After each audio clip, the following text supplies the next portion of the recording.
boy, shit, what you want me to prove? Spacey got the sauce on.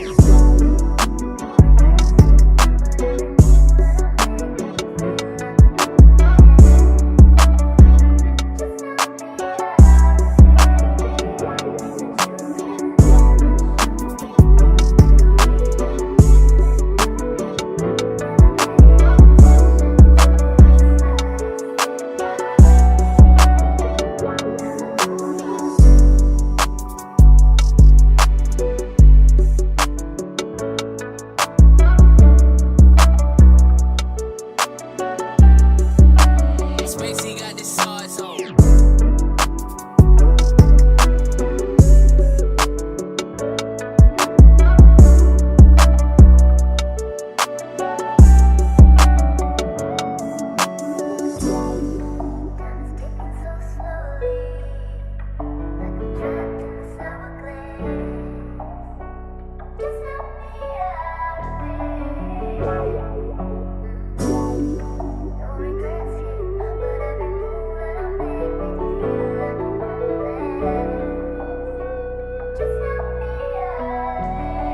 Spacey got the sauce on.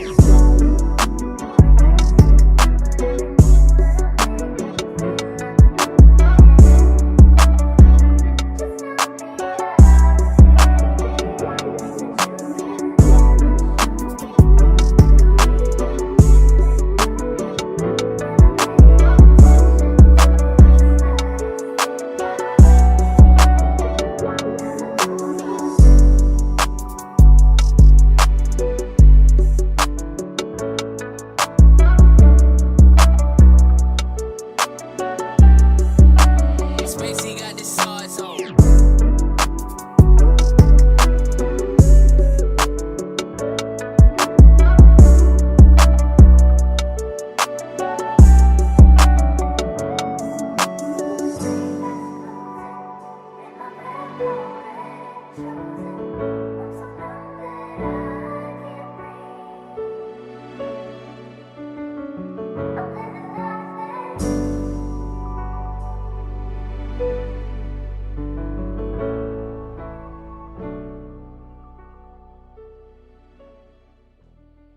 Spacey got the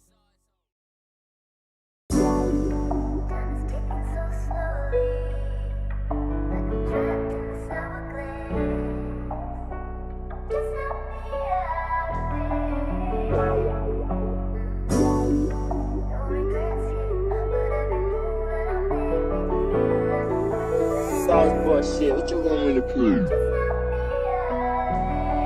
Spacey got the sauce on.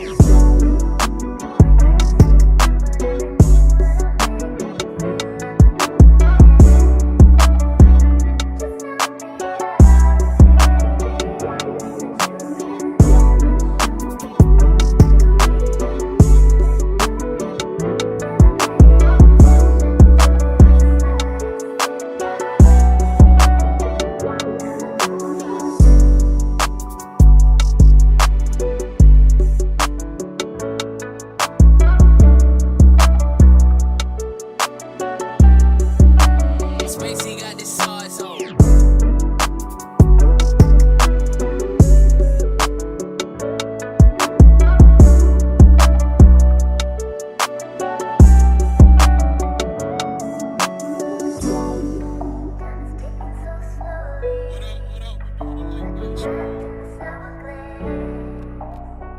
Mic check, mic check, mic check. There we go. What up, what up? We're doing a late night stream tonight. Are the men in trouble? Are we in trouble? Spacey got the sauce. Don't get blindsided. Hit that like button. No Cap-tivity with Freezy about to kick off. Shout out to the early No Cap crew in the building. Let's go.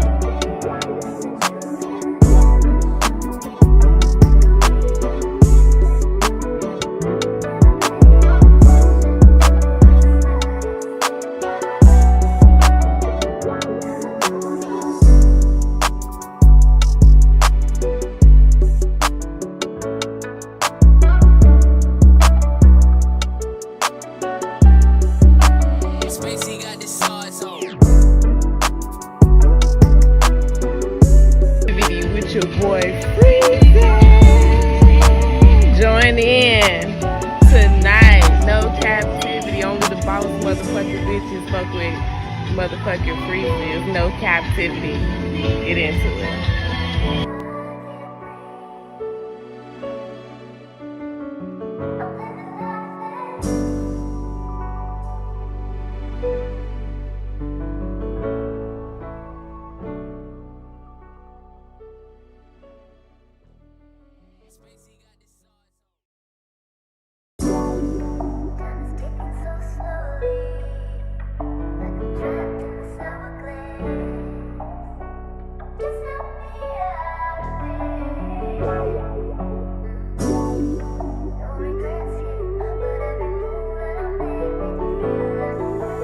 Sauce boy shit, what you want me to prove?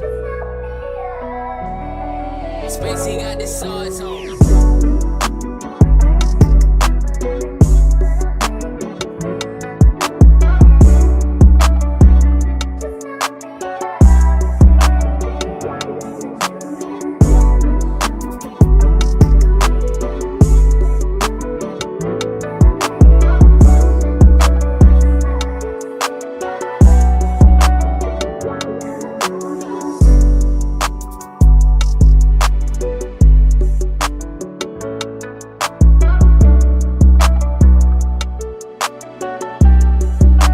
Spacey got the sauce on.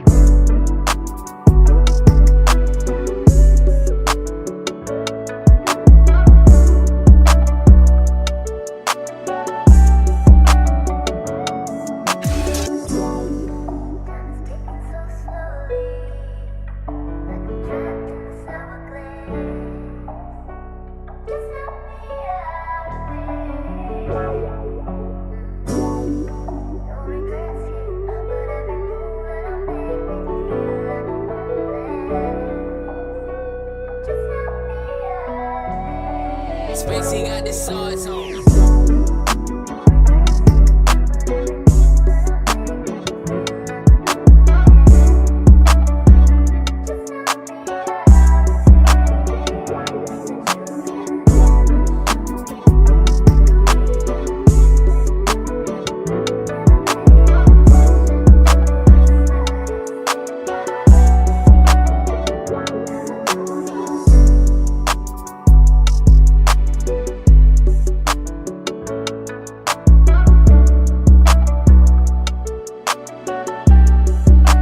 Spacey got the sauce on.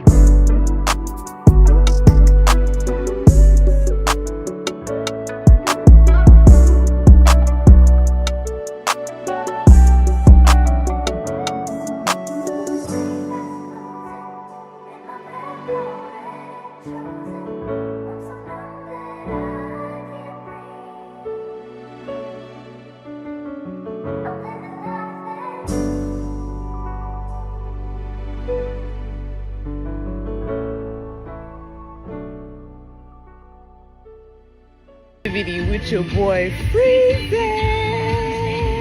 Join in tonight. No captivity. Only the boss motherfucking bitches fuck with motherfucking freezes. No captivity. Get into it.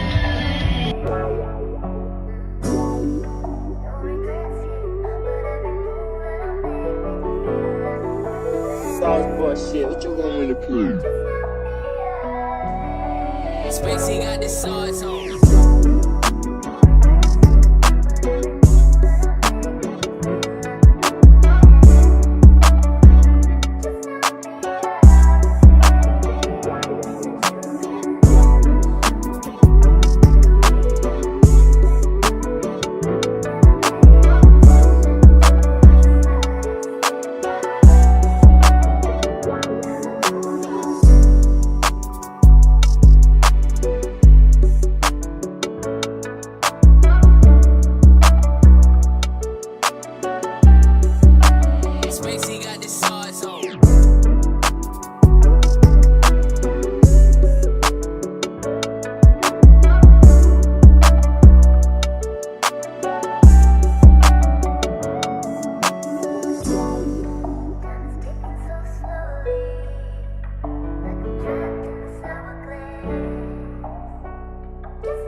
sauce on.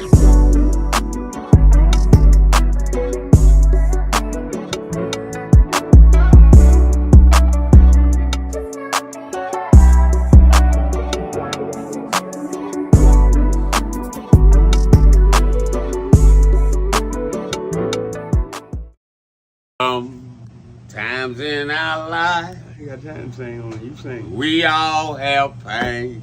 So then you gonna sing it. We all have sorrow.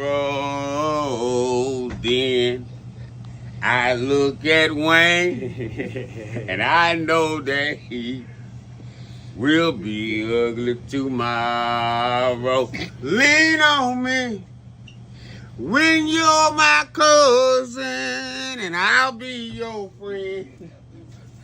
I help you carry on, for it won't be long till I'm gonna need my cousin to care.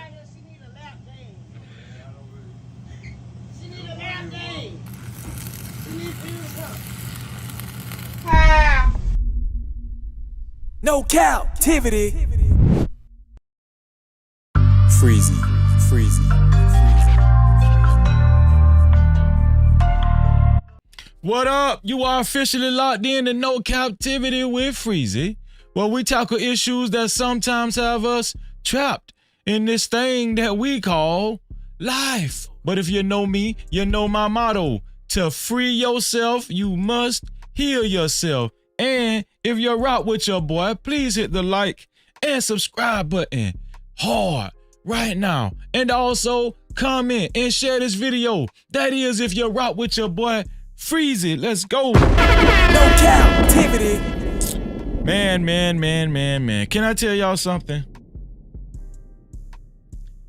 I said I was doing listen, I'm doing tonight's live stream. The brunt of it is going to be about the color purple, right? The brunt of it is going to be about the color purple, y'all. Because I just went to thinking and I was like, man, it's a lot of hype around this movie. It really is. I was like, I don't think people understand the magnitude of what's about to happen. Right? With the color purple. I don't think people understand the magnitude of what's about to take place. We're going to talk about what's so significant about this movie coming out. We're going to talk about the effect that this movie not can have, but is going to have. You can bet your bottom dollar. The effect that this movie is going to have on a lot of entities that you might not have even thought of, right? But I have been thinking a lot about this movie premiere, right? And y'all in trouble. No captivity. I wish I could sugarcoat it, but y'all in trouble. I mean, this movie is about to make such a precedence. I'm going to go out on a limb and say, okay, it's a musical. I heard that it's a musical. I don't know how true that is. I heard that this new Color Purple is a musical, right? And let me tell you the truth. I never liked musicals. I think musicals are so annoying. I hate musicals, okay? The last musical that I actually seen and kind of liked was Grease.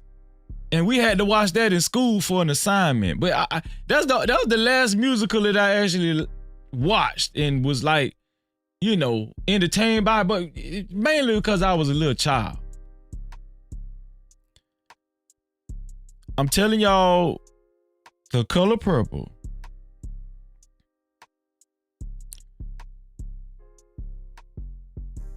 Oprah Winfrey, Steven Spielberg, Quincy Jones,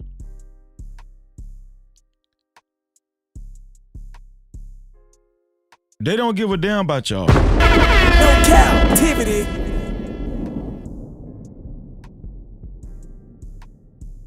They don't. Before we go deep into this discussion, I want to shout out my early No Cap crew for being here. Shout out to Hassan for being here, man. No captivity. Early. Jerome in the house. I see Jerome in the house, Watch him out. No captivity. OG Hot Rod. What going on, bro? No captivity. And I know it's late, y'all. Sometimes I come on late. Listen, sometimes I don't come on till I feel like I got something that I really want to talk about. I don't just want to be winging it. No, I come on when I want to, because I know y'all know when I come on, well, Freezy got something to talk about. Listen, when y'all see a notification for No Captivity with Freezy, no captivity, the first thing y'all should say, oh, boy, Freezy got something to talk about. Girl, you heard. Freezy finna come on. You know he got something to talk about. No captivity. Shout out to Nightish. Have y'all subscribed to Nightish's channel yet? If you haven't, make sure you do. No captivity. Shout out to T-Will, my brother. T-Will, what's going on with you, bro? No captivity. Hanging out with your dog. Shout out to my sister. My sister, Nurse Fancy, in the building. Let's go. No captivity. Oh, and y'all go make sure y'all go subscribe to Nurse Fancy's channel too. Nurse Fancy about to do her thing. KP from KC5, what's going on, bro? No captivity. No cap. 907 Goodies, my sister. I know it's time to rock and roll now. No captivity. Doug Will, I seen you been floating in these YouTube screens, bruh. Always good to see you, Doug Will. No captivity. Listen, y'all, let me tell y'all something. Color Purple. Color Purple. And I'm gonna tell you something. The men, it's the men that's slipping, not the women. The women are fully aware of the magnitude of what this damn movie is about to do. I'm gonna tell you something. As a matter of fact, during this whole live stream, listen, the women, I don't even have to really talk to the women. The women, let me tell you something. The women have had secret phone calls. They've called they sisters, they homegirls, they aunties, they co-workers. The women, listen, black women all across America have been on the phone, in inboxes, talking about, girl, I got to go shopping. But the men, it's just been flying over y'all head what's about to happen. It's just been going on. What? The Color Purple 2023, the men ain't even been talking about it. It's just been going over their head. Oh, shout out to my sister Candy Dan. Always good to see my sister. No captivity. But we're gonna talk about the Color Purple, and I'm gonna put the link in the chat real early. Matter of fact, I'm gonna put it in a minute, cause it's already late, and I like, I don't know. We'll see. Cause y'all know I like to take off, man. Brandon Boyd, what's going on, man? It's good to see you. No captivity. Okay, Nidus say he been talking about it. My bad, Nidus. I know. See, I exclude you, Nidus, cause you a little different. You like me. You know what I'm saying? You woke. You woke, dog. No captivity. Could somebody please welcome Brandon Boyd to the No Cap crew? Thank you, Hassan. I really appreciate that, man. Thank you. This one here for the thug. Oh, man. Other than the Color Purple, right? This was gonna be my original thumbnail. This right here was gonna be my original thumbnail, y'all. Yep. Sure was. TD Jakes was gonna be my original thumbnail. I was gonna use TD Jakes as the poster for tonight's show. I was gonna use TD Jakes as the poster for tonight's show, but then I was like, man, you know what? Everybody talking about TD Jakes. Everybody named mama know TD Jakes is a booty bandit by now. Don't nobody need to hear. Well, we're gonna talk about TD Jakes. We're gonna talk about it. But I just didn't want to use TD Jakes in my live stream because and not only y'all, but I'm tired of seeing TD Jakes on these thumbnails. So guess what? I said, man, you know what? I don't think nobody understands the severity of the color purple. Fantasia is definitely going to get an award. I'm making predictions already. She might get an Oscar. I'm telling y'all, it's going to be. This shit is serious. Let me see. What is that? But before we get started, I want to say this here. Please, if you haven't hit the like button, hit that like button, y'all. All right? If you don't like what I said so far, hit the dislike button. Either or, hit the like button or the dislike button. Also, please, to support this platform or to support stories of this magnitude, send a super cap, aka super chat, or you can send a cash cap, aka cash app, to $Freezy 1976. That's $Freezy 1976. No Cap-tivity. We gotta keep the lights on, and I appreciate every cent when we keep these lights on, y'all. I really do. Shout out to my brother Reach from Philly. No Cap-tivity. Always good to see Reach from Philly, man. And my sister Red Lipstick Vibes. No Cap-tivity. Make sure y'all go subscribe to Red Lipstick Vibes as well. Support, support, support, support, support. I'm gonna keep saying that. So listen. TD Jakes, y'all. TD Jakes has took black media. TD Jakes has taken black social media by storm. TD Jakes has disrupted the black church, to say the least. Now, I wouldn't say TD Jakes has actually disrupted the black church within the black church. No. Just on the outer parameters from the outside looking in, it's been a little bit of a shocker, right? We look at TD Jakes as like our grandfather. He's like the grandfather that always gives us encouraging words, don't he? Yeah. That's who TD Jakes is to us. Where's that picture of TD Jakes? Let me make sure. Let me show y'all the picture that I had of TD Jakes, man. Let me tell y'all something. TD Jakes. Now, whoever did TD Jakes like this, whoever did, okay, I got it up here already. Yeah.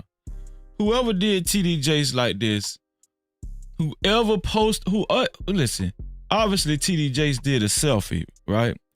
But I'm pretty sure, I don't know if TD Jakes couldn't have posted this picture. TD, I refuse to believe you posted this picture. I'm gonna tell you something. From this picture, y'all, whatever they said TD Jakes did, whatever they said he did that shit. I don't give a damn. No Cap-tivity. Whatever y'all said TD Jakes did, TD Jakes did that shit. Just look at this damn picture. You can't tell me TD Jakes ain't do that shit. And I don't know exactly what they said they did, that he did, but we gonna get into it. But whatever they said he did that shit. Look at this shit.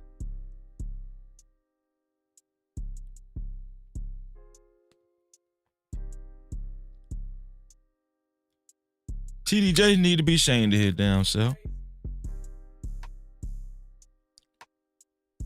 We're gonna get into it, y'all. TD Jakes has become a monster to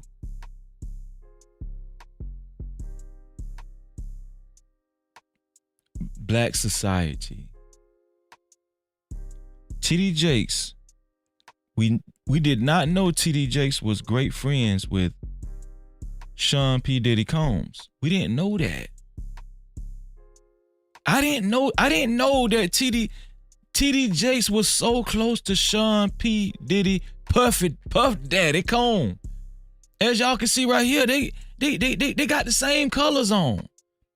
It's like a bromance on this picture. TD Jakes has to come to the front of the congregation.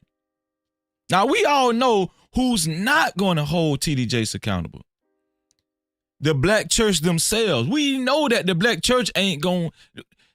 Everybody talking about this but the black church. Am I lying? Am I lying? No captivity. Everybody talking about this TD Jakes news except the black church.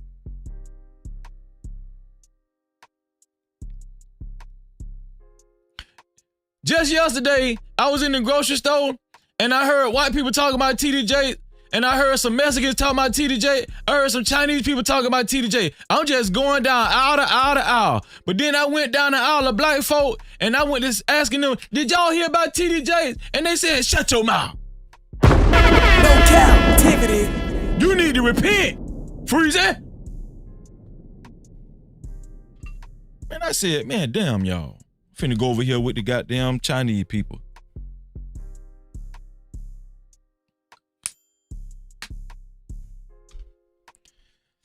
Shout out to the world class. The world class had it jumping today. No captivity. They can't stop you, class. They can't stop you. They can't. This one here for the thug. Shout out to my dog Lester Burns in the building. No captivity. LB said, they said he paid for sex from a man allegedly. We gonna talk about it, dog. We gonna talk about it. That's a fact. Nicole Dunkley. She said Pastor Gino talks about it at his church. I'm pretty sure Pastor Gino talks about it. Could somebody welcome Nicole Dunkley to the No Cap crew? Thank you, Hassan. You on point tonight, bro. PJ, what's going on, man? How you feeling, big dog? No captivity. How you feeling? Brandon, everything is coming. Let me tell y'all something. That's why I created this platform. No captivity.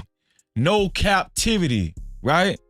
No captivity. That's why, because I'm gonna tell you something. It's time to open our eyes. That's right. It's time to open our eyes and understand what we're faced with. It's time to wake up. I know y'all think it's goofy to be woke, but in these days and time, even Elon Musk is woke. Believe it or not. In these days and time, the only person y'all think Britney Spears is not woke. Every time Britney Spears get naked and dance in front of that camera, she trying to tell y'all something, but y'all don't want to listen. No captivity. She tried to tell y'all about TD Jakes a long time ago when she was praise dancing in her damn pink bikini. But y'all ain't want to listen. But guess what though? Y'all gonna listen today? Y'all gonna listen today? Because I'm gonna tell you something. I don't give a damn what they said TD Jakes did. He did that shit. Just look at this damn picture. Can somebody do me a favor and just stare? Hold on, let me blow this picture up, cause y'all think I'm just playing. Y'all think I'm just playing around. Hold on. Y'all look at this shit, man. Whatever they said TD Jakes did, he did that shit. TD Jakes did that shit, man. And I'm gonna tell you something, man. TD Jakes, you need to repent. Some of the most proudest people are church folk. But we gonna lay hands on TD Jakes. Pause. We ain't gonna lay no damn hands on TD. My bad, No Cap crew. We are not finna lay no hands on this nigga right here tonight. No, hell no. No captivity. No. Shout out to Prime. What's going on, dog? No captivity. Let me tell y'all something. Hold on. Listen, I got something I'm gonna prove to y'all. If this picture does not convince y'all that whatever they said TD Jakes did, he did that shit. I got something way better than this picture that's gonna prove to y'all that TD Jakes did what they said he did. Now, if y'all don't believe this next thing I'm about to show y'all, if y'all stay glued to your seats. If y'all don't believe this next, listen, this is exclusive material that I'm about to show y'all. Y'all gonna only see this on No Cap-tivity. No Cap-tivity. Y'all gonna only see this here. Now this picture is incriminating enough. This picture is he guilty. Okay? That man is guilty, okay? Right, this picture, they should have had Peg at the top of this damn, right up here. They should have had Peg in pink.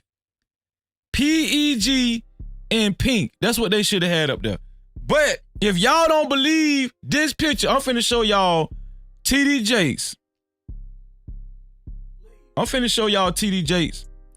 I guarantee y'all believe me after this. Shout out to my brother, Black Man Unfiltered. No Cap-tivity. Let me show y'all. I guarantee that y'all believe me after this. Let me cue it up for y'all, because I know y'all think I'm bullshitting. I know y'all do. Let me see. Okay, here we go. Listen. If y'all don't believe me from the picture, I know y'all gonna believe me after y'all see this. Y'all pay attention. TD Jakes at Diddy Freak off party. Get him black. Fuck him up. Get him right. Tighten up. Did y'all see that? Now, if y'all don't believe TD Jakes is guilty after seeing that shit right there, we might as well just end this live stream. We might as well just end this live stream right now. If y'all don't believe TD Jakes, whatever they said he did that shit. If y'all hold on. TD Jakes at Diddy Freak off party. Off party. Jakes at Diddy Freak off party. Jakes at Diddy Freak off party. Fuck him up. Get him right. Tighten up. No Cap-tivity. TD Jakes guilty, man. Right here, only on No Cap-tivity with Freezy, we gonna get the exclusive. But if that's not good enough, I got some more news. If what I just showed y'all ain't good enough to make y'all believe that TD Jakes did that shit. TD Jakes did that shit. But I got some more stuff. Listen, we gonna talk about The Color Purple because that's the main. The color purple is way more important than TD Jakes. We been know TD Jakes been sucking dick. Somebody tell me y'all ain't know TD Jakes been sucking dick.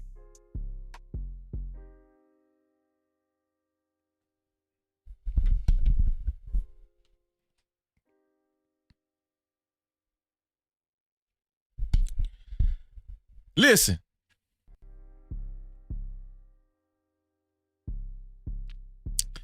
I got a video.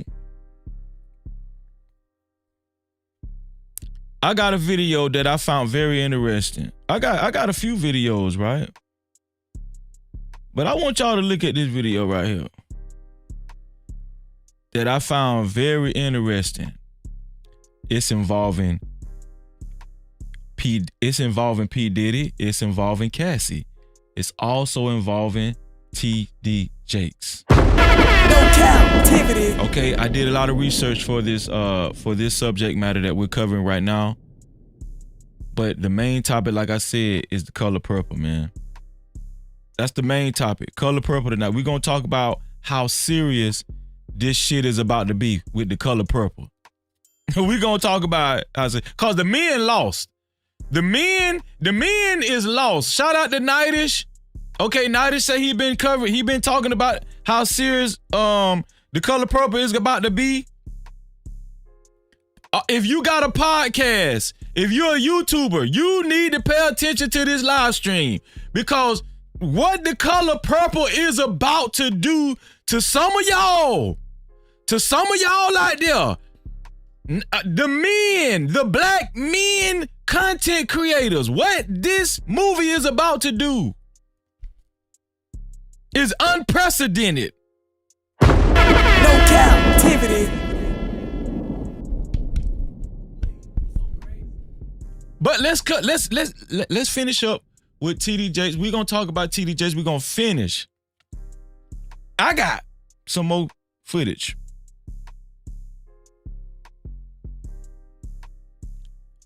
I got some more news about TD Jakes. Now, this young lady, she goes by the name, shout out to 3 times the T. I found her on TikTok. This is one of the best videos that actually covered what's actually going on with TD Jakes and P. Diddy and this whole debacle. TD Jakes, now I'm gonna tell y'all something. I don't see this actually hurting TD Jakes because one thing about the black church, most of the black church is comprised of black women. And when it comes to black women and they pastor, they're very forgiving and they're very protecting of their pastor. So I don't think this is going to put TD Jakes out of business. After all, what they preach in church, what they preach in these modern churches, especially the black church, it don't matter if you float, whatever way you float. Okay, it don't matter if you're a part of the alphabet community. You know what I'm saying? It's guys that actually preaching in the pulpit that's a part of that community. So I don't think this is actually going to hurt TD Jakes, but I think this is going to be significant on him possibly being exposed and coming out fully. Like I tell y'all all the time, on this platform, we talk about men on the DL and how dangerous the dating market is for black women. I tell y'all that all the damn time. I'm at the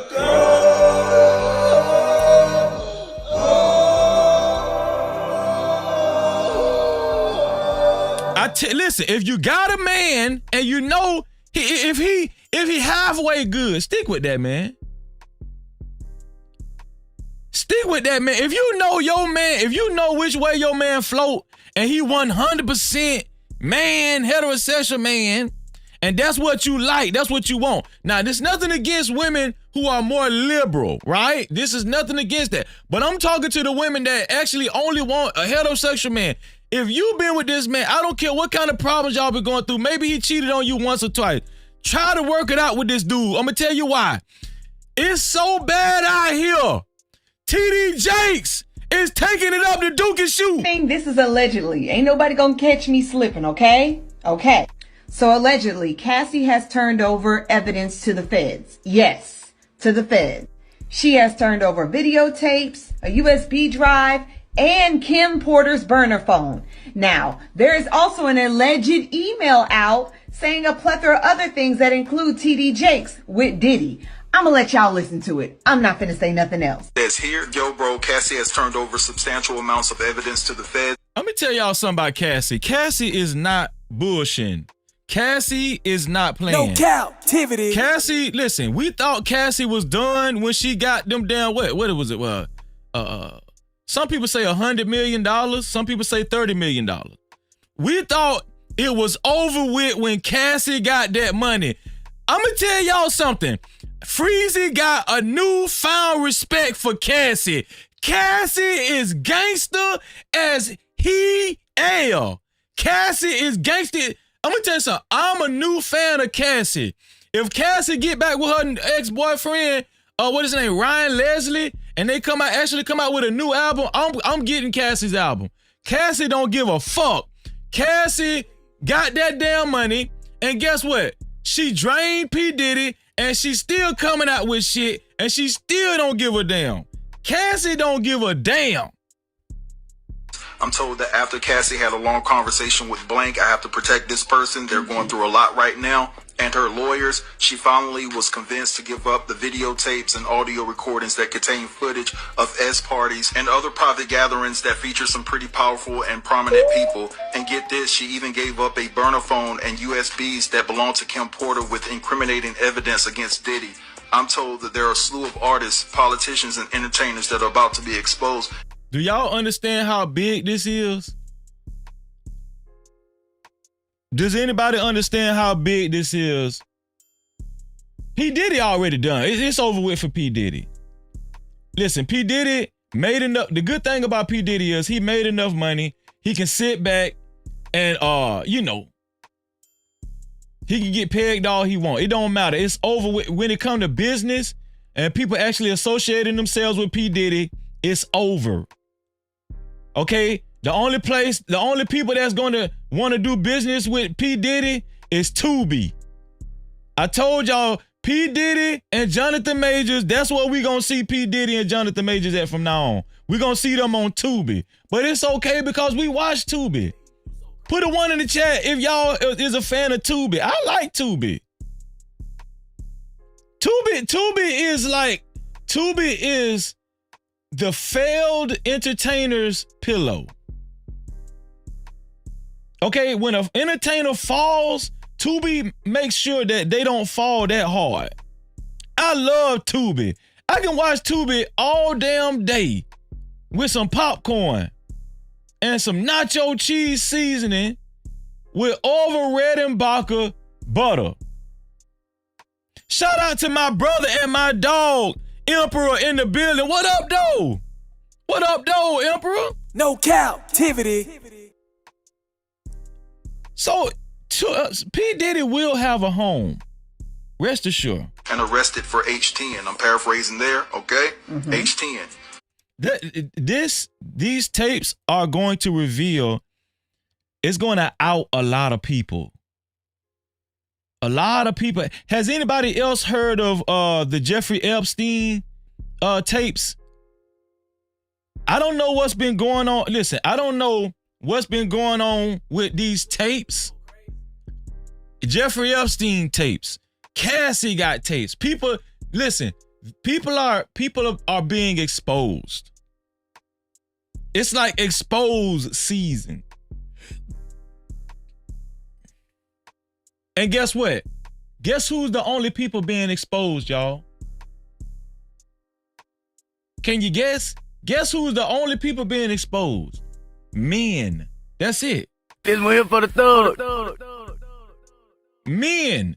Listen, even Keke Palmer got exposed and nobody talking about it. She lied. It's out. She lied. Shout out to Tasha K. Right? She the only person that reported on it. Keke Palmer lied and nobody give a damn. She tried to ruin this dude. Jonathan Majors got exposed. P. Diddy got exposed. TDJ's got exposed. The Cassie tapes is going to expose a bunch of people. Jeffrey Epstein is going to expose a bunch of people. A bunch of men. Then we got The Color Purple. Men. I'm telling you, men. Okay. All right. Y'all ain't got to take Freezy's word for it. Y'all ain't got to take my word for it. I'm told that Cassie's husband played a significant role in getting Cassie to turn over the evidence. It's to my understanding that Cassie felt that by exposing the truth, it would also make her look like a filthy Moor, and I'm paraphrasing there, because some of the videos she turned in, it shows her getting number one, okay, guys? I'm paraphrasing again, and committing more disgusting... What's up with these entertainers liking to pee on women? Acts that she was forced to do. I'm also told that multiple male escorts corroborated the fact that TD Jakes have slept with multiple men at Diddy's parties. What did y'all hear that? No captivity. Did anybody hear what Freezy just heard? TD Jakes got the train ran on him by multiple men. That's exactly what these people just said. This one here for the thug. Let me rewind. I thought I heard exactly TD Jakes got the train ran on him. Ain't that what he said? Hold on. Acts that she was forced to do. I'm also told that multiple male escorts corroborated the fact that TD Jakes have slept with multiple men at Diddy's parties and abroad. And they referred to him... Okay, my bad. He didn't say that. But he might have had the train ran on. We don't know what took place. ...as being a power bottom. Wow. It's also been said... Yeah, he got the train ran on. He's the power bottom. They didn't say bottom. He's the power. What's up? Hold on. Let me show y'all what a power bottom is. See that right there? We ain't talking about no average everyday bottom. We're not talking about any old kind of bottom. No. A power bottom is apparently a special bottom. And it ain't too many men can actually be a power bottom. In order to be a power bottom, you got to put in a lot of work and dedication, blood, sweat, and tears. Y'all see TD Jakes? That's dedication. Blood, sweat, and tears. That's a power bottom right there. That's a power bottom. TD Jakes, man. That a young male has acquired a lawyer to represent him as he is set to sue Jakes for an incident that took place when he was just years old. It's been said that the young man was forced to perform sloppy toppy, and I'm paraphrasing here, guys. You can TD Jakes out here forcing young men to top him off at the freak off parties. No captivity. Now do y'all see why I don't fuck with the black church? Now do y'all understand why I don't? Listen, it's nothing to, listen, nobody's perfect. I want to make sure I put this message out here clearly. I know nobody's perfect, and I'm no better than the people in the black church. I just want to put that out there. But if you've taken on the responsibility to be the greatest example of leadership and moral standard amongst all of us in the black community, and we keep hearing stories like this, and then the black church don't even say nothing about it. The first people we're expecting to come out and say, this is a damn shame. We're not going to go for this. We are not going to stand for this, is the black church. But they never do. They never do. actually put two and two together to understand what I'm trying to say. It's been said that the man's family were members of the Potter's House, but left the church in 2015. According to multiple church insiders, the parents were paid off to keep quiet. The guy's a grown man now and is seeking his own. These guys are real live predators.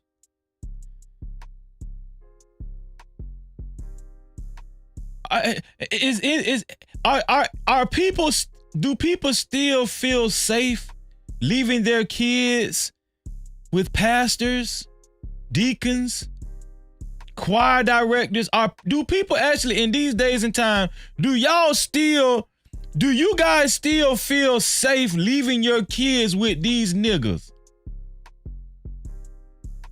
Justice. It's been said that the young man doesn't even deal with his parents even to this day because they took hush money. According to Pastor Blank, and I have to protect this pastor, Bishop Jakes is about to get railroaded and all of his dirt will be exposed. That's why the bishop has quietly lawyered up. He sees his fall from grace coming.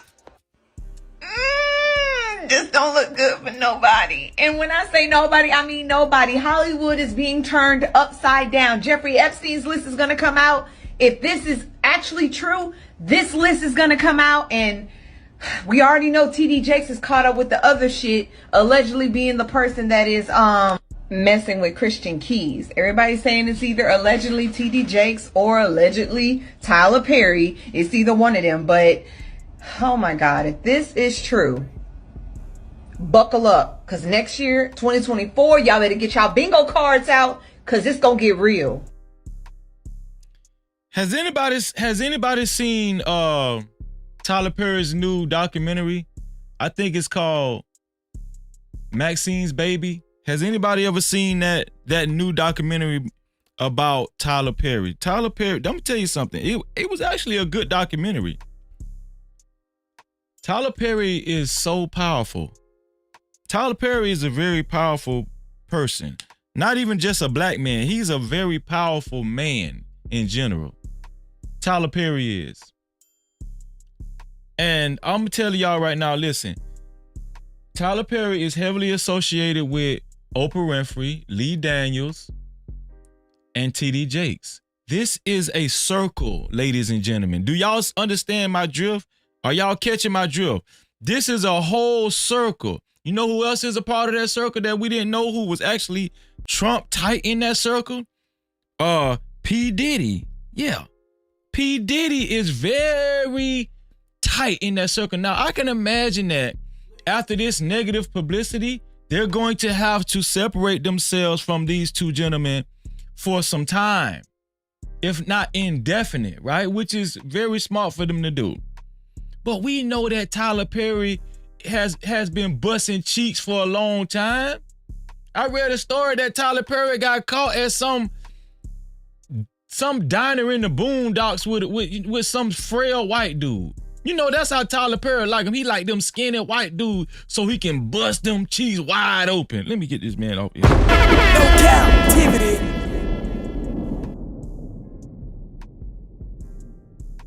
I don't think we need to see anything else about TD Jakes.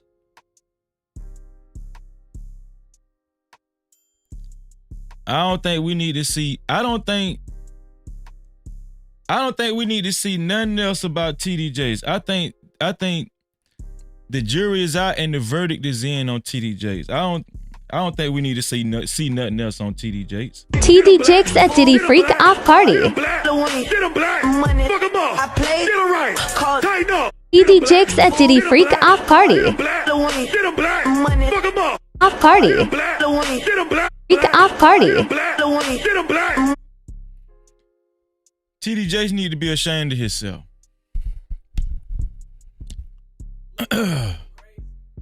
Let's move on from TD Jakes, man. I'm kind of getting nauseous. We need to move on from TD Jakes.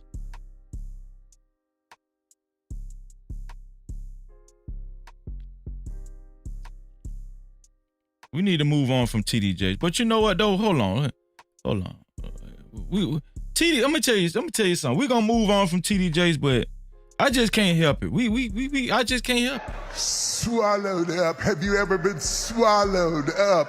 Have you gone through a time of swallowing where everything was overwhelming?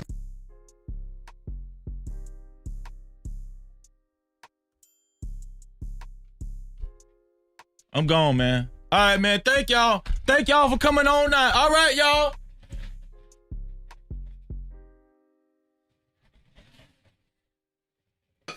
I'm at the go.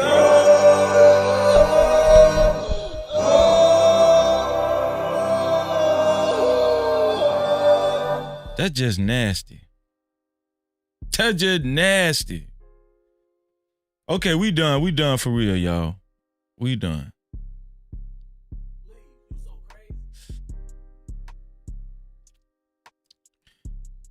Y'all, listen. Let me get rid of TD Jakes off of here. Which one is let me see, color purple is.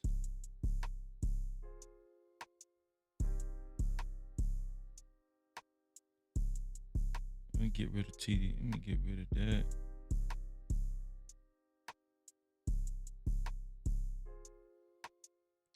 C.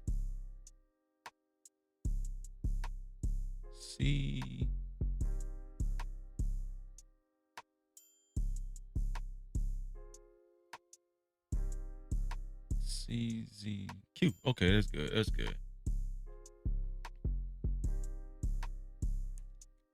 Okay, listen. Shout out. We got some new people. Lady Nevo, my sister Lady Nevo in the building. No Cap-tivity. AWOL, what's going on, bro? No Cap-tivity.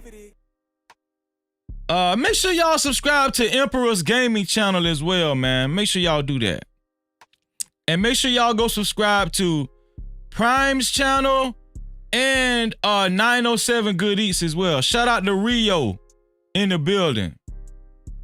And shout out to Tim Turner in the building, man. Appreciate you being here, bro. Real talk. No Cap-tivity. So listen. Let's talk about it, man. The color purple. The color purple. I don't know if you guys been paying attention, but lately I've been talking to my wife. My wife has been geared up for the color purple for a couple of months now. The color purple's premiere, I want to say I think, if I'm not mistaken, that The Color Purple is coming out on Christmas Day. Somebody put it in the chat if I'm wrong. You know, I think, if I'm not mistaken, that The Color Purple is coming out on Christmas Day. The day Jesus, the day white Jesus is supposed to be born. That's when Color Purple is coming out. Do y'all see the correlation? Do y'all see the wait, am I the only person that put that together? Am I the only person that did that? Wait. The Color Purple is coming out on the same day that white Jesus was born. Now, somebody tell me, who is white Jesus' best friend? I'm at the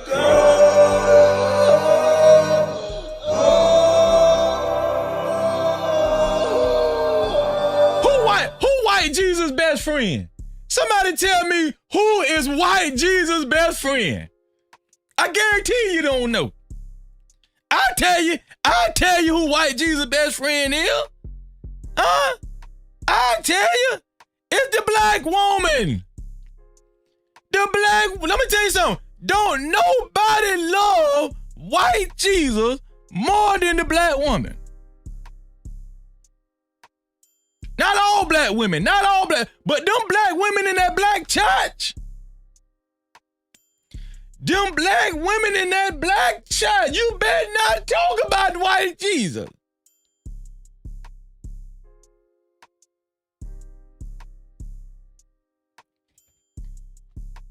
It's coming out on Christmas Day. Do you think that was by happenstance or it was on purpose? Black men, you better pay attention tonight. You in trouble.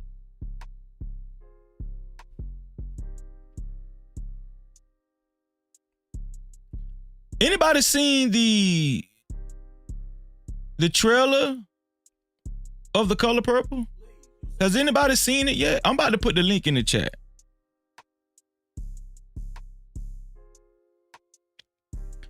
I'm about to put the link in the chat, but I'm about to play this trailer for The Color Purple, y'all. I'm gonna tell y'all something before I play this trailer. Before I play this trailer, the significance and the impact that The Color Purple is going to have on the black community, on black YouTube, on black music,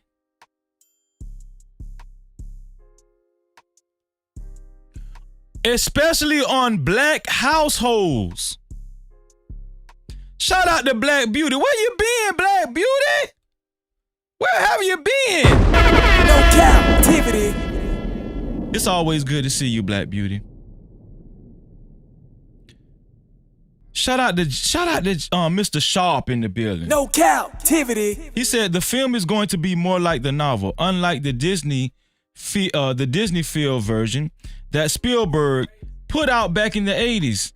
Gamed up men, especially black men, don't care about the trends of the world. I'm gonna tell you something, Mr. Sharp. James, I'm gonna tell you something. Now, I don't know if this movie is going to be better than the original Color Purple movie. But let's face it, this is a different generation. The generation that's about to see this movie, right? The girls, the city girls that's about to see this, listen, the city girls that's about to see this movie, the Sexy Reds and the Cardi B's, the Cynthia G's and the Queen Makers, the women, let me tell you something. Listen, it's some good women out there. You know how I know it's some good women out there? They are part of the No Cap crew. No Cap. I know it's some good women out there. I know it's some black women that's got our backs, black men. This is not the type of channel where we just go hard on black women. We talk down on black women. I love my black woman. Yes, I do. I love her. I love my black woman. I do. But I'm telling you, We have to be mindful of the opposition. Yes, we do. We got to be mindful of the opposition, the transition, the competition.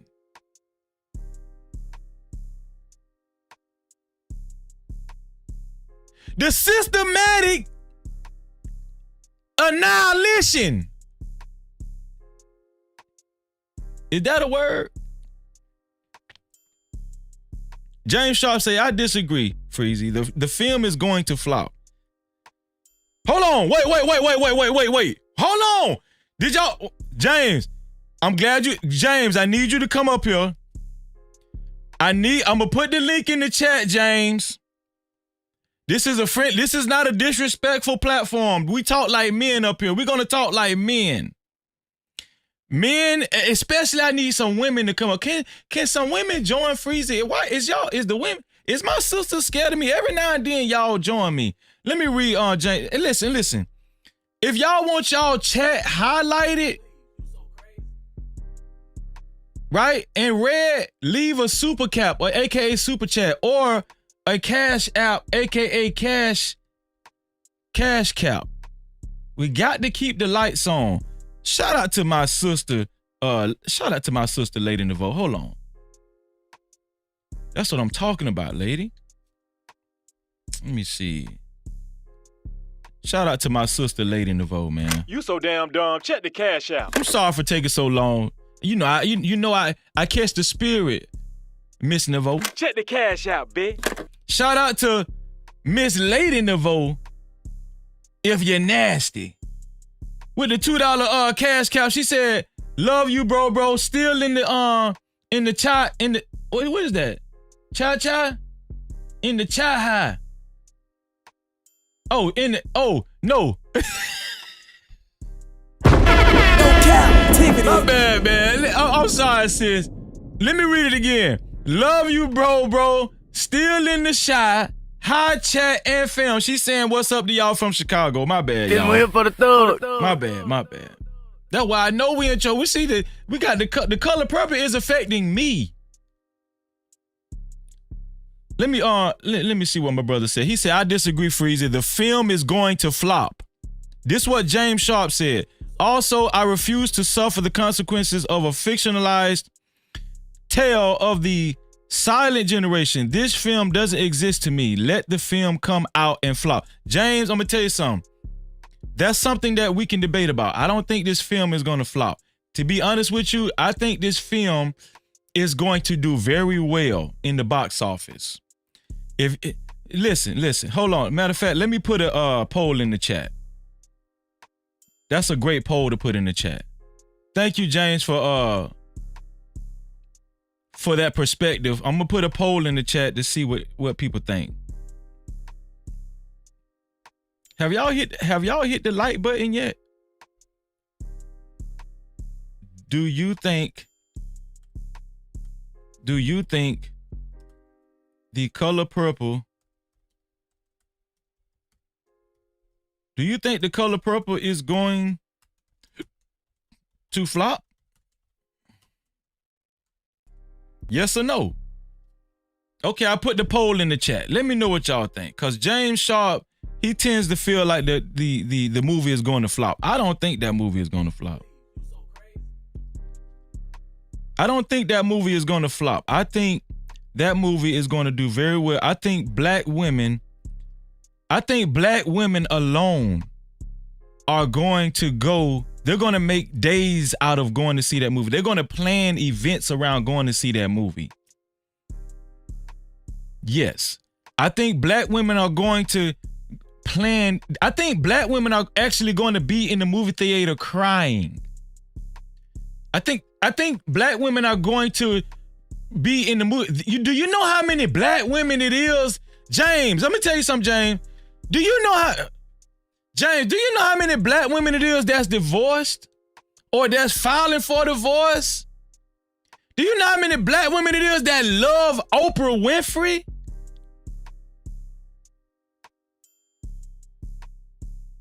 This movie is going to make, listen, I think I don't know. I'm not for sure, but maybe Tyler Perry has something to do with this movie too. If not a part of the executive producers, I think, if I'm not mistaken, this movie was shot at Tyler Perry Studios as well. Somebody correct me if I'm wrong. Listen, I just be going off the dome. Shout out to JT from What We Know Podcast. No Cap-tivity. Shout out to my dog Hot Sauce just came through the door. No Cap-tivity. Somebody tell me if I'm wrong. I think this movie was shot on Tyler Perry's, what is it called? McPherson Grounds? His film studios, if I'm not mistaken. Am I wrong? He said, James, listen. Y'all gonna have to leave a $2 super cap or something. Listen, if you, I'm gonna read this level. Leave it, listen, because I don't want to keep stopping if y'all, listen. But James said the color purple budget is $100 million. It's going to flop. Nah. As a matter of fact, let's look it up. Let's look up the budget. Let's look up the budget. The color purple budget. The color purple budget.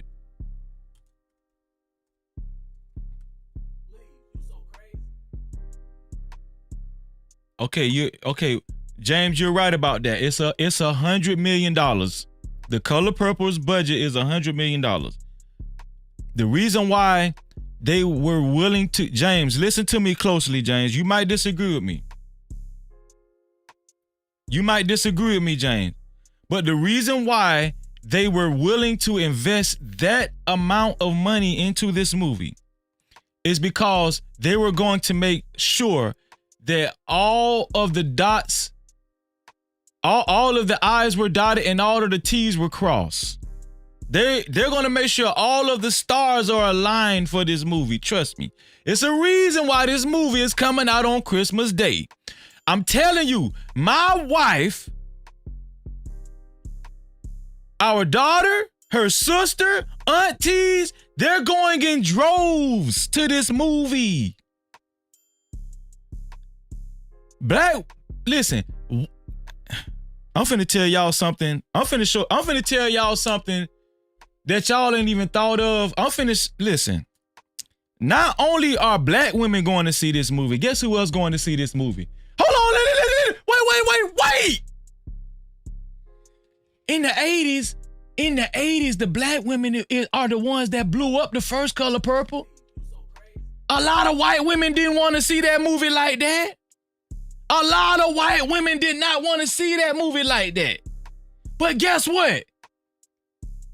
The reason why they invested all that money this time, it's not just going to be black women going to see that movie. Guess what? It's going to be white women going to see that movie because guess what? White women are fighting with white men now. Guess what? Latino women are going to see that women. You know why? Because Latino women are fighting with Latino men now. Westernized women are out of control and they going to see this damn movie.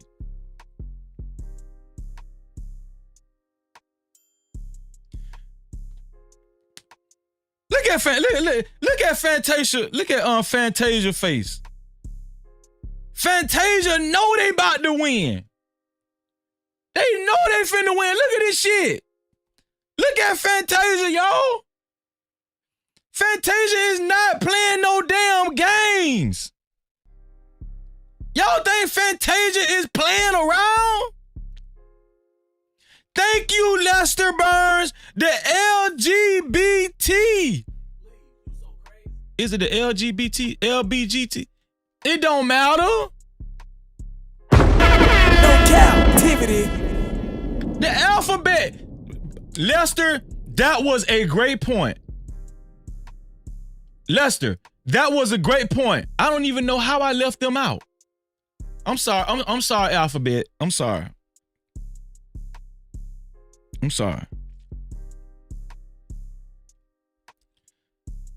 just in case some of y'all haven't seen the trailer to this movie, how about we all watch it together?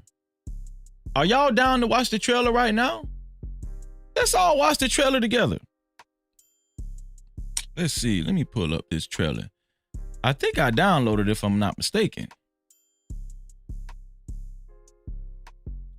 Here we go.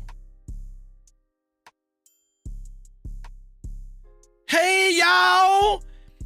Have you guys thought about going to see The Color Purple? Well, it's coming out on Christmas Day, and it's going to be critically acclaimed, according to the box office president of America and the United States.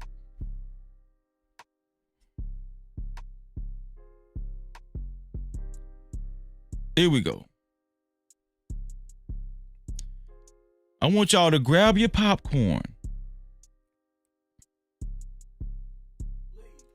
We're about to see. Shout out to Travel One in the building. My bad, Travel One. You been in here? You been in here, Travel One? No Cap-tivity. We're about to see. Listen, grab your popcorn. We are about to see the critically acclaimed trailer for The Color Purple 2023. The only thing, one of the first things I noticed about this movie that I do think that they could have did better, right? I don't think Celie is ugly enough. I don't, that's just my opinion. I don't think Celie is ugly enough. They should have got an uglier Celie. That's what Celie known for. No Cap-tivity. Y'all, this movie is about to $100 million. That ain't gonna be shit to make back. James Sharp, I'm sorry, James, you my brother, but you don't know what the hell you talking about. No James Sharp, you don't know. James Sharp, James Sharp. If you're still there, put your hand up, James Sharp. James Sharp, you don't know what the hell you talking about. I damn near cried. Watching that shit.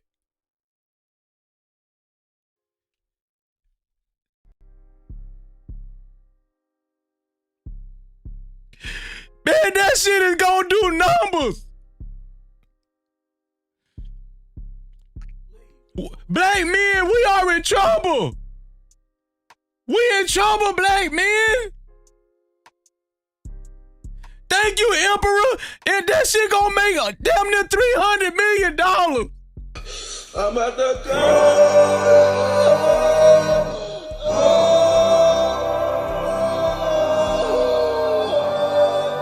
This shit is over.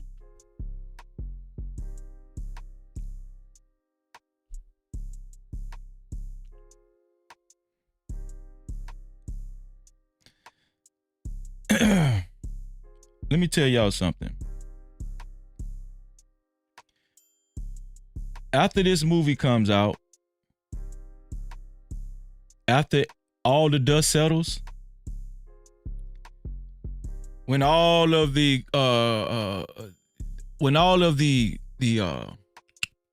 critics come out the woodworks, and when the cast starts sitting on these interview couches, when it's all said and done,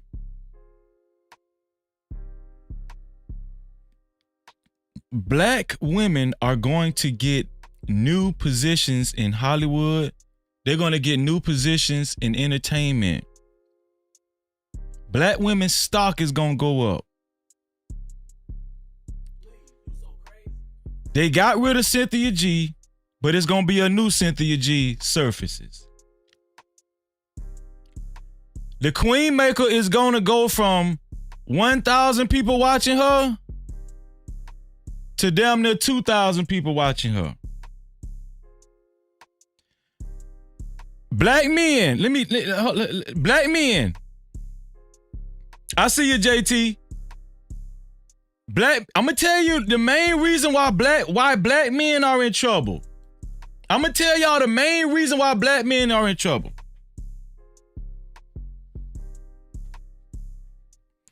The main reason why black men are going to be in trouble, and I need y'all to listen up. I need my no cap family to listen up what I'm about to say because this is very important. All of this vitriol, arguing, all this senseless back and forth, that all this nonsensical testosterone that you black men is all of this egotistical maniac bullshit that we be doing on YouTube. Y'all keep that shit up. Black women are not doing that on these panels. Listen, I'm talking about female-led panels. Female-led panels, they're not doing that. Now, I'm not saying that black men aren't making strides, but it's not enough.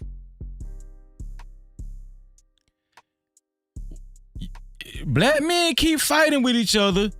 And I'm gonna tell you something. It's going to hit you from behind before you even know it. And you're not even going to see the blow. After The Color Purple comes out and the residual effect that this movie is gonna have for black women. Do y'all remember what the first Color Purple did? Black women had a huge major voice after that movie.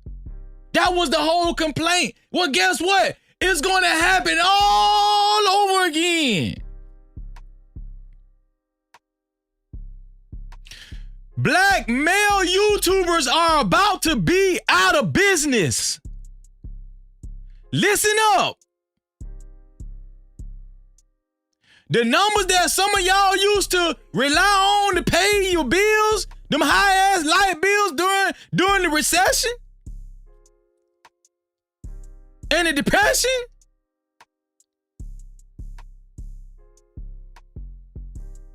some of y'all gonna end up being greeters for Walmart after this movie come out. Let me put this damn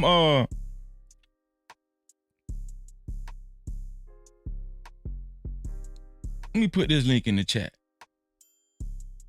Cause y'all doing too. See y'all, we too busy arguing with one another, and we don't even see the play. We don't even see the fucking play. Oprah Winfrey is a damn genius.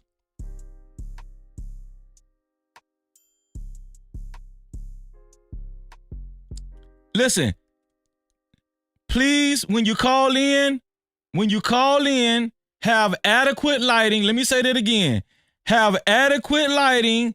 And if you're calling in on a cell phone, a mobile phone, make sure you turn your phone sideways so my software can have your wide angle, so it can cover your whole screen. Make sure you turn your phone sideways. You know how it has that automatic rotator and it goes sideways. Make sure you turn your phone sideways. Adequate lighting. Turn your phone sideways. That is if you're not on a tablet or a laptop computer. Or just a regular computer, right?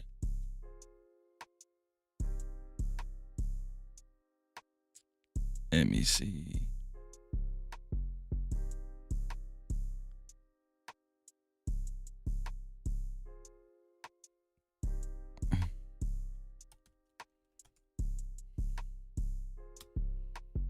Okay, there's the link.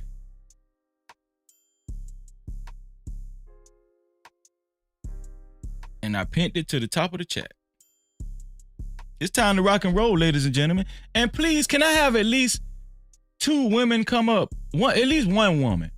I need the woman's perspective. Let me know if y'all think I'm a little off. Can y'all please hit the like button? Let me see where y'all at. Do you think The Color Purple is going to flop?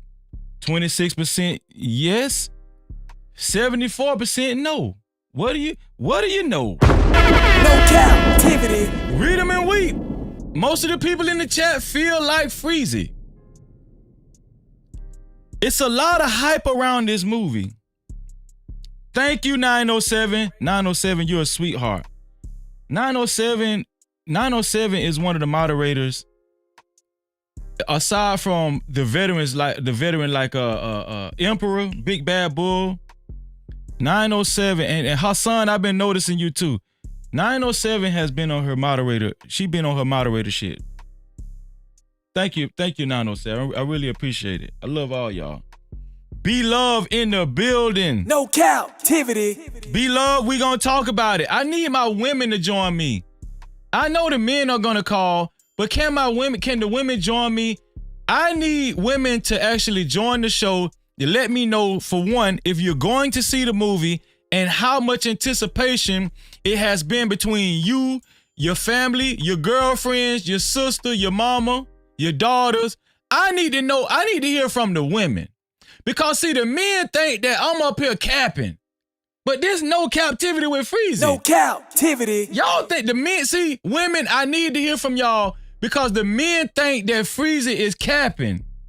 They think that this movie is not going to do well.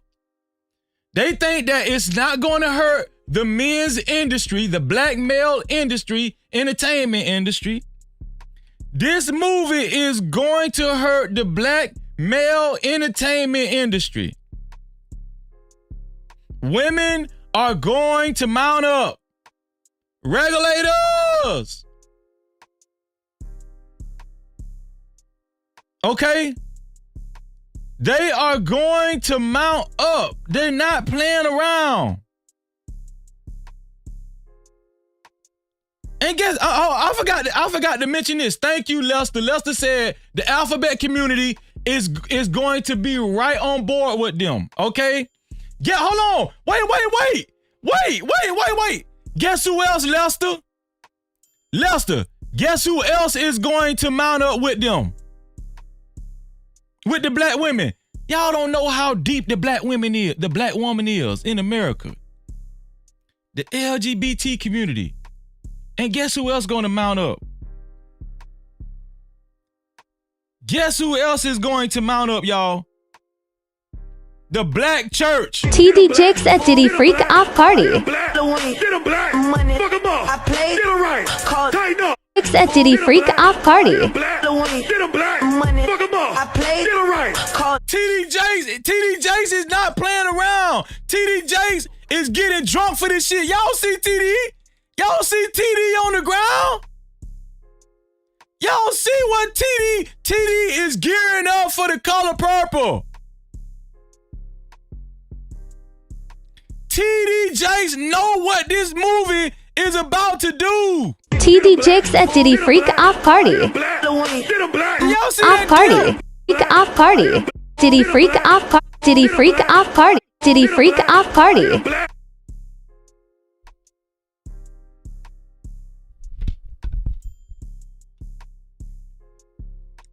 See, in the entertainment world, there's waves, right? There's residual effects. That's why these producers, they think hard about what they're going to put out and who they're going to use to put it out, right? There's real live think tanks. Well, guess what?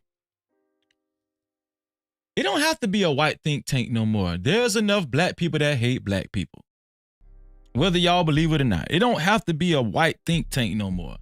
Believe it or not, there's black think tanks. There's black people that actually hate black people, whether y'all believe that or not. The Bible says your enemies will be those of your own household. That's a fact. No Cap-tivity. See, y'all still on this white shit. Y'all still on, the white man did. The white man. The white man is systematically destroying us and dividing. No, the white man, we don't need the white man help no more. We're doing a good enough job ourselves. That's a fact. I'm at the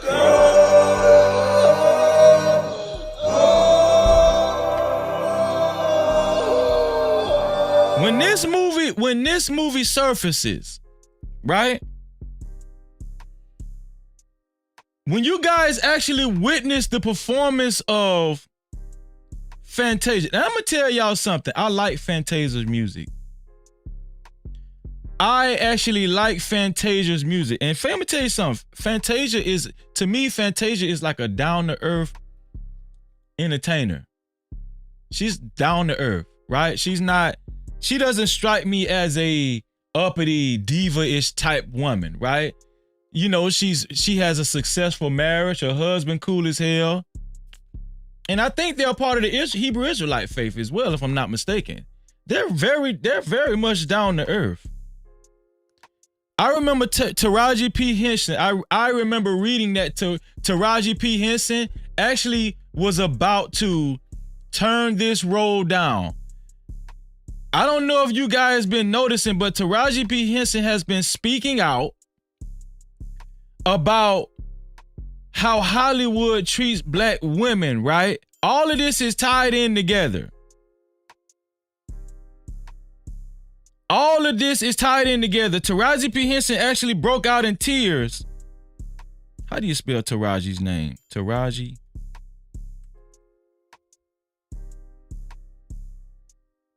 P. Henson crying. Let's watch this video.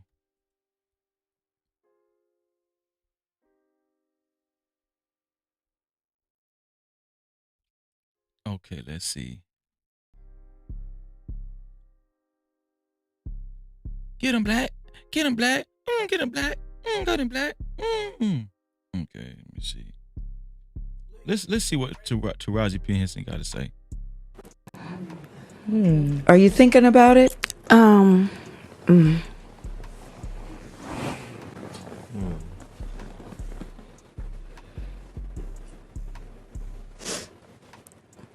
just tired of working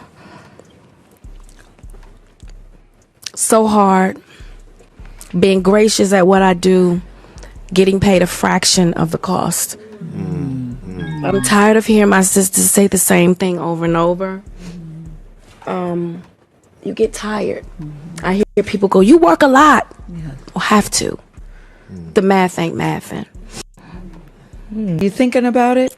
Let me bring my brother up. Oh, man. JT from What We Know podcast, ladies and gentlemen. No Cap-tivity. Oh, man. JT, man.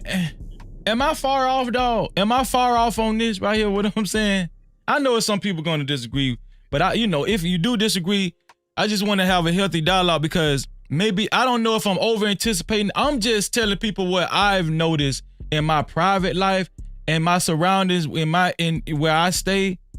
Dog, they geeked up about this movie, man. What you think, bro? What's been your experience as far as like, you know, your wife and the women in your stratosphere? Oh shit, they getting ready on the 25th, man. They got a whole, at least about, I know my sister-in-law, she done got about 20 goddamn people. They already got tickets. No Cap-tivity. Cause somebody, James Sharp, are you listening? The tickets are already sold out in most of these doggone theaters already. That's crazy, man. If you go on Fandango right now and try to go get a damn ticket, watch how many those tickets are sold already.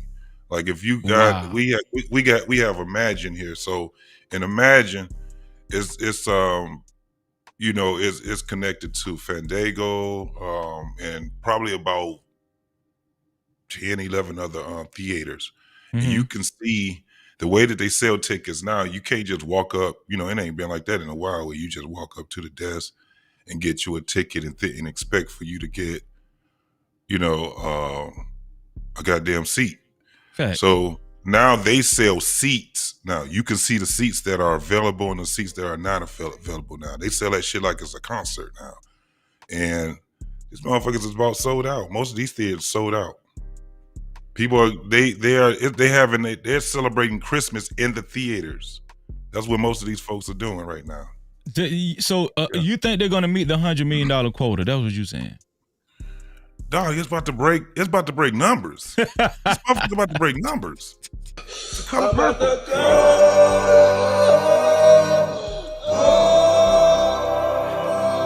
Listen. James, I don't know what's leading Mr. James Sharp in the chat. And shout out to James Sharp, man. Shout out to James Sharp. We respect your opinion. Cap-tivity. I know I do. I don't know what's leading you to believe I think some men have such, you know, they have such pushback with black. They don't think. Like, listen, it's time to use our heads and start paying attention to our surroundings and the tone of what's going on right now, right? Like, just like JT said, people are buying, they're buying tickets in advance. They're sold out. Theaters are already sold out. Christmas is going to be like, the line gonna be wrapped around the corner. Yeah. It's gonna be dog. Listen. First and foremost, this Color Purple here is a musical. Okay. Most people like musicals. The original was based off of just the author's imagination, so we know it's fiction, right? It's just based off of what the author or the director, whoever it was that came up with it, based off of the things that they heard throughout the family. It wasn't born during this time. This is in the early 1900s, the late. This is post slavery. This movie is post slavery. Right. The man, Mister, he was a considered back then a middle class black man. So he had his own land. His father had his own land. You had his son was damn near the same age as Celie, right? Right. His son and Celie was close together. It was like they were raised together. Really? Then you had Miss Sophia, which was the wife. Hold on of one his second, son. JT. 1 second. I got somebody in the back. I'm not gonna say your name because I don't even feel right saying that name. Listen, who is that? Yo, it's me. What's going on? Man, I thought you was a troll, huh, Saul? Man, God damn. They've been trying to get me lately, dog. My bad. TD said it first, right? And embrace the swallowing. So, right. Salute, JT. Shout out to Hassan. For the rest of my name, y'all can call me Big S or it's the swallowing. Up to y'all. First, I want to say that Cassie ain't shit because you know we ain't no snitching, right? She got $150 million. Cassie don't give a damn, dog. And snitching, she ain't right, man. She ain't right. But to the topic at hand, right? Hey, man, the Color Purple is going to be $500 million at least, in by itself, at least, right? Because you got to imagine like all the women, and then they're going to take their kids there to go watch it too, right? Because that's how we learned, right? That men ain't shit as men, right? Because we went to saw the Color Purple with our moms back in the 80s, right? Facts. And after that movie, black boys thought black men ain't shit. Well, you know, now it's the new generation, right? You have to keep doing this, right? You have to, because this is the modern way of doing the Willie Lynch letter, right? Exactly. To constantly educate the young. Because I have a friend, she works at the American Embassy in Hong Kong. And one of the ways she says she educates the culture is through movies, right? Because people learn through movies, right? More than books. So the best way to teach black men that the best way to teach black boys men ain't shit is through movies, right? And that's how we all saw it, right? We all saw it, right? Bro, it's going to do $1 billion because black boys, black girls, and mothers are going to go watch that movie. And then after this, you're going to have a lot of black boys thinking black men ain't shit. You're going to have black boys thinking millennial men and Generation X ain't shit, just how we thought baby boomers ain't shit. I totally agree, bro. I agree. Now, am I off? Am I off when I'm talking about the residual effect it's going to have on black men in the entertainment industry? Are more black women going to get work after this movie? Anybody can go after that. Anybody can answer that. I think that yeah, I think that they will. I think that was the whole reason why Taraji P went on her whole thing. Remember, that's what they were doing, talking about. They were the cast of the Color Purple. And when they asked her about her getting paid and things like that, this is what they're trying to do. They're trying to get more money. This, just understand this also. This ain't just about black women. This is about a lot of people. It's people that work in Hollywood, man, that make $25 an hour. Right. $15 an hour. You know what I'm saying? They just got off of a strike. The writers, right? They wasn't Exactly. making enough. So it's about people being treated fair. So if the black women are saying they're not being treated fair in Hollywood, they supposed to fight for it. And if this movie is going to be driving that campaign, I'm all for it, bro. I'm not against that shit. Let me tell you one thing: black women ain't enemies of black men. They not, because when they fight, when they fight against black men, and if black men fighting against them, it just takes a minute before the next generation along the lines find out we do way better with each other than without each other. That's just what it's going to come up to. Hold on, let me hot sauce. I'm gonna get you in there because I know you gonna say some profound shit. But I want to get Hassan. We ain't gonna we gonna train you, Hassan. We ain't gonna keep letting you skate. You got to talk. Listen, Hassan, we know you ain't black, but please tell us, huh? That commercial of the movie, it looks good. I actually like it. Go ahead, Freezy. It was kind of heartfelt, wasn't it? Yeah, I'll watch it. So wait, so that's shit. I know we in trouble now. Hassan gonna watch this shit. No Cap-tivity. Go ahead, Hassan. Go ahead, Hassan. Because the commercial. Hold on, Hassan. Hold on, Hassan. Shout out to Lost in Translation, lit in the building. No Cap-tivity. Also, shout out to Gray Matter. Gray Matter in the building. Thank y'all for being here. And King Jersey. King Jersey. What's going on? He said, what's up, Freezy? Appreciate you being here, bro. No Cap-tivity. Go ahead, Hassan. Just doing a little housekeeping. And make sure y'all support the channel, man. Super chat or cash out, okay? We got to keep the lights on. Go ahead, Hassan. Yeah, but the commercial looked like interesting. Like, I like movies like that. Like, I'll be down to watch it. Then I'll judge later if it sucked or actually good. Because sometimes they get me with these commercials. The commercial looks so good, but the movie's garbage, you know? Right, but right. They put more money. They put more effort in cutting the movie up into a trailer, and then when you go see the movie, you be like, "Hey, this is some bullshit." Yeah, I agree, bro. Yeah. But I don't think that this is gonna be like that, man. I think this movie is gonna be a good movie. Story or just made up, fiction or non-fiction? It's not. It's fiction. It's a fiction movie based on non-fictional instances. That's all they can say. It ain't even based off of a true story.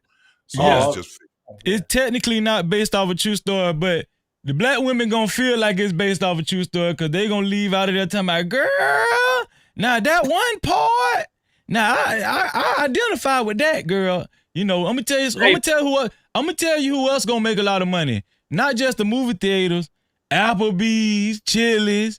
Cause that's where they're going right after the movie is over with. They're going to get drunk and take down some shots of Patron, for real. No Cap-tivity. But crazy. Can people enjoy a movie without black women this, black men this, brown people this? Let them if they want to enjoy, let them enjoy it. Well, no, that's not the only. Those are not the only type of movies. Black women make the point. This is the point. I don't think you understand the history of. Have you seen the first Color Purple? No, I haven't seen the original. Okay, so that'll add a bunch of context to why we're saying what we're saying. If you seen the first Color Purple, Hassan, and the effect that it actually had, the first Color Purple came out in the 80s. Okay. And it birthed a lot of black women, black women talk shows, right? It birthed a lot of other black movies that was favoring black women. I remember I would pretty much say, I would say more to the effect of demonizing black men. Not really favoring black women, but demonizing black.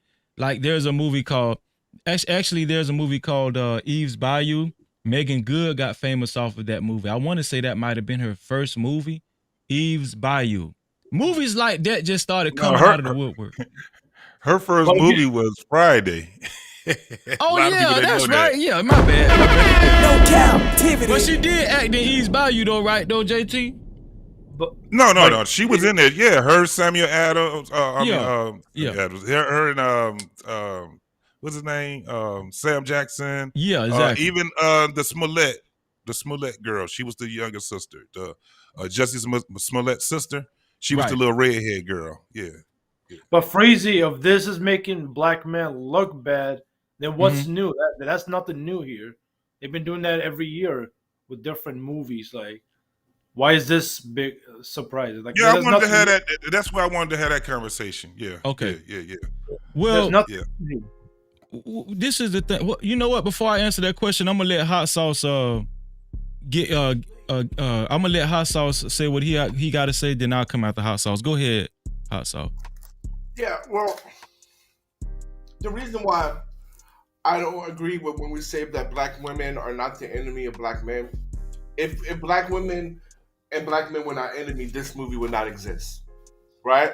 Because at the end of the day, this is going to damage this is going to damage millions of young boys and girls' psyche about what a black man is, right? It's going to damage their psyche because the thing about it is this movie is not for women who are over 35. This movie is for people who are 35 and younger.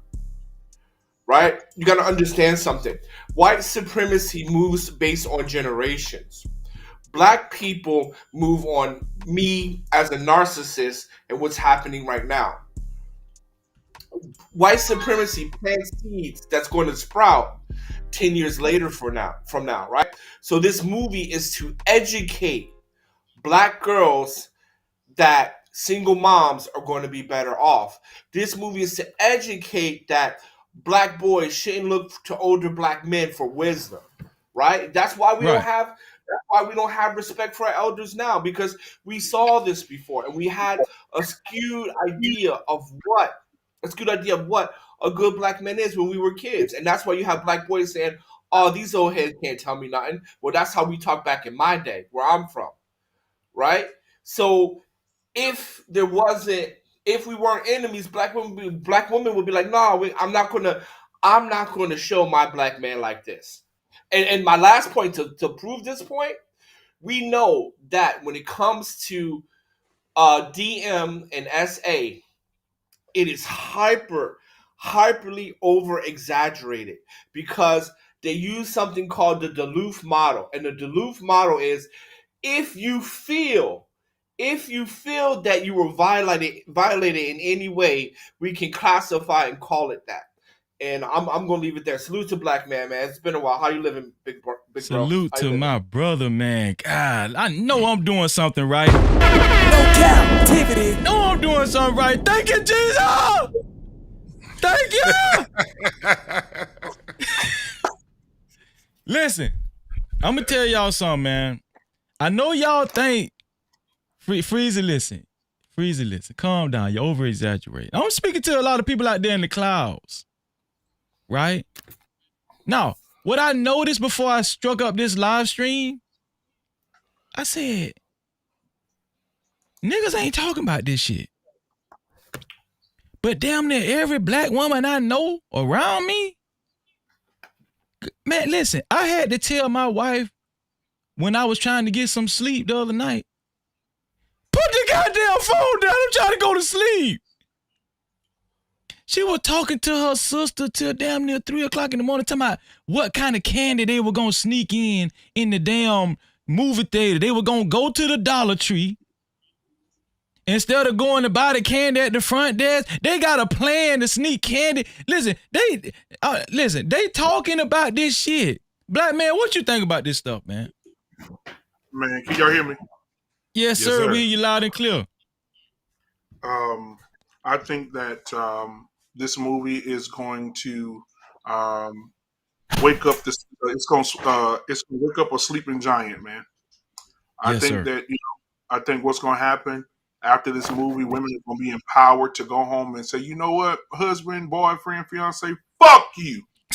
No Cap-tivity. it's gonna trigger. It's gonna trigger a lot of women. They're gonna say, "Fuck you, nigga." I'm not putting up with this bullshit from you. I'm not fucking Celie. I don't know who the fuck you think I am. Oh, you best believe that's coming. Yep. I'm not fucking Fact. Celie. That's a fact. This one here for the thug. Yeah, you're not here. You're not gonna come to this motherfucker talking to me like Hoppo. You remember what happened to Hoppo? What you think you missed? He got his eye ring. He gonna try to tell his paw it was a damn donkey. He was like, "Well, no, God, that's not a donkey. That's a fist print on your face, Thanks. boy."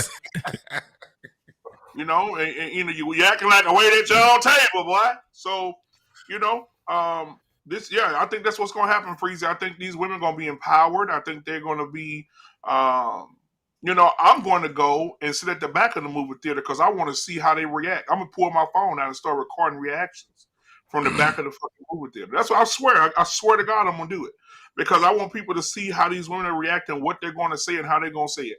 So you're gonna have some audio. You really gonna see some audio coming pretty soon, brother. I'm gonna go and just to do that.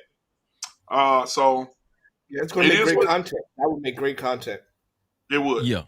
So let me ask. Hold on, JT. Let me get you before you go. This is perfect. Super chat. Shout out to JT from What We Know Podcast. Make sure y'all go subscribe with the $5 super count. He said this movie will break the damn box office. Fire. No Cap-tivity. Appreciate you, JT. Go ahead, dog. What I was just showing was the seats on the 25th of December. Mm-hmm. I was just showing you guys what the seats look like at 11 a.m. Damn. This is what it showed. This was at 11 a.m. They sold these tickets ago. Wherever you see the blue shit right there, those are the seats. Look how those seats are spread it out. That's at 11 o'clock. That's sick. All you got is seats up front by the screen. Yeah. They're going to be by the time tomorrow ends. Those seats are going to be gone. I'm not even going to show the seats that's going to be in the afternoon. Them seats already gone. You ain't getting shit after 2 o'clock. Nothing. And this is every theater that's in the the southeast Michigan area. And this is a big ass place. So, but what I wanted to ask the panel, how old were you guys when this came out? What year it came out? 89, right? What, the first one? No, it came out in 85. I wasn't even born. Yeah, it came out. You sure it came out in 85? 1985. I think it did come out in 85. Yeah. Purple Rain came out in Purple Rain came out in 1984. The Soldier Story came out in 1984, and then the next year was the Color Purple. The reason why I know this is because we used to get videos all the time, right? We used to go to the video store all the time, and my mom ended up getting 85. The Color Purple, the Soldier Story, and Purple Rain. That's how, and during this time, movies used to last a lot longer. People used to, movies used to be big. It used to be huge with these movies. So when the Color Purple came out, I was my brother was 5. So I was about, 14? I was 2. No, I didn't see it in the movies, but I saw it. I saw it when I was 10, but I wasn't 10 in 86. Right. I was saw 2. The blockbuster. Well, to be honest with you, I don't think the first Color Purple, I don't think a lot of black people went to the movies to see it. I think a lot of black. No, it broke the box office. But the thing is, yes. So this is what it was. JT, the way we look at movies. This is the thing. The way we look at movies now is totally different than the way that we looked at movies back then. Those movies used to be in the movie theater, man, for 2 years, for a year and a half. You know what I'm saying? Until they just can't sell no more into the theaters. And the theaters were nothing like this. This is when the theaters was just popcorn and candy and pop. That's what it was. This wasn't no. You can have a whole full course meal and pizza and all that shit. So it was and then to get in the theaters also was about $2.50 to $5. That's all it was. It wasn't even $5. It was about $2.50 to get into the movies. What I'm saying is this: people back then were not like socially sensitive like we are now, right? The Color Purple did very, very, very well. Not only because they used to talk about it, how it did well in the box office and in videos, right? So now they do how well they do in the box office, but they also say how well they're streaming. Two different things. Color Purple didn't do too much of nothing to women and men back then because people didn't look at it that deep. They liked it. Men and women loved that damn movie. It took for my generation when we got older because the movie we've always watched it. My father has probably watched that movie a million times, and I am not exaggerating. That and the Soldier Story. If you ain't never seen the Soldier Story, that shit was something else too. That was Oh with yeah, Denzel Soldier Story Washington. was good. Yeah. And the man that even played Hoppo's, not Hoppo, but Mister's dad, he was Sarge in the Soldier Story. So this man was making a lot of money. And they talked about it. Now, also understand, people keep talking about Whoopi Goldberg. Whoopi Goldberg back then was something different for her, but that wasn't the one everybody went to go see. They went to go see Oprah Winfrey. This launched her career. Oprah, Miss Seeley. When you look at The Color Purple, that's who they had. They had Miss Seeley and they had Hoppo because they laughed at this shit. It was funny to them. Remember when Miss Seeley was going around just knocking motherfuckers out? She was that was the type of woman she was. She was almost Mister's age. Mister had a 14-year-old wife. His son had a wife that was almost his daddy's age. She wasn't that much shorter. So that's what we were saying. We were seeing Seeley, the big burly, always cussing somebody else out and shit like that, had all these goddamn kids beating on her husband and shit like that. They never said anything about the movie until my generation got grown and started talking about this. Because even in the book, right? The book, because the book came out before the movie, obviously, and the book talked about domestic, you know what, right? And it highlights that. Yes. Right. So and who was the but what I'm saying is that the one that actually was doing all the domestic, the one that was being scared, that scared everybody was the woman. When they was in the store, when they was in a juke joint, and remember when she told the girl, I said fine with me. And what did everybody do once that girl smacked her? What did all the men do, including the dog? If you watch it again. You talk about Sophia. Yeah. When she was in there and that girl smacked her, every man in that mother, what that dude say? All right, y'all, I'll see y'all later. I'm about to go. Which, by the way, that man was my boy, what's his name? The played Lawrence Ike Turner. Fishburne. Lawrence Fishburne.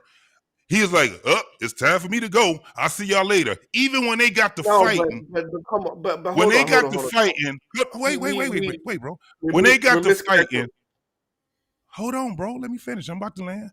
When they got to fighting, the funniest part, I'm telling you, if you watch it again, they even had the dog creeping out the goddamn juke joint. If you ain't seen it, watch that fight scene and look at the dog creeping out by his goddamn self. That shit was crazy as hell, man. The dog. No Cap-tivity. You forgot one big thing, brother. The man, you forgot one big thing, JT. What's that? Why people came out to see it. You forgot the man behind the camera. Steven Spielberg. Yes, the white man. It's real for the thug. So let me say something really quick. When you read the movie or when you come back from watching the film, you clearly come back understanding that black men are violent. Black men beat their women. Black men are abusive. That is clearly projected in the movie and in the book, even back in the 80s, because when I watched it as a 10-year-old, I could understand as a 10-year-old that black men were just violent people, inherently violent. And that's what that movie does in The Color Purple. And when you're looking at the signs of the times with Me Too, with the Me Too movement and Just Believe All Women, and we can see what happened with Jonathan Majors, this is the perfect time for this movie to come out because, again, it shows that being masculine is inherently evil, it's inherently violent, and we all know that for forever, even when the Me Too movie came out, the spokesperson or the picture of the Me Too aggressor has to be the black man because at the end of the day, white supremacy cannot rest unless black men's fault for every fucking thing in this country. And that's just the bottom line. Not pass the Listen, mic on that. I done seen this movie. I don't know how many times. I get it. They had Mister. His ass was abusive towards his young wife. He was abusive, but Miss Sophia was way more abusive. And it wasn't nothing that none of those men could say to her. You know what tamed her ass? Y'all remember what tamed her motherfucking ass? When she sat there and cussed that white man out and they hit her with the butt of that goddamn put her gun. ass in jail. Put her ass in jail. Then they had the white lady. Remember when she, on Christmas, the white lady took her to go see, because the white lady was like, well, I'm going to do something good for you, and then I'm going to go take you to go see your people. And the white lady was scared to drive because she was scared of black folks, right? And what did she tell Miss Sophia? You going back with me. I don't care if you didn't see your children or nothing. I need you to go back with me. Come on. So when we talk about that, it was a part, but then you still had, this is what I'm saying, bro. When you talk about Mister, he was all of that shit. He was still a man that had monies. He was also a fucking simp for a lady when that woman came back. What was her name? The hoe. The motherfucking hoe. Suge Avery. Suge Avery. That didn't, and she didn't have her damn. She on my mind. Oh. JT cut up. Why You're so crazy? Crazy. So the whole movie, everybody's scared of this black woman, and the white man put her in her place, and she got scared of him. So that's the whole purpose of the movie, right? No, that's not. No, fuck no. No. No, not at all. Okay. The movie really, it was to, I think JT he has a point when he stated later on it was understood that the movie was set out to demonize black men. Yes, it was. No, but everybody knew that from the beginning. That's where that's my point. When the movie came out, everybody walked away understanding that movie portrays black men as violent in the 80s. I mean, the book came out first, and people understood what the main goal was, and But black women believed it. They said, "Yes, black men are violent." And guess what? If you read the movie is Sesame Street compared to the fucking book. Exactly. That's why I don't understand why he's saying this, because the book even highlights it even worse. That's why I don't understand why he's saying this. Saying what though, in particular? Because he's saying that people did not look at black men as being violent until like later on, like till now in the 2000s. Understand it was demonizing men. But everybody, I mean, as a teen-year, I understood that black men weren't shit after watching this. Back then. I'm back.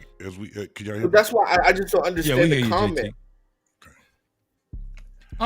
Because I can tell ahead, you, man, JT, because that you go, movie I gotta get my brother too. Lit in here. Go ahead, JT.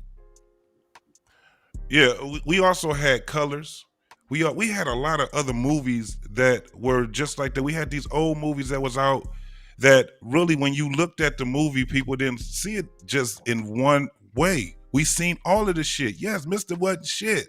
That motherfucker wasn't shit. He was the villain. But they also had Miss Sophia that was being highlighted too. That was the beat every nigga ass. Ain't nobody gonna whoop me, whooping on her husband and shit like that. You gonna do what I tell you to do type of shit. And they were cheering that shit on. Yeah, exactly. That's what you took it right out of my mouth. They cheered on, but they took the man more serious. Yes. But okay, but and so when JT, this is what I'm saying to you. Okay, I'm not disagreeing that those accounts happen. They actually happen, right? So it doesn't matter, right? Those factually happen. But what I'm just saying, right, when you walked out the movie in a sentiment, nobody was walking away saying like, "Oh, black women were just punking men like that." Nobody walks out saying that. You walk out from the movie. I mean, correct me if I'm wrong to the other guys. You walk out of the movie thinking niggas are violent and ain't shit. That's what you walk away with. You don't walk away with the Oprah Winfrey character punk. If you just don't walk away with that. Even though those things happen, you just don't walk out with that understanding. Most people don't. hot sauce, what was I the mean, most? am I right? Anybody can I tell mean, me hold this. on. Let's get a basement on that. Am I right about that? You You're don't wrong. walk out. I'm about to tell, and I'm gonna tell you why you're wrong. What was the most question was to famous the other. line in Color Purple? What was the most famous line in Color Purple? All my life. All my life I had to fight. Yeah, all my life, yeah. And I won't let Anytime you a had man a big hit me. girl that was sitting there, And I they used to won't let call a her nigga Miss hit me. Sophia. They used to call her Miss Sophia. Anytime you had a big girl that was out there that was fighting, they was like, she gonna knock your ass out, just like Miss Sophia. They used to call big girls Miss Sophia. You're proving Ain't my nobody point. kept went Wait, around hold calling on, wait. men Mister. What did hot sauce? What were you saying? What did you say? What I'm saying is this, Freezy. Nobody walks out the movie, and I mean, and this is to the other gentleman. Nobody walks out of the movie thinking that women are abusive or violent to men. Nobody walks out of the movie in the 80s with that. And even to the point where he says, "All my life I fought," right? That was the whole point of why you're telling Harpo to beat on me. Why are you telling a black man to beat on me? Right? Like what JT is saying is factually correct. Those things happen. But my point is twofold. Point number one, when you read the book, when you walk out of the movie, you do not look at black women as violent. You only look at black men as violent and practice domestic you know what. Second, You know what? I disagree, man. I disagree with that. I'm gonna let my play here. I'm gonna let my play here because it's getting cyclical now. Point number two, just how we watched it as kids and we thought black men wasn't shit, when we looked at our black, as we were black boys, this movie is now to educate the new black boys and girls that black men ain't shit. And I'm done. I'm totally done.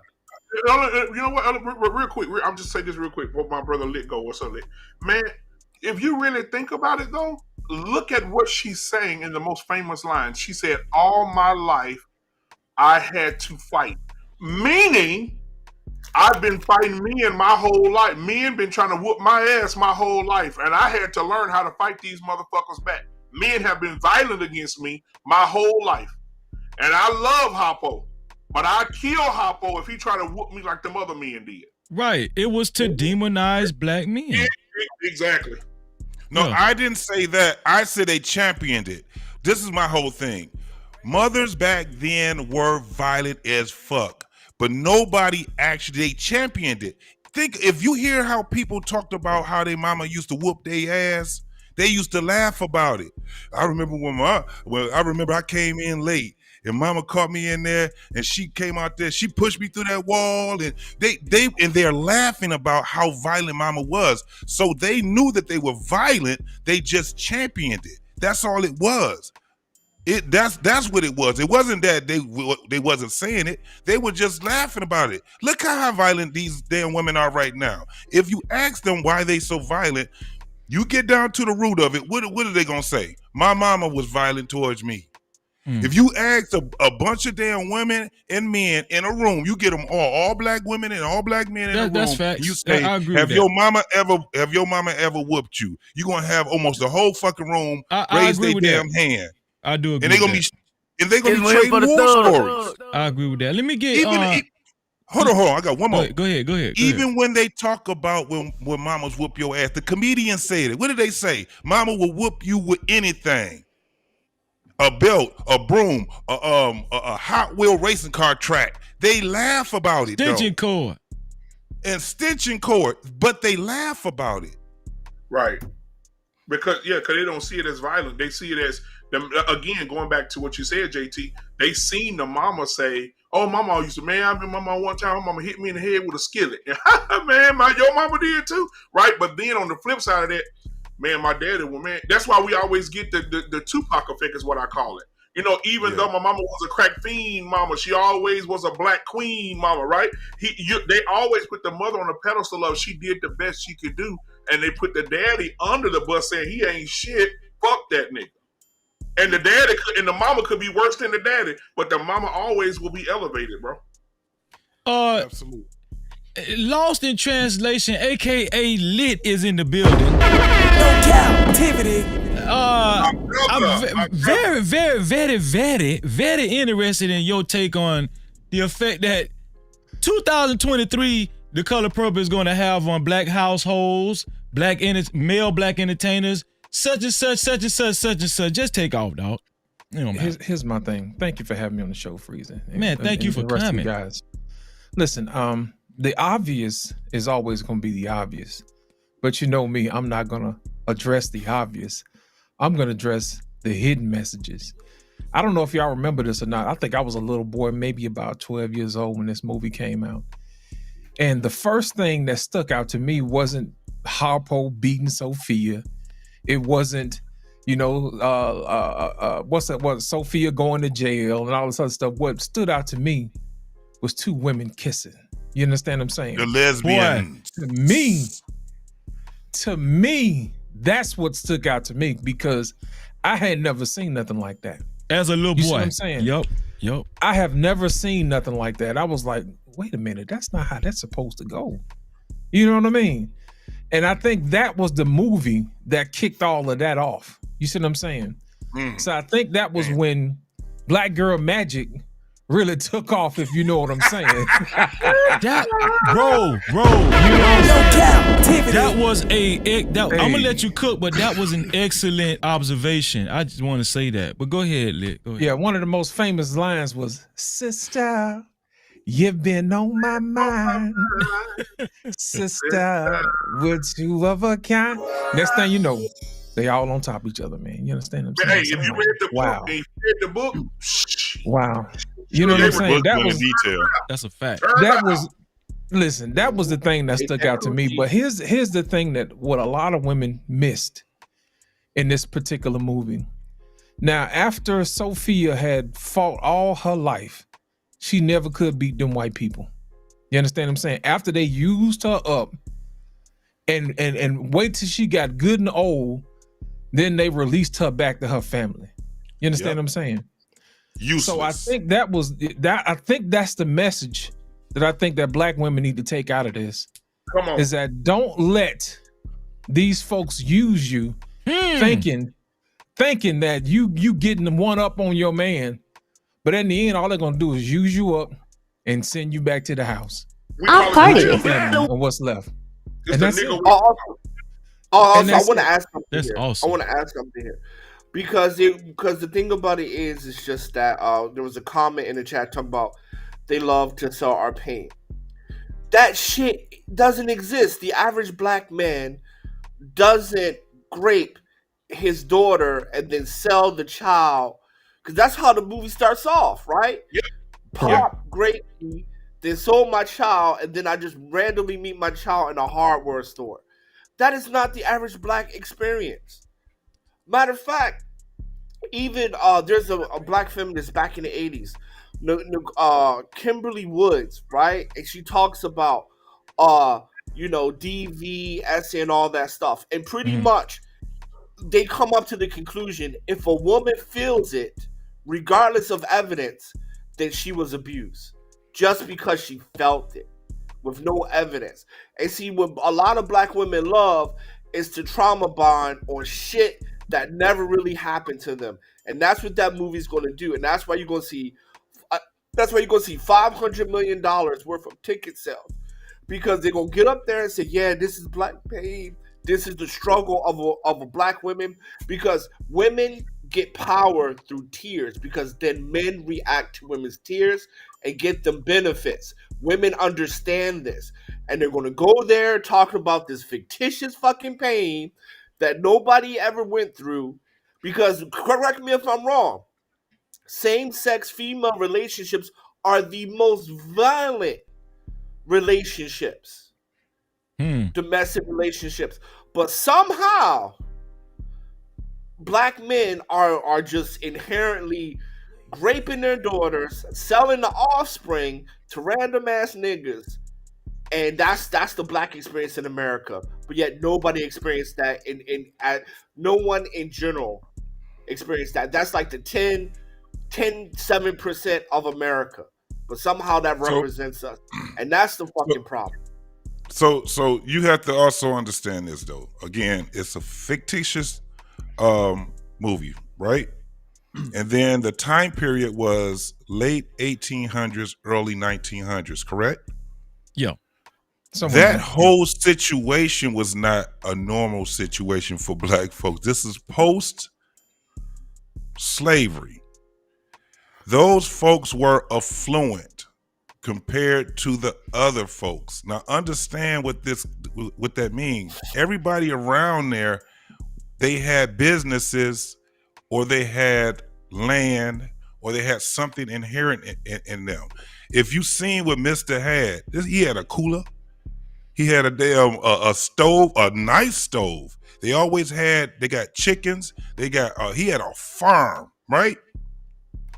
The man that Celie's father, that man that's just what they did. He didn't just sell her off, but some of those guys did. Everybody that was doing that period was not just good people. It was some bad motherfuckers that was there. You had motherfuckers that was, when they came up north, they ended up being bootleggers, right? And they was taking their ass down south and all kind of shit. On top of this whole thing where motherfuckers was still trying to enslave motherfuckers and shit like that. So it doesn't mean that wasn't what was going on.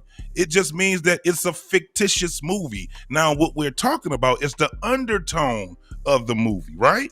Right. Because none of us were born during that time.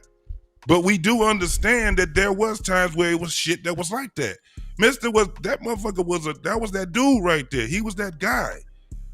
If you also ask understand black women, the undertone that they had also was everything that was the ilks of black folks. It wasn't just one thing. It didn't have nothing to do with just Mr. It had something to do with the woman he was in love with.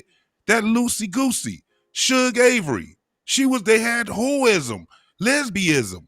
They had all of this shit that was in there. So it's the undertone that the movie is saying. That's my whole thing. Yes. Let me get these before you go hot sauce, let me get these super chats in here. Super chat. Shout out to the RBN with the $5 super cap. He stated, shout out for continuing this conversation. No Cap-tivity. Also, super chat. Shout out to T Will with the $5 super cap. He stated, till you do right by me, everything you think about, it gon' crumble. No Cap-tivity. Also, check the cash out, bitch. Shout out to Justin Wade. Justin Wade say, y'all need to talk about the soundtrack too. Man, shout out to Justin Wade. No Cap-tivity. That's a whole nother. We gonna talk about this. Maybe that's why they made it into a musical. I don't know, but Hot Sauce, you was about to say something. Go ahead, and I'm gonna say something. After Hot Sauce, ask my question. After Hot Sauce, go ahead. Okay, go ahead. Go ahead, Hot Sauce. So I'm just gonna say this real quick, right? Mm-hmm. At the end of the day, if you ask a black woman, you can do a poll in your chat right now. If you ask a black woman, is it common for black women to get you know what? They're all gonna say yes, even though it ain't common. They're all gonna say yes. And see, that's the point, right? We keep saying, okay, this is in a movie, that's in a movie, whatever. The point is they're going to walk away saying that this is the common black woman's life in America today, yesterday, Reconstruction, and slavery. They're going to say that, right? So even though this was fictitious, black women will tell you it's the truth. And that's why it's dangerous, because when you say this is the truth and this is how majority of black men is, it lets police be okay killing you. It lets white people discriminate against you when you're applying for a job. There is something called ethnic image. And when we allow this to be portrayed as black men, it allows the world to discriminate against us because we're not looked as human. We're looked at violent animals. And that's why this is not okay. And that's why I'm saying that if black women and black men were cool with each other, black women would be like, no, we can't do this to them. See, that's the overall point. This is why discrimination exists against us. This is part of, not the full reason, part of the reason why white people don't feel no problem beating the shit out of you with a billy club or tasing you in the back, because we are not human in America. And one of the reasons why we're not human in America is because black women keep saying, these niggas are dusty. These niggas don't take care of their kids. These niggas ain't shit. And I don't understand why we fail to realize that. And I'll leave it there, bro. I really will leave it there, because at the end of the day, this is crazy. Shout out to my dog Ricky Williams in the building. No Cap-tivity. Shout out to let me see, the Prototype Kingdom. No Cap-tivity. And shout out to my brother Tommy B in the building. No Cap-tivity. Go ahead, Hassan. Before JT froze, the question was, this movie's gonna make a black man look bad. There's nothing new here. Every year we see a movie makes black man look bad. Why is this big show? Like, why is this like we're taking it as a big deal? Allow me to retort why. Okay, go ahead. Let me tell you why. Go ahead. This is the first bash a black man movie post Kevin Samuels. These women want their pound of flesh back. These women want their pound of flesh back because they could not defeat this black man. Death had to come get him because night after night after night, he showed black women, hey, this is who you are. You need to change. And they did not like what they saw. And as a result, they called this man all kind of names. They tried to cancel him and they couldn't cancel him. Remember, this was post-cancellation. This is like when people would just scream and holler and all of a sudden the dude would get canceled. They couldn't cancel Kevin. So guess what? It's time for them to get their pound of flesh back.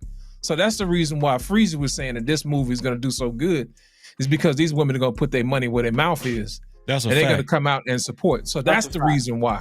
That's the reason why this movie is so important post Kevin Samuels situation. And shout out to black women, because I do want to say this, and I'll be quiet.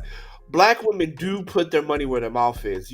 We need to learn that from them. Real talk. We really do need to learn that, man, because they do support financially. Yeah, they're gonna keep the sister code. This is a question I got for the panel. So I mentioned earlier, first of all, hold on, let me get these let me get this right. First of all, shout out to my brother Prototype, man. How you doing? And thank you, dog, for gracing this platform, bro. No Cap-tivity. It's an honor. Thank you, bro. I really appreciate it. Pleasure to be here, baby. For sure. I want to say that I mentioned earlier, right? And y'all might think, Freezy, you're stretching it, okay, Freezy? But I'm gonna just say it anyway. After this movie come out, I already said, I had some naysayers in the chat. Some people feel like this movie is gonna flop. I don't think it's gonna flop personally. But I think after this movie comes out, the type of effect that this movie is gonna have on black society, right? And let me correct something. We keep concentrating on black people, right? There's going to be a large, diverse demographic of people go to see this movie, right? It's not, listen, when it comes to, just hear me out on this. When it comes to differences in households, when it comes to arguments, confusion in households, black people aren't the only ones suffering from this. Black people aren't the only ones suffering from divorce now. This is a Western problem now. This is not a black problem. I want everybody in the clouds to hear me say that. This is not just a black problem. I do feel like Latino women are gonna flock to this movie. I think the LGBT community is gonna flock to this movie.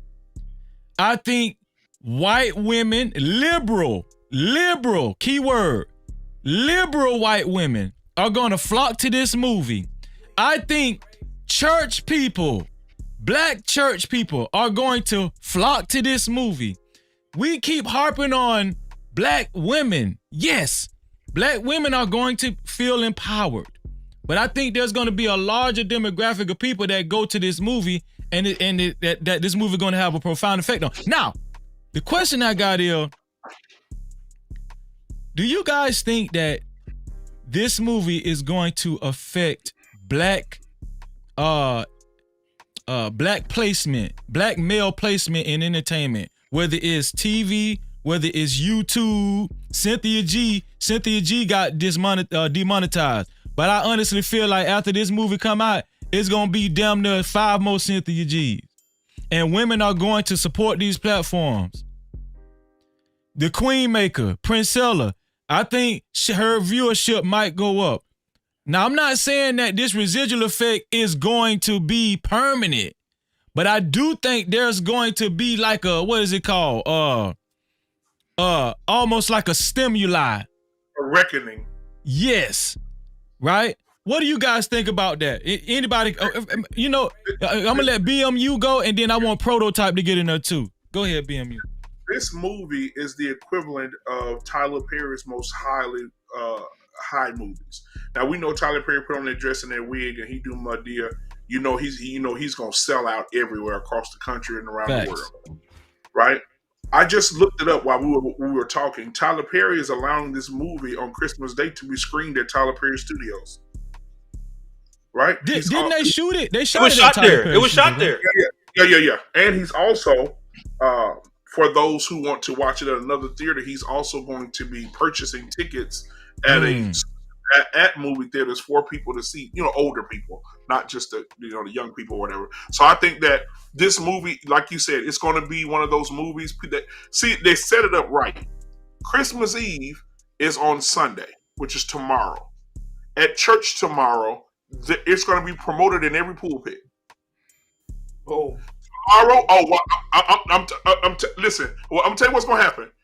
They're going to be. I know a church right now. I'm not going to say their name. I will say their name. There's a real big church right now called Cornelia here in Dallas. Huge church, and they're telling people we're taking buses on Monday to take our women and whoever else want to go to see The Color Purple. And this is one of the biggest churches in Dallas, Texas. They're all going. And so, and our girlfriends, I work in corporate America, guys. These women dress nice every day, look good every day. They're saying, hey girl, when we go and see Color Purple? Oh, y'all want to go Monday? We can go as a team. No Cap-tivity. It's going to be huge, I'm telling you. Shout out to Warren Solo ATL in the building. No Cap-tivity. Prototype, I seen you kind of shaking your head a little bit. You kind of have a little difference of opinion. Let us know what you're thinking, bro. Look, I don't think it's going to have as big as an impact as you say it's going to have. I do think this is a resurgence of they're trying to, reinfiltrate the woman's psyche to hate us again all over again. Yep. The first time this thing came around, man, and seems like we all on the same page with that. We all on the same page with that, right? But the first time this thing came around, I never seen it like from front. I never really seen it. I just seen the clips. I know the slogans, the sayings. But the way this impacted, how women are they're empaths. They're going to absorb all this trauma in this movie and be like, oh, this is me, or blah blah blah blah blah. We know they do that. So I'm like, we got to figure out a way to put a stop to it. You know what I mean? Like boycott or something. Like just to let this go on. You know what I'm saying? It's ridiculous. But I do think it's gonna flop. So what I'm shaking my head to is, they're gonna learn real quick that those liberal white women ain't really on their team because they not gonna go see this. They're gonna learn real quick that them Latino women, going through divorce, ain't on their team because they not gonna see this. This is gonna be powered by black women and hurt black women and weak black men. This one here for the thug. And the fact that church is he's sending that whole congregation to HE double hockey sticks. That's what they do. He's leading them right to right to Hades. You know what I'm saying? But it ain't gonna have. I think it is gonna be a flop. It's gonna come out tomorrow or on Christmas, and I'm gonna pray about it. You think it's gonna be a flop, Proto? I'm telling you, bro. Like, this is only gonna be a black thing. This ain't gonna be no better than Pootie Tang. Telling you. Pootie Tang. I don't know. I'm gonna tell you this. Wow. No Cap-tivity. Go ahead. I don't have any pushback on what you said, but I will say this. Have you guys seen the documentary of Tyler Perry? The Tyler Perry documentary on Prime? Maxine we did Baby. a review on it. Yes, sir. We've seen it. Now think about what he said. All the people, all the naysayers, ain't nobody going to see that shit. He acting like a woman. He don't know a woman's pain. He's pretending to be a woman. Ain't nobody going to go see that shit. This motherfucker's a top fucking selling fucking director, producer, writer, and fucking in the fucking country, bro. Like these women, the lines I remember being at the mall, and when some of his movies would come out on Fridays, the lines would be out the goddamn door. So I'm telling you, when Oprah Winfrey is tied to this shit, and then you went over. Everybody loved Cookie Lyons, right? From Empire. You got Cookie, you got Fantasia, and then they went to the gospel world. They got Tamala Mann on this bitch. Tamala Mann. Hey, they got the Little Mermaid, fresh off the boat. You know what I'm saying? Come on, man. All the women who just had movies, bro. All the women who just had movies of some type of women power or women empowerment are in this goddamn movie. They threw them all in the movie. BMU. This is the thing. Just Fantasia having the lead role as Celie. Listen, you want to know who the black woman Tupac is? Just go to a Fantasia concert. No Cap-tivity. I've been to two of them. Bro, black women, they worship Fantasia, bro. They're going to go for that point alone. They're going to go support Fantasia, bro. And they're going to go to see how bad black men, these niggas is mistreating Fantasia. But dog, you know, I love Fantasia. But did you see her interview though, bro? Fantasia did an interview. I love Fantasia, but she said they asked her on The View. They said, "Hey, Fantasia," Whoopi said, "You initially turned down the role of Celie." She said, "Yeah, I didn't want to do it." They asked her why. Didn't you want to do it? Why did you turn it down? She said because at the time, the same thing that was happening to Celie is the same thing that was happening to me at the time. I had a man that was abusive, a man that was, and I said, "Oh my God, she's selling the fuck out this movie." So now people are going to go see that movie. Go look at her, The View. Go look up The View interview with Fantasia about Color Purple. She said, "I came back because Taraji, that's my best friend. She wanted me to be a part of it." She said, "I came back," and she said, "I embraced it because Celie is me." Frieza, here's the thing, man. What people don't realize. Hold on, hot sauce. I'm gonna let Lit get in there, then you go right after Lit. Go ahead, Lit. Hey, what people don't realize is that people understand psychology of women. And I explain to you what I mean. Identity politics is probably one of the most powerful tools that's used today. And I'll explain to you how that works.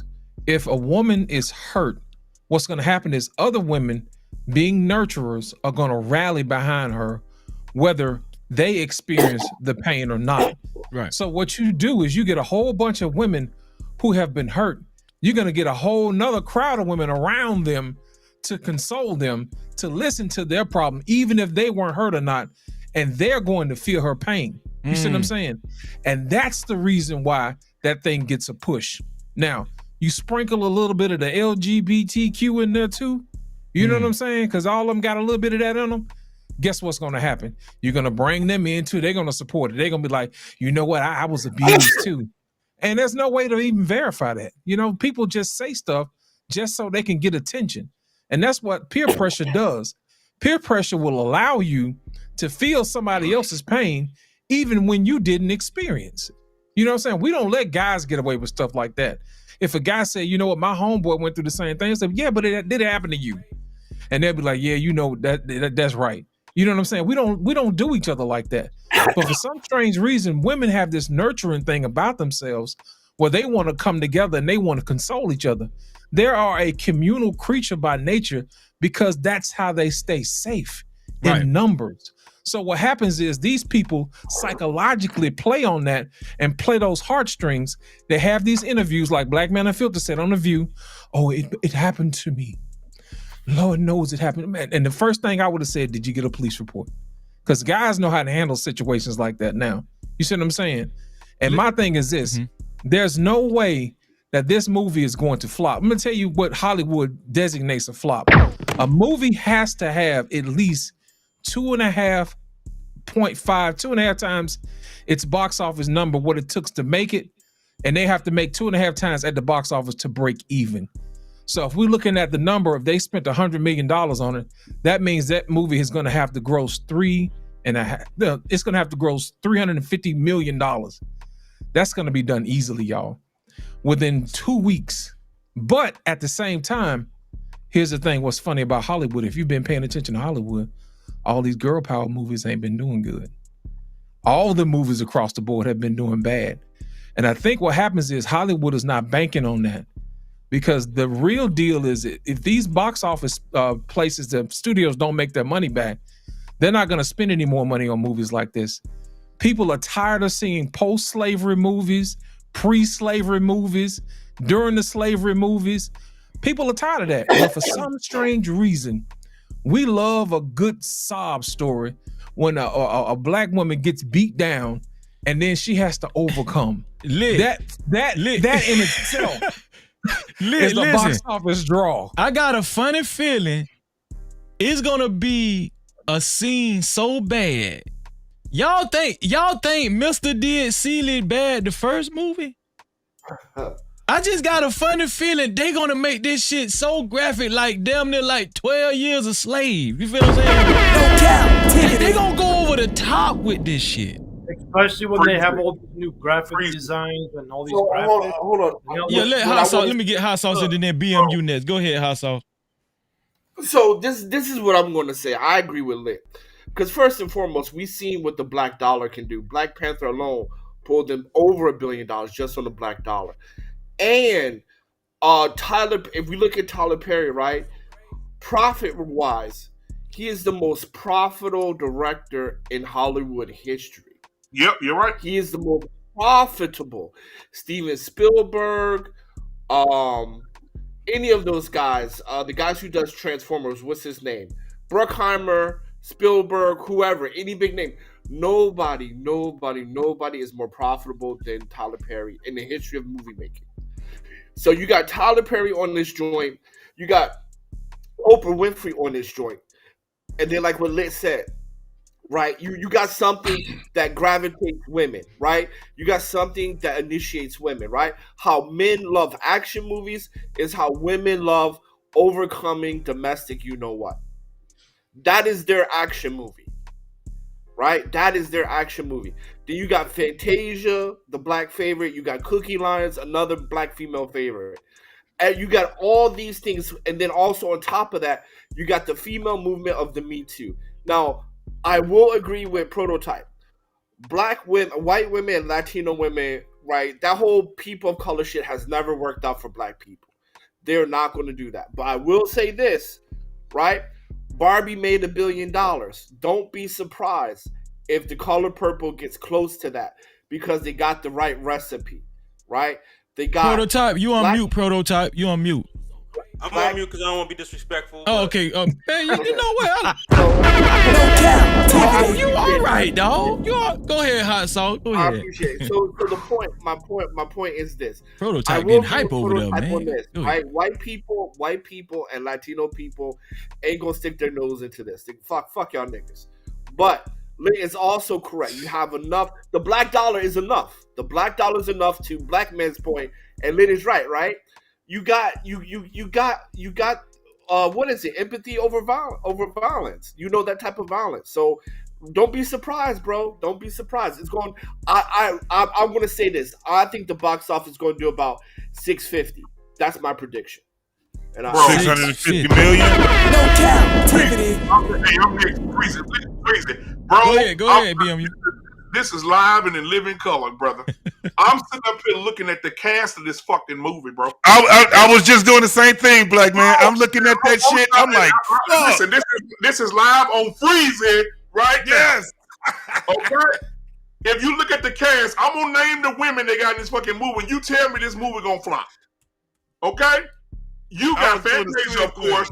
You got Taraji P. Henson, of course. But let's get down to the meat. You got Halle Bailey in this movie, all right? So, you know, she just did The Mermaid. She just got pregnant. You know, she just went through some controversy. They took her picture off of Disney because she got pregnant, right? You see what I'm saying? She's dealing with that, right? We're dealing with that. And then you got Sierra, the wife of Sierra. Sierra is playing Nettie. Then you got her, the musician, her this motherfucker. I mean, bro, I could just go on and on. Tiffany Burgess, Emma Rachel from Law and Order SVU, the black girl. Who else in this one? I'm looking at it. Paris. Tamala Man. Bruh, listen. And I'm telling you something. When you Tamala Man, but when you go to the cast, they got people that are doing cameos in the movie. They got the old Celie in the movie. Whoopi Goldberg is playing a midwife in the new Color Purple. They got the old Suge Avery in the movie playing. She has a cameo appearance. So they're bringing all the cameo appearances back of the old ones, and they're adding it to the new ones, bro. Man, Sierra, all this shit, when these men talking about she trash and these women supporting her, shit. Man, these women. This is the black girls. This is the black girls. What you call it? Multiverse. You know what I'm saying? The color it's like black female porn. You know what I'm bro. saying? The black and female Avengers coming together against Mister with the Infinity. Yeah, that's what you know it is. what I'm saying? But you also have Danielle. You also have Danielle Brooks too. A lot of people, if you don't know who she is, she played Mahalia Jackson. That's the new actor. If you know anything about Black is the New Orange, she played in that also. The girl is powerful in these streets. And she was interviewing Taraji, right? Wasn't that the one interviewing Taraji? Yes, sir. That's her. And Taraji did the crying thing and all that. Yeah. And guess what, KP? They you know why they added her? Because she's an overweight black woman, and black women been getting body shamed. And now they're gonna have. Now you added a big woman to it. If you don't support it, that means you're not supporting women, the LGBTQ community. They got a good recipe. You're not. If you don't. No, they got everything. I'm about to give it to y'all after you're done. Yeah, LGBTQ. Not supporting. You got a whole gumbo. You're body shaming against big women. You don't want to come support black women or the women's movement. Me Too. If you're Me Too, why didn't you come and watch Color Purple? Because Color Purple is attached to Me Too. What are we doing? They got a great recipe of abusive shit for abusive women to be empowered to say, you know what? We need to march more. Yeah. When is the next march? Yeah. Come on, man. All right, this is it. All right, here it goes. All they these put tricks some church in there. And now they finna sprinkle some music on top so you can remember the song that you need to sing when you bashing your black man. Come on. Hey, KP, can you do me a favor? Turn your phone sideways so we can get the widescreen. Look at the lineup for the weekend, though. They're going against Aquaman. They're going against Migration. I forgot about that. Yeah. You understand what I'm saying? Look at the lineup that's coming out. But they said Aquaman is trash, though. They said Aquaman, the reviews said Aquaman is straight trash, bro. Aquaman crash, bro. That's because they had Amber Heard in there longer than they should have, and they lied. So the brotherhood on the white side of town is saying we're not gonna support that foolishness. So the box office may take a beating this weekend. They not going. Look, there's too much coming out. People are with their family, so they gonna go see that Pixar movie. You know what I'm saying? No, they going to see Color Purple, bro. They Dog, look, in groups. Hold on, I'm about to say it. I'm about to run it out for you. Here you go. Let me lay it out for you. Let me lay it out for you. Here you go. Nothing. Oh, you see every Just let me single lay one it of out. them. They about to slap every one of them. Tell them and show them they ain't worth nothing. Your contributions is Okay. nothing. I'm about to lay it out for you. Here you go. Here you go. This is what you just seen 3 weeks ago. Do you remember this story? Y'all remember this story? I'm gonna give it to you. They just tried to burn down MLK House 3 weeks ago, didn't they? That's a fact. Cap-tivity. That's a fact. All right, that's in your head. Now put that in your head right there. Now then, last week didn't they just take down the Kang? That's where you freeze it. They took Kang down. The Kang the Conqueror. They took Kang down. King was running. King was running from the white woman in New York. King Kong was running from the white woman in New York. King Kong. Ain't that some shit? Okay, Half a they took mile. him down. He was guilty while running away. And Now being this gonna get innocent you too all. at the same Now time. this movie right here gonna get them all the way wet, all the way. Panties out the window with this right here. They got Fantasia as a star, amazing singer, right? And you already guilty for the last 2 weeks. They just tried to burn your house down. You can't get no more ruthless than that. The guy that died for everybody, he can't get no respect. They try to burn his house down. Jonathan Majors, they say something wrong with you because you was dating this girl, penis policing, right? But then the next week they come out, Simone Biles is in the news because she love her man. They don't like her. Yep. Brother, at the end of the day, they looking for a reason to burn you at the stake. So this movie is gonna be full porn. This is like they Malcolm X, bro. Look, you don't get no better than it's this. about This to is the show coup you. d'etat. It's about to show you that they don't have as much power as y'all think, and we need to step back up and be leaders because they really don't got the power they think they do. Hold on, Prototype. I need you to expound on that, man. Hold on. Shout out to my dog Ashton Weems with the $2 super cap. He said, y'all might as well kiss dating goodbye after this. No captivity. Serious. Yeah. Shout out to 2 Glock Hot with the $2 super cap. He said, no cap crew, let's get it. No captivity. Prototype, can you expound on what you just said, please? Man, they just. All I'm saying is they just don't have the power. We give black women too much power, and it's only because they got zaddies standing behind them that help them whip us in the court system, in society. You know what I'm saying? They're attacking us in media because they married the zaddy. They go and get their white man and think they can come attack us. You know what I mean? This is going to show them they ain't got no support that they think they have. Thank you for the start. Just like the feminist movement, right? They joined that, and soon as the white women got what they wanted, they was like, all right, we done with y'all. This ain't gonna be no different. They don't have the power y'all think they have. They weak for real. A Prototype. My only thing is this. I'm talking about this opening day, right? I'm looking. Remember, you can literally look at a lot of these theaters and see how these theaters are doing right now. I was looking at the theaters to see what they are doing. The seats are all gone. Now, will they take a hit? Yes, because that goddamn movie was expensive. Not only do you have the women that's in there, understand this. You also have Dion Cole, John Baptiste. You got Mr. Senior, right? Guess who's playing Mr. Senior? Lou Gossip. Remember, Mr. Senior was a light-skinned short man back then. Lou Gossip, Mr. Senior. Yeah. Lou Gossip is in there. Then you also have, man, you got a bunch of men stars that's in here also that's going to be bringing them in. Mr. Daddy was the one said, you going to make a sweep out the caboose. Now, I do agree with... You acting like a wait at your own table. Yeah. And I heard hey, JT right. Disease. JT right too. Add the other guy in there. The guy that's playing Mister is the Rainbow guy. Yes. He's the Rainbow guy. Comending, what is it, Domingo? Come on, man. Now, they will, yeah. Oh yeah, Alphabet Soup. Alphabet Soup. Community, the black people, they gonna be up in that motherfucker. You believe that? Let me say this real quick. But this also is. I'm gonna end it with this. This also it goes to Prototype's point too. They're going to lose all the way around. We're not complaining that we ain't got no goddamn women. They will be losing all the way around, even in the box office, because of how much money he spent. Now they predict in the box office. I don't know who this is, Long Range. They said the prediction would be on opening is, I think, $13+ million in opening. Long Range, $59 million. That's a bust for the money that they're spending for this movie. Okay. That's a double-breasted I bust. want to ask you a type of question real quick. That's still a lot of money, but it's a bust. Oh, hold on. I wanna say something really quickly.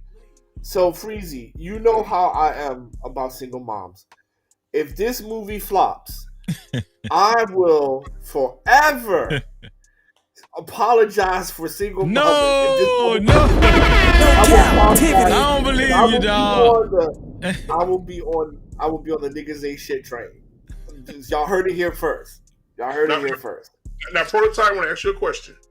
Now, my brother, if next week, New Year's Eve or New Year's Day, we look at the numbers and they've made 350, 375. What is the discussion? We better buckle in. No, that's just break even, y'all. If it's 350, they just broke even, y'all. We better buckle up. But I like I said, I don't think it's gonna work out. This movie's gonna absolutely flop. Everybody they have in here, like although they may be big to us, these are all C-list actors, man. They are. He's right. They're all C-list actors. Because look, I'm Prototype is right. I'm talking about the empowerment Sierra situation. She been through trauma with niggas driving her in the ground. Then you got her, who is a huge. She's not an actor at all. Like these are all C-list people, man. And to us, it might be a big deal, but you can't compare this to a Black Panther with the backing of a Marvel that was in the middle of a crazy storyline. Where all that like what Captain when Marvel, the real character passed away, Now, hold on, that second Black Panther was straight garbage. Right, you see what happened to That her? was gonna be garbage. Outside of the initial storyline of the Marvel universe, right? Anything outside of that they tried to do, been flopping. You know what I mean? The Black Power movement, flopping. The women's movement, flopping. It's going to show up the same way here, and even in the worst way. Well, Prototype, you all right, because I just seen Victoria's Secret said, fuck throwing them fat draws. We're going back to the angels. Fuck them fat hoes. Well, listen. I want to Prototype. I want to note this. In lost all this damn money fucking around with y'all. In 1985, I think they had the same strategy, if I'm not mistaken. When it came to casting the first Color Purple, I don't think they had a lot of A-list actors in that movie. Some of them. Whoopi Goldberg was not critically acclaimed. These, whoever played the Suge Avery character, I think Oprah Winfrey. I think that might have been Oprah Winfrey's first acting gig. Yeah, it was. So I think they're kind of trying to mimic the same. They're going about it the same way with 2023. What'd you think about that, Prototype? I mean, that may be the the thing, but I don't even think in box office times then it really smacked. I think over time it became such a classic, amongst our group of people that's what made it a hit. You know what I'm saying? But I'm telling you, this is not going to smack. And reboots very rarely work. When has a reboot has been successful? They very rarely work. This ain't going to work out. This ain't gonna work out. I was initially like, oh, we should boycott this, and this is gonna be a big smack in the face and saying this is gonna be a wake up call, like say, hey, we need to get back in line with our men. That's what I think is gonna happen. And that's cool. And maybe it takes that too. Maybe it takes all of this shit to do that shit, Prototype. It takes all this, because one thing I ain't never seen was a group of men in America just lost, and we don't fight back. Prototype, you say reboots usually don't work, right? Let me tell you, Prototype, reboots for Black women work. Listen. No Cap-tivity. Right now, if they came back out with Waiting to Exhale, guess what's gonna happen? I don't even know what's taking them so long. They not do that, motherfucker. They do that, motherfucker. It's over. If they come back out with Waiting to Exhale, they not going. I'm telling you, reboots like they tried to reboot Bad Boys. It didn't work. Reboots don't work. They don't work. Well, Bad Boy's pretty good though. I'm not saying it's terrible. I'm just saying it don't have the same impact. It is like once the train is lost, it's gone. Like that, it doesn't work. Prototype. I promise you, 650. If it doesn't do 650, I'm gonna come on Freezy channel. If it don't do 650, you owe me 650 push-ups. How about that? Okay, yeah, no problem. Now I just looked it up, guys. So I'm looking at this cast of the 1985 Color Purple. and Danny Glover. This was his fourth movie. The one who played Suge Avery. That was her first movie, and she was nominated for a damn Oscar for The Color Purple. And then after that, her goddamn career blew up. You know what she played, but this is the thing. She used to do a lot of movies with Bill Cosby, Richard Pryor, and all them. She also, if you guys ever seen a movie and it's funny as fuck still, Which Way Is Up with Richard Pryor. She was the It's woman. one of my favorite movies, man. That shit ain't it funny when she said she was pregnant and they said she pregnant with another man's woman. He said she ain't about to have that damn baby. They was like, why not? He was like, 'cause I'm gonna kill that bitch. And they was fighting in the kitchen. They had to pull If y'all Richard get a off her, chance to man. see that movie, I'm telling you right now, if you get a chance to see Which Way Is Up with Richard Pryor, trust me when I tell you, the movie is still funny as shit. He was the first one before Eddie Murphy started doing all the goddamn characters and shit like that. And he was the father. He was like, boy, you can't. I heard what you said. He said, you talk about having some kids and they ain't gonna be like me. He said, first of all, you got to get you some pussy first, boy. Damn, them kids. Suge Avery is 80 years old, bro. Yeah, she. Oh, yeah. But you know what? I will say this, and I want to see Prototype's face when I say this. You know they're rebooting Lethal Weapon, and they're bringing back Danny Glover and Mel Gibson. What the To fuck? do what? Scooters? That's going to flop. What they gonna be on scooters chasing motherfuckers on They tried scooters? the TV series, flopped. Like it's a wrap, man. That it's It's gone. a wrap. Yeah, that Yeah. reboot shit is bullshit. That reboot shit, they got to come with the original. You know what I'm saying? You Like, see, they came out with another Beverly Hills Cop the other day, right? Beverly Hills Cop is out on Netflix. We're gonna see about that one. that might be a hit. Yeah, that might be a hit. Now, the reason why that might be a hit because Eddie don't do much. Yeah, Like, he stays hitting. So we be itching for a little peek of what Eddie's going Yeah, to you do. waiting for it to come back. Yeah, We're You waiting for the Eddie to come back. Like, you know, anticipation. like I know when they said he was going to do another stand up at some point, and everybody was itching for it. You know, he just never did it. Like, so we're waiting for Eddie. His strategy is a little bit more precise. So his franchise is just his franchise is something different. But that's that would be a sequel though. That won't be a reboot. It'll be a sequel. Because they bring in all the old people that are still living, still there, and they all, you know, it's going to be something different. It ain't going to be nothing like the last. What was it? What is it now? What would that one be? It'll 5? be 4. It'll be 4. It'll be Number 4 or 4. 5. So it's never. Yeah, Eddie. 4. Eddie has a whole different formula for when he do movies like that, for sure. Let's take a look at what Black Man just sent me. I had to kind of filter it a little bit for YouTube purposes, whatnot. Can one of my mods, T Will, one of y'all, could y'all write fair use so I can put it up on top of the screen? Just write fair use so I can put. Shout out to D Moore. D Moore, how you doing? No Cap-tivity. D Moore, hit the link. Hit the link. We need a female's perspective. Shout out to D Moore. Hit the link, D Moore. Ebel, or Ebel. I don't know how to pronounce your name. Shout out to Ebel for being here. Thank you, Stan. I appreciate that. Shout out to Teddy Perkins for being here too. Thank y'all for being here. No Cap-tivity. D Moore, if you can, hit the link, D. We would love to hear from you. Let's take a look at this footage that Black Man, sponsored by Black Man Unfiltered. We're gonna watch this link. We're gonna watch a little bit of this footage, and I think this is talking about the cast, y'all. First of all, ladies and gentlemen, I would like to introduce you to the cast of The Color Purple. It has been adapted to a big screen musical starring Taraji P. Henson, Danielle Brooks, and Fantasia, film debut as Celie. Take a look. I laid you out something.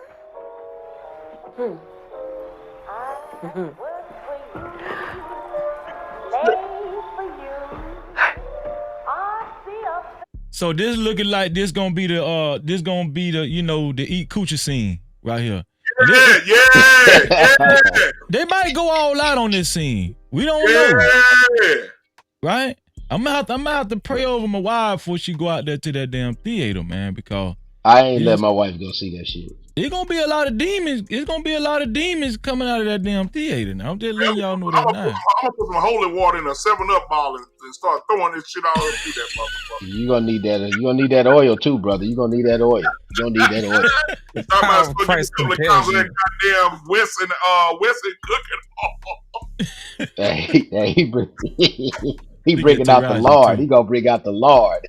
Taraji ready to eat some coochie too. Look at Taraji. She ready to eat.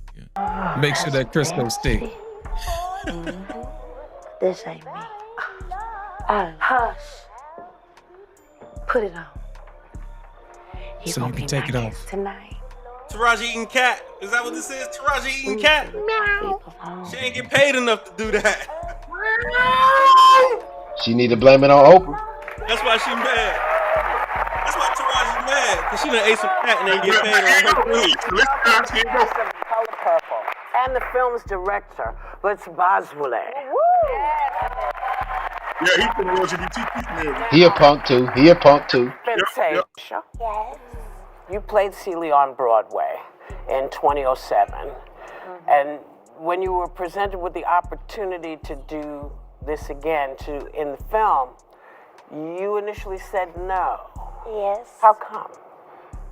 Because her walk is not an easy walk. No. And she carries a lot. She carries everybody. And at the time when I was doing Broadway, I was carrying everybody. And my life was so much like Celie's. So I guess I just went back to that. But I'm glad that I did it because I'm not that girl anymore. That's right. And I got to see so many different things in Celie. And she was really the ish. She was dope. She was beautiful. She was bold. She was strong. She held everybody together. And she went through a lot of things. But look at Celie now. And guess who did it to her? The black man. Taraji, you play Shug Avery, and this role seems to have been destined for you. Now, you were originally asked to play her on Broadway many years ago, and you said no. So I want to ask you, what scared you about doing it back then, and what gave you the courage to play her now? The courage. What scared me back then was singing next to who? Fantasia? Oh. I'll pass. It's just, I know my vocal cords. I just knew that I couldn't stand 8 shows a week. I just knew that. And so I ran, but she found me. And I guess what gave me the courage this time was Blitz, because he just believed in me so much. He was like, "You are our Shug." And I was like, "Are you sure it's me?" He was like, Who is this guy? He gay as fuck. He's bro. Hold on, black man. I know you about to go off. So this is how it works, bro. So this is the diversity, equity, inclusion that excludes men, especially black men. So there it goes right there. He got alphabet, and then he's a male. So he's good. Because he's no threat to nothing. He's just fun. He's just there he's just there to ride. Literally. Wow.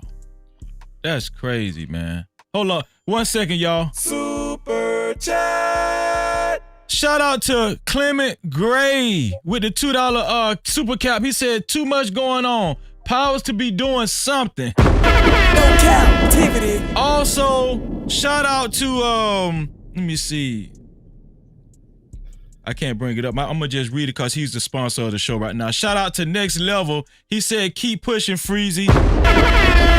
No Cap-tivity. Check the cash out, bitch. Next Level is the sponsor of the show. Go. I think KP was talking. Go ahead, KP. KP or BMU. One of y'all was talking. Go ahead. Man, they even got David Allen Greer in this motherfucker.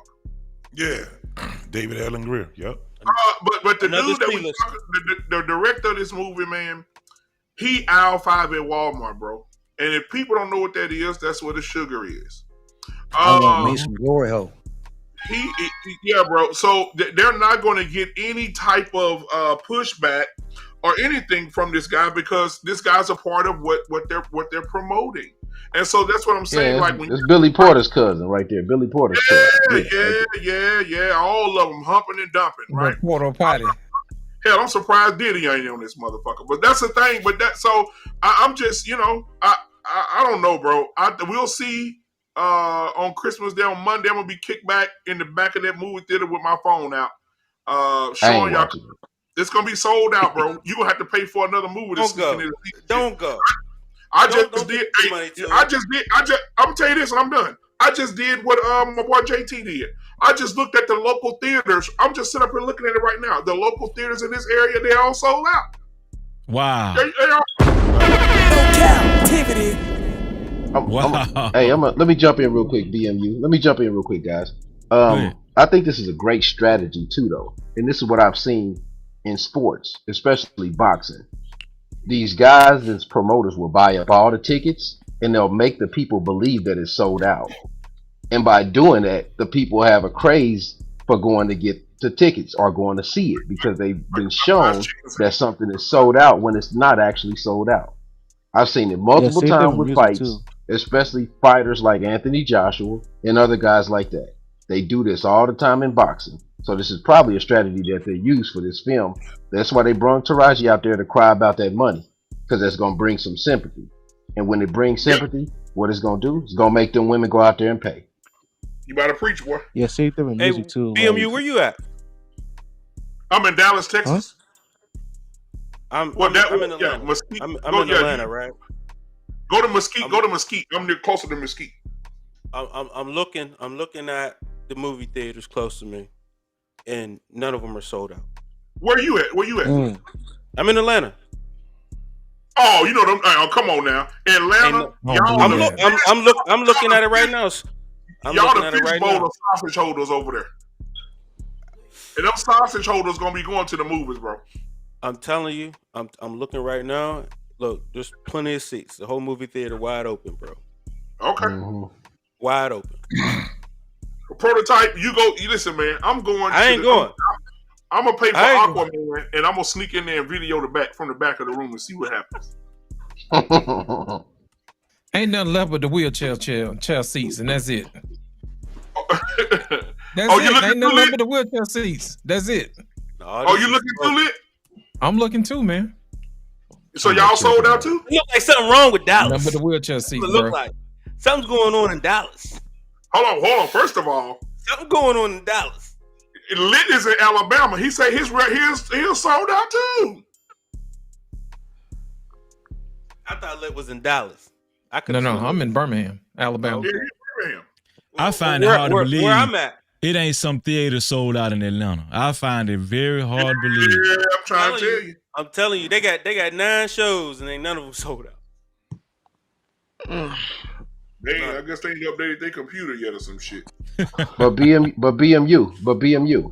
I would say this about Dallas as a city, because I go to Dallas a lot. Dallas is a Bible Belt, but color purple is almost like a rite of passage for black folks in the South. Yep. Atlanta now has become so. It's just so different. It's different than Texas. It's way different than Texas. It's like high speed, super liberal. And Texas is different in that it's more of a Christian based kind of thought process. But man, that Atlanta is different. So I bet you probably gonna have a lot of people that walk up from Atlanta. You're gonna have a lot of walk up buying tickets. So they're gonna have pressure on Sunday or Monday. The pressure's gonna come. We ain't going to see the movie. We ain't going to see the movie, girl. I got 6 tickets right You know now. what, fellas? Hold on. Wait, fellas. There's something that I did not pay attention to. The theaters that are sold out are the smaller theaters inside of the theater. They're not the Aquaman size theaters where they got the upstairs and the downstairs. No. Hold on. Sold out. When they Not say in it was Michigan. sold out. Well, that's in Not Michigan. in I'm looking Michigan. in Alabama because I went to go check the Aquaman, and it's in a much bigger theater because they have certain size theaters for certain things. Like those big action movies, they have those rocking chairs and stuff like that, and mist flying around and special lights and extra sound. All those movies are reserved for like huge blockbuster movies. These are smaller, more intimate movies, and I'm just looking at them like, that ain't but 1, 2, 3, 4, 5, 6, 7, 8 rows up and down. Normally it's about 15, 20, 30 rows all the way up. So, and when they say it's sold out, it's just selling out those smaller theaters to give it the impression of it's sold out. So I think Prototype might be on to something, y'all. What? Hold on. I'm looking at Studio Movie Grill. I'm looking at Studio Movie Grill. I don't know if y'all got that. But Studio Movie Grill, none of these shows are sold out. I can go in and at the highest ticket, at the highest time, 6 o'clock, 8 o'clock, about 6, 7, 8, 20 tickets if I want to. So I'm over here where we got Imagine, Palladium, and things like that, and a lot of these theaters got anywhere from 22 to 36 theaters in them. I'm looking at that's what I'm looking. I'm looking at the times, and I'm looking and all. Now understand what I'm saying. This is only on those days that they're just opening up. The 25th is what I'm talking about. You won't get a ticket if you in the southeast part of Michigan. You're not gonna get a ticket. It's not gonna happen. I'm looking at 11 a.m. and I'm seeing they got seats just spread it out. But other than that, you ain't gonna get no ticket. At 5 o'clock, it's a done deal. It's a done deal. I know people that was, I got family members. It's 25 of them. 25 of them that's going. They already got their ticket. They got their ticket as soon as they start selling. But you know what the influence gonna be? Hold on, BMU, 1 second. D, how you doing, D? What's up, Freezy? You got some lighting? Yeah. Yeah, put some lighting so I can bring you on up. Yeah. No, I ain't coming up now. Okay. Well, I ain't coming up. I'm gonna make you come up one of these days. One of these days, I'm gonna make you come up. Okay, you doing too much, Freezy. Okay, but give me 1 second, D. I'm gonna let my main man BMU get his thoughts out. Then I'm gonna let you come in next. Go ahead, BMU. Okay. You know what, man? Shout out to you too, sweetheart. You know what, man? You know what's gonna be the influence is that women have already talked about it at work last week. Mm-hmm. Now, what's going to happen is what woman wants to be left out on Tuesday morning from having this conversation? Yes, that's it. The social pressure. Yes. The social pressure of coming to work on Tuesday, because I know at my office it's going to be a food. So Tuesday they're going to be like, "Girl, did you see when Mr. Oh, they changed it from the last one." You don't want to be that woman sitting in the corner saying, "Damn, I ain't seen it yet." Here's the thing. My point of reference. That's what's going to cause people to go see. This is the size of the Aquaman theater. Look how big that is compared to the Color Purple I just showed you. Yeah, that's huge. I got that's you. Huge. Yeah, Aquaman go yeah, he's right. He's right. I'm in KC and I'm seeing a small room in all the small ones are sold. It's gonna flop like a motherfucker. It's gonna flop. Listen, ain't that what the Blues Listen. I'm not gonna. Ain't that what they say? The smaller the building, the greater the party, the bigger the party. Ain't That's that what right. they say? That's right. That's Just waiting for the they trying to thug. pack them in that tight. Hey, DC waited too long, man. DC is trash, Make sure them bro. emotions flowing, man. You Yeah, know I what want to I'm say saying? this. I want to say flowing. this though. Okay, we talking about advanced sold tickets, right? But there have been movies that there have been surprise turnouts where the line was around the corner the day of. So I ain't gonna count it out just yet. Prototype. No Cap-tivity. Yeah, but guys, don't forget it's on Christmas After we feed the men and the kids open their gifts, we're gonna go watch Color Purple.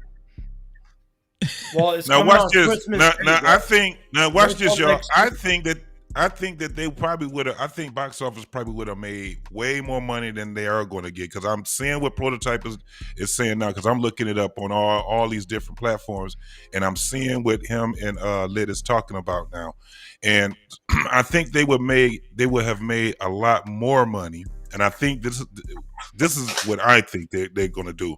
They're going to rely on Amazon Prime. I think they're gonna rely on the streaming. Oh, okay, I got you. Yeah. D, I got it. How you, D? Are you with me? Yes, I'm right here. D, I'm so elated to get your opinion on this subject. I really wanted a woman's opinion, especially a black woman's opinion on this subject. We're talking about the Color Purple coming out on Christmas Day. Are you First off, are you going to see it on Christmas Day? I am not. Okay, so what's it been like as far as the atmosphere with your female friends? Well, you know, whether it's your cousins, your you know, whoever is close to you, your coworkers. Have they been talking about it? Have you had circle of friends or colleagues talking about this movie as far as women? Well, the people that I'm around, we not really like. I have a small circle, but it's my daughter who's grown and my sisters, and they are not speaking on it like, oh yeah, we have to go see this movie. They are on my mindset like when it comes out and we don't got to pay for it, then we're gonna watch it. At the end of the day, first of all, the spinoffs have never been good. That's number one. Number two, the people that they have playing the parts that they're playing, I just am not in. I don't know. They just don't look the same to me. They don't have that same. I do think Celia is not ugly enough. I said that earlier. No. Cap-tivity. And Taraji's playing Suge, right? Yeah. They should have had the queen make Taraji done gained too much weight to play Suge. If you remember, Suge was super skinny. Small. Yep. Small. She done gained too much weight to play Suge. Plus, Suge had that sexy aura about her. There's a difference between being sexy and not being sexy and not having it but making it happen on screen. Right. Suge Avery, regardless of her age or how she look or whatever, she had that sexy aura about her. Taraji don't have that. Taraji does not give me sexual aura that comes off of her. Not just the acting, but sexy is an inside thing. It is not just something that you can just put on. And so she just don't have that same Suge Avery swag. And so, the players that they have doing it now, I'm not sure if they're going to be. I'm not saying they're not good actors and all that type of stuff. I'm just not sure they're gonna give it that stank that it had back then. Can I give you a fun fact about Suge Avery? The actual actress, her last name is Avery too. Yeah. That's my original last name. Margaret Avery. Yeah, that's my her name. maiden name. No Cap-tivity. Yep, Avery is my maiden name. But at the end of the day, I just I'm thinking that I don't know. These women right now, they tripping. And Taraji's thing was a whole PR stunt. We all know that. And so everybody gonna go out and watch it. I agree. I agree. Really? Yes, I thought she was serious. They gonna go out and watch it because she was crying and stuff. At the end of the day, it's just like the NBA, right? Like you don't get paid as much in the NBA because it's not as many people who's trying to watch it. Nobody's checking for you like that. You playing the same movies. Every time we see you, you playing the same movies. It's for all the black women. You know what role they gonna play when they play it. It's like, I don't know. It's basically the same character with a different name. It's the same movie every single time. I can't even watch Tyler Perry movies no more because it's the same exact movie every single time. You can word for word the whole movie without even seeing what's happening. Yeah, I agree. But so I'm not saying it's not gonna be a good movie. I'm not saying it's not gonna be a good movie. It probably is, but it's for it has its audience, and it is for the victim audience, right? The women's victim audience. That's who it's for. The man bashing audience. That's who it's for. Everybody is going to see certain things happen. That's who it's for. The LGBT community. That's who it's for. And I don't fit, nor do my family and friends fit in any of those categories. And so nobody is really checking for it like that. Now, are there going to be millions of women that are? Absolutely. But just not my circle. Okay. It's not gonna flop. It's not gonna flop. No Hot sauce. I want you to speak on that. I want you to speak on the naysayers. What you got to say, Hot sauce? Well, I just think everybody's looking at it from a individual standpoint instead of looking at it from a demographic standpoint, from a business standpoint, right? And that's why I say it's not gonna flop. It's not gonna flop. So, it's gonna do good. Because you got a lot of women out here that are identifying with all of those things, even from way back when, and they're identifying it on a victim level now that they never had before. Let me finish up if I could, please. So first of all, the people in the back office, Oprah Winfrey and Tyler Perry, right? Tyler Perry has an excellent track record of being profitable, right? So you got the right people in the right positions from a business standpoint. Second, second point, right? With the fever pitch of the pushback from the Black Manosphere, with the fever pitch of the passport, I would not be surprised if Mister is a passport bro, beating bitches across the world, right? Because you got the passport bro that's stirring up all types of hell. On top of that, right? Women need to answer, right? The main establishment needs to answer, right? Because right now, men have checked out of dating. Women are at an all-time low in depression, right? So the establishment has to answer, right? And yes, a lot of female-led movies did bad, but Barbie did not. Barbie brought in $1 billion, right? Because it speaks to white women's childhood. The color purple is perceived to speak to black women's childhood, because if you ask majority, not all, black women, they're going to say, yeah, either I or someone I know have suffered from that, right? Things that speak to people's childhood, they're going to support, right? And I'm not saying they're going to do $1 billion, but for sure they're going to do over 300 million, and I put them around the 500 mark, You five can't to six compare hundred mark. Barbie. You can't compare Barbie to No. You're missing Color my Purple. point.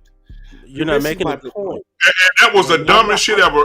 What is his name? Ryan Gosling or whatever he ran. That Yeah, lowered him that was in my the eyes. point. The Bro, I'm point like, I is, can't believe you went the in the Yeah, fucking point you place. is, can't Barbie compare. spoke to Barbie's been females. advertising, marketing for years. No, but For I'm not. I'm years. not. Like I'm not. that's a build up over a century. Like that's years. Like, come on, you can't compare. You can't compare Brother. it. Hear me out. Just hear me out real quick. Hear me out. I What mean, we I'm heard what you. I'm doing. You believe in the movie, but I'm telling you, it's No, not going what you think it is. but the reason why I'm drawing the analogy between Barbie and that is because the reason why Barbie was so successful, because it drew on mainstream women childhood, and Yeah, for the but color you're This missing ain't purple. something on mainstream that. women. You're The missing hurt something on that traumatized though. black woman is not Barbie, mainstream. you're missing No, something no, on no. that But though. what lit already Barbie established, appealed what to lit already all of established was that you're most women empathize with that. So if you ask the all. average black woman, of course not all, they're going to empathize with that. They're going to say, "Yeah, I know a girl or like that," or "Yeah, that was me when I was a kid." When you this is the analogy I'm saying. When you draw on people's childhood experience, whether positive experience or negative experience, it's going to be successful. Now, I'm not saying it's going to be as successful as Barbie. I'm just saying why Barbie was successful and why this movie will be successful is because they're drawing on childhood experiences. And I'll leave it there. Okay, so Hey, Freezy. You going over understanding Freezy. that 600 Put a yourself. poll up. Hold on, y'all. Freezy, put a poll up, man, and see see if we what our predictions would be on how well Yeah, Color Purple yeah. will do. Put a poll up. Okay. Like flop or no piggybacking flop off or what you some shit like I said, that. did the flop. I did the flop or no flop already. 74% said no flop. 26% said flop. Oh yeah, you Money, did. get You did. it, quantify it. Okay. Quantify it. What? How much Like, money oh you yeah, want me so to you put like down? you like three like above 300, below 300, or like 300, right? So below 300, at 300, above 300, right? All right.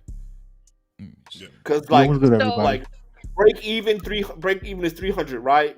Like Yeah. below 300, don't break even, and above 300 would be successful. Premium, how you doing, bro? No, man, I wait for this. I ordered a mic on Amazon, and like the shit like got pushed back, so now I gotta wait after Christmas. As soon as I get this mic, I'm gonna cam up and mic up and everything. I'm about to be on my Steven Spielberg type time with your channel and everything. Let's get but, it. No captivity. But I gotta thug it out. I gotta thug it out with the iPhone XR. I'm ghost tapping and everything. All right, listen. I got a question now. What's the budget on this movie? Because I want to get like a clear idea of how this movie gonna play out. It's $100 million. $100 million. Okay, now the color purple has been, geared towards the black women, right? I don't see.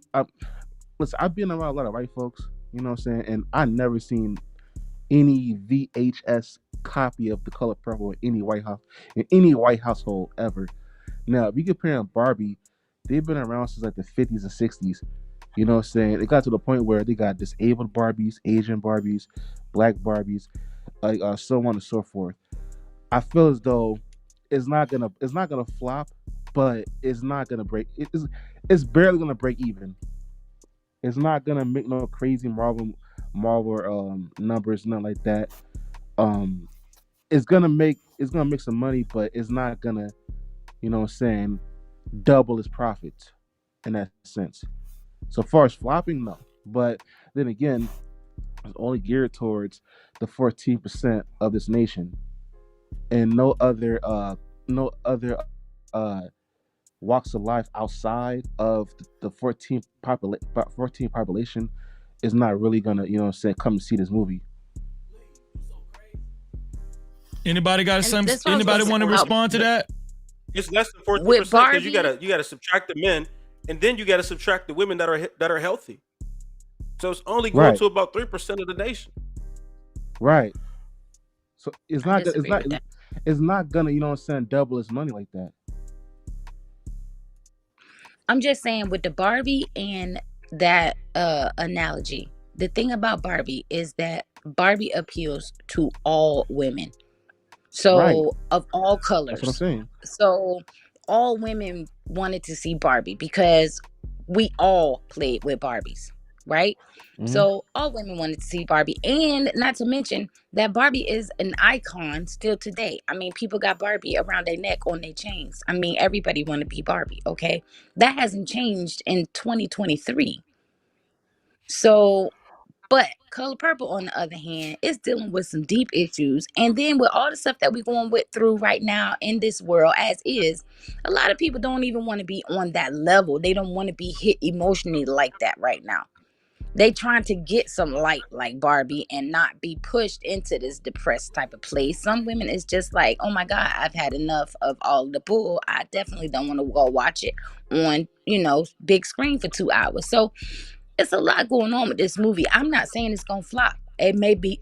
I'm thinking it's gonna do very well because you also got all of the white women allies that's gonna go see it as well.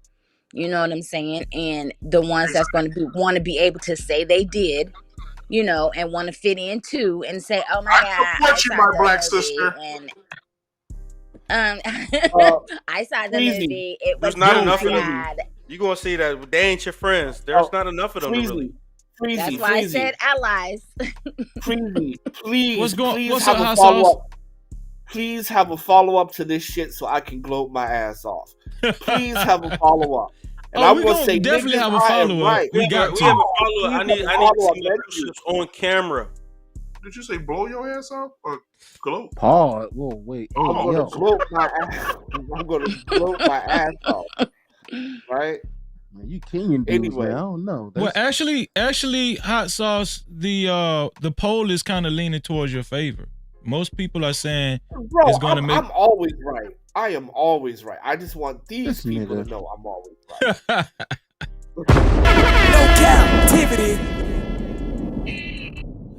But I want to speak on if you guys actually think that Taraji P Henson getting emotional on stage during her interview, because Dee brought up a good point. She feels as though that was a publicity stunt. It I was. actually thought it was a real moment. Maybe I was wrong. I want to get the panels. I want to get you guys' take on whether you guys felt like that was really a publicity stunt, or was she actually getting emotional about not getting paid enough. Let me ask you a She did question, it Freezer, now. before you get started. Let me ask you a question. Go ahead, go ahead. How much did Oprah Winfrey make for starring in The Color Purple? I don't know. You should look That's it up. the quiz. I think she That's made the quiz, y'all. peanuts. I think That's she the made quiz, y'all. peanuts. To answer Freezy's question, I don't know if it's a stunt or not. I think personally that it hurt the film, especially everything going around Oprah's name right now. It ain't Damn. the most positive about her, like possibly having something to do with Hawaii burning down. Like she's not in a good light right now. You know what I'm saying? So the fact that if she's not paying people and got Taraji like feeling some type of way, Taraji is probably, I think, probably the biggest name on the ticket. And if she's not happy and complaining about not getting paid, that doesn't help Oprah's case. You know what I'm saying? She's already getting a bad rap. 35,000. Wow. Yeah, if Oprah made 35,000, then that ain't nothing but a recycled playbook from the original Yes, movie. sir. When Taraji was like, "Well, I only got paid X amount of dollars for being in this movie," and Oprah only made 35,000. That sounds like the same thing to me. They say history don't repeat itself, but it show does rhyme. But you know what? Hey, Though? it just I'll say this. you know what I think it is. I think it's nothing but Big Red Records. 5 heartbeats. My office hours is 9 to 5. Don't go on that couch crying about your money. But What's wrong with you? My office You hours gonna get are what I gave between you. 9 to 5. Come on, guys. First of all, Yeah. Taraji P. Henson is not a great actor. So her getting $5 million, She's not. I man, disagree. that sounds about right. He's a good actor. $5 I million for disagree. Taraji I sounds disagree. about I right. think she's great. Yeah, she's great. I wouldn't say she's I great, think but she's a she's a great good actor, actor, though. bro. I've seen some of her shit that she did. I don't think One so. of the things I seen her do, Benjamin okay, well, Buttons, I think she did a great job on Benjamin Buttons, bro, and a Okay, couple so of other movies. okay, that she let's did. look at it this way. Let's do it this way. Oh, that fucking acrimony. That guy. She did a good job on Acrimony. Let's look at box office draw, right? So That's if their Will normal Smith- character. It's not hard to play their normal character. If let's look at it this way, right? If Will Smith can command 20 million and he's a box office draw, Will Smith's name alone is going to draw box office. Now we can all agree He's a Taraji headliner. does not draw the way Will Smith does. No. And if Will Smith is getting 20 million, 5 million for her sounds about right. Oh, hey, but you know what? Though I was just about to say that though. The thing is, the women talk about the pay back in the day, the 80s, all the way up until now, how women got paid less than men. Yes, because think about it. Who could compete? Would you rather go see an action movie starring Taraji P. Henson or an action movie starring The Rock Johnson? Right? If you go back to the 80s, They did it. rather, They tried to BMU. Right, they tried it, but it failed. It flopped. So, like in the 80s, what woman in the 80s could compete with Arnold Schwarzenegger, John Claude Van Damme, Nobody. Steven Seagal, like all these big action stars? You weren't gonna make more than them. They was carrying the Aliens. movie. Right, Rocky Balboa. It's not believable. Wait, y'all. Let's go back to the original question. I think Prototype answered it all. I think he answered it already. I want to go to D, and I want D to tell me, D, why do you feel like it was a publicity stunt? I mean, she sold me. I ain't gonna even lie to you. She sold me. I'm gonna tell you why I believe it was a publicity stunt. Because when the first question was asked, that took her into her emotional state. Right. Y'all did not notice how she put her hand and her head to the side so she could get into character real quick. Go ahead. And think about what she was about to say and do. Y'all didn't see that. She put her hand into her head. She took a second to think about it. And she's, okay, how am I going to answer this question? And how am I going to get the best out of this that I can? And then all of a sudden, she made them tears happen, because Taraji can make them tears happen. And next thing you know, then she came back and said what she said. And then she just kept going, finding her character and coming back. I just didn't think it was sincere. It looked to me like she was finding her character and she was trying to get in space so she could do what she did. It just didn't look sincere to me. It just didn't look sincere. She can pull them tears. Are you thinking about it? When she did that little head to the side, just want y'all to look at her do that head to the side and put it in her hand, and she was like, okay, I gotta get it. I'm just tired of working 3, 2, 1, scene. so hard, There it is, right now. being gracious at what I do, getting paid a fraction of the cost. I'm tired of hearing my sisters say the same thing over and over.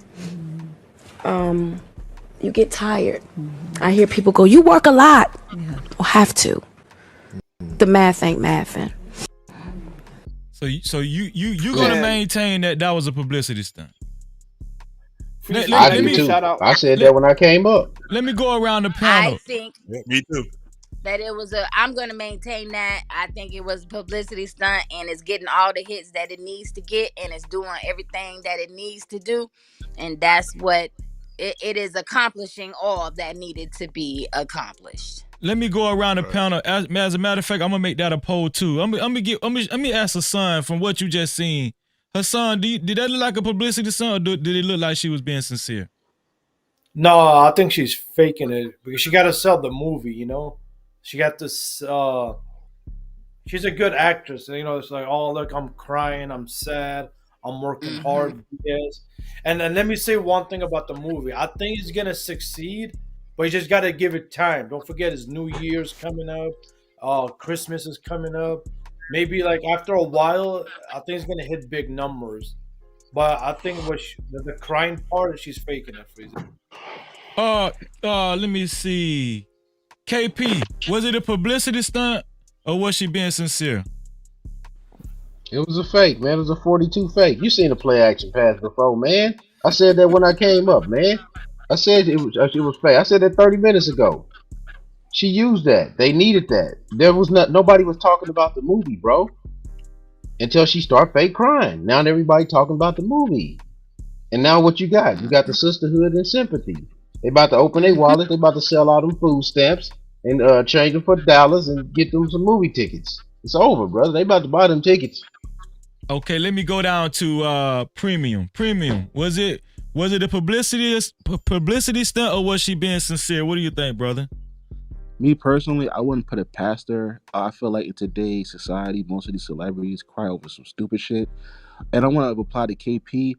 They don't really need to sell their food stamps. They got Fire Sticks at home. They could probably just bootleg it, watch it for free. So I mean, yeah, the days is over. Like, we came from the age of LimeWire and see blank CDs and Sharpies. You know what I'm saying? So like, like we just be burning DVDs, and now we got Fire Sticks now. You know what I'm saying? So we can just go ahead and bootleg it, go on Facebook Live or, what's that? Reddit. You know what I'm saying? X and get it for the cheap. You know what I'm saying? So yeah. Baby leg. Was it a Whoa, whose name is that? Wait a minute. That's Hot Sauce I have not seen these people on the screen. That's Hot Sauce name. Hold on. What's going on? Pause. I said what? Baby leg, was it a publicity stunt or was it sincere? What? What was Taraji P. Henson crying a publicity stunt, or was she actually being sincere? What's your opinion on that? Okay. So first of all, shout out to all the baby leg niggas. Second, to all the celebrities that's complaining about $5 million. Fuck y'all. Fuck y'all. Who the fuck complains about $5 million? Especially inflation times. You sound like a whiny little bitch. I mean, look, if Will Smith is pulling down 20, you can't draw. I mean, you're a C-list, B-list actor, maybe. So $5 million sounds about right, ho. Second, absolutely she was faking. Shit, I mean, who complains about $5 million? She didn't get paid no $5 million for no fucking color purple. She said she had to push for $5 million because that's what she got. No, I just looked it up. Hell no, I'm looking at it right now. She got paid $150,000. Oh, that's a little bit low. Oh, goddamn. But she was in that scene. She was talking about $5 million. I think that was for another movie or something, probably. Yeah, that's for another movie. Let me get some context to that because I was reading that very thing while you were talking. She's comparing herself to these white actresses who are killing the game right now, right? Like Gal Gadot, who played Wonder Woman. She gets $10.5 million per movie. That's her standard. She ain't going no lower than that. $10.5 million for every fucking movie. Period. Right? Taraji says I'm getting 100,000. She getting $10.5 million. Right? That's the highest paid Gal Gadot. Under her, it's Emily Blunt. Right? $9 million a movie. Jennifer Lopez, $8 million a movie. Lady Gaga, she's doing the Joker too. They paid her $10 million for one fucking movie. What about Angela though? Hold on. I want to change my answer. Then no, she's not faking. Because if I'm only getting paid $100K and these bitches are getting $5, no, then she's not faking. No, fuck that. No, Man, she's not fake. Sandra Bullock, $12.5 Nah, million. fuck that. She got Yeah, I $12.5 can't be million. getting 100K and these But bitches being getting mute, 5 million. being mute. I want to add to this something like that. Let's not forget, we still got Angela Davis and Viola. Sorry, not Angela. Angela Bassett and Angela Viola Bassett. Davis getting some good money too. So it's Well, not just white no, I girls ain't gonna getting say that, paid. bro. Cause what's her name? Viola Davis just did an interview saying she don't get paid as much as Meryl Streep. She said, "I want Meryl All right, Streep money." then But being she's still you, getting millions nonetheless, that scene can't be fake then, because if I'm as famous as Cookie and I'm only getting 100K, then because But that's when she 10 was years talking, ago. she mentioned the word 5 million. So I Yeah, I don't think she's misunderstood. getting I guess paid we're talking about 100K. That 5 don't even million make white sense. actress. So But now Cookie it was makes 10 sense years why she's ago. crying. Because Right now Cookie it was makes sense making why no, she's but crying. Cookie was making 100K on just her TV show. Like if I was only making if I was only making $150,000 on the movie period or whatever in the beginning, I wouldn't have even done it. Like point blank period, because I was making a TV show. So why would I make that doing? But I mean, that's what she's getting though. let me So I mean, well let if me she's getting, interject I real would quick, hot feel some sauce. type I of don't I way just know. That found though. an don't even article make I sense. would that feel some. I mean, says come on, man. If you let, seen everybody else with names that are on par with yours, and they're at least making 1 million, and you're getting 100K, you are gonna feel some type of way. I mean, you okay, are hot gonna feel some. sauce. Hey panel. I found an article for it, guys. Hold on, premium. Before you go there, I want to stay on task. Let me So let she me wasn't get faking. That's my answer. let me get lost in translation in it. Lit. What do you think? Do you think that Taraji was crying sincerely, or was it a publicity stunt? Here's my thing. It's a fake, and I'm gonna tell you why. This is another classic case of woman math. The only reason why she's getting paid $150,000 is because of the budget of the movie, and she's crying about what Gal Gadot's getting paid. Gal Gadot's getting paid that amount of money because the budget for one of those DC movies is $250 million, $300 million. Right. So it's Yeah, going to be $500,000. it's going to be adjusted to the budget of the movie.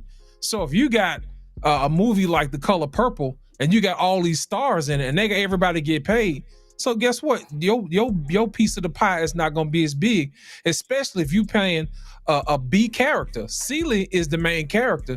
Suge Avery is an ancillary character that just helps to move the story along. She's not the main character, so I wouldn't expect to pay her that much either. But that's just another case of what women always saying, that we don't get paid as much as men do. But at the same time, you got guys down here offshores with their shirts off, covered in oil, drilling. But I don't see no women out there helping these dudes put no doggone pipes in the ground. You see what I'm saying? Sent it to him, KP. I just sent it to him, KP. Right. So my thing is this, I think it's a publicity stunt. And I think sometimes we need to take the emotion out of these things and do the real math on it. It's basically based on the total budget of the movie and the size of your role in the movie. And that's just it. Now, if she's one of putting on tears or whatever, then that's on her. And another little sneaky little trick that y'all need to pay attention to, whenever y'all see these actresses and actors crying or whatever, pay attention to the napkin that they have in their hand. They actually have something in there that facilitates the crying and the snotting. If she takes it and she rubs it up under her nose before she start crying and then puts it up under her eyes, that's just to activate the tears, baby. Pay attention. Go back and watch and see. Hey, Go man, back and watch y'all and see. making Freezer feel like I'm just slipping, like I'm just missing every damn thing. You slipping. Yeah, you slipping. God Pay damn. attention, man. No When you've been Cap-tivity. around enough magicians, Did you get what when attention you've been Freezer? around enough magicians, man, you don't fall for the tricks. So hold on. What you said, black man? She's rubbing eucalyptus Vicks vapor rub under her nose to get that tear. She's rubbing That's it. That's some of that Vicks, baby. This one here for the thug. Man, y'all ain't shit. For real. Actually, she's rubbing fentanyl in her Hey, can I eyes. get my 2 cents on it? Yeah, I right gotta quick? get JT and BMU in there too. Go ahead, JT. So this is the thing. I think it goes to what we was talking about before. For one, with the movie, it is definitely the undertone. That's what we're talking about. For two, when they're talking about this whole campaign of black women are not getting treated fair in Hollywood, nobody's getting treated fair in Hollywood. They just had a goddamn protest about the damn writers, right? You also had a guy named Terrence Howard that talked about him not getting treated fair, and he explained how he didn't. They didn't. They were just talking shit like they just black women. He was telling them, listen, I did Hustle and Flow, and how I got treated unfair. It wasn't, they only paid me like, what was it, $25,000 or some crazy ass shit like that. Something like that. But he wasn't even tripping off of that. That was in the forefront. How they fucked him over was he did the rap, 2 raps. He did 2 of them. And guess what? They didn't even put the credits up under his name as Terrence Howard. They put DJ, which was the character who owned that movie. The owners of that movie, they got paid, and they didn't even give that man the money he was supposed to. When he went in that studio and he did the rap him goddamn self, that's being treated unfair. He didn't sit back and say, because I'm a black male artist. He was like, no, this is how artists is getting duped. He wasn't just making it just that it was just black men. He was saying all of us be getting our ass handed to us. But no, I ain't gonna say that, JT, because these white women get Gal Gadot getting 20 million. These other white women getting 15 million, 13 million dollars a movie, bro. So let it be so if it's gonna be that, let it be where we have to make it as a black thing. Then they can't just sit back and say just black women are getting their ass handed to them. You get what I'm saying? That's where it gets fucked up for black women. They will just get get themselves to a point where they like, we just gotta have our own movement. When in Hollywood, we see how that shit happens. It's getting all these black folks getting their ass handed to them. And now we can't say it's just the white man that's doing it. The black people are doing it to them too. This is why so many people are mad at Tyler Perry and Oprah Winfrey and all these different people. So if they can actually articulate what the fuck their problem is, maybe they have somebody on their goddamn side. Premium, I'm gonna let you go after BMU. I'm gonna get BMU in here right now so he can get his thoughts out on this subject. Then you can go right after BMU.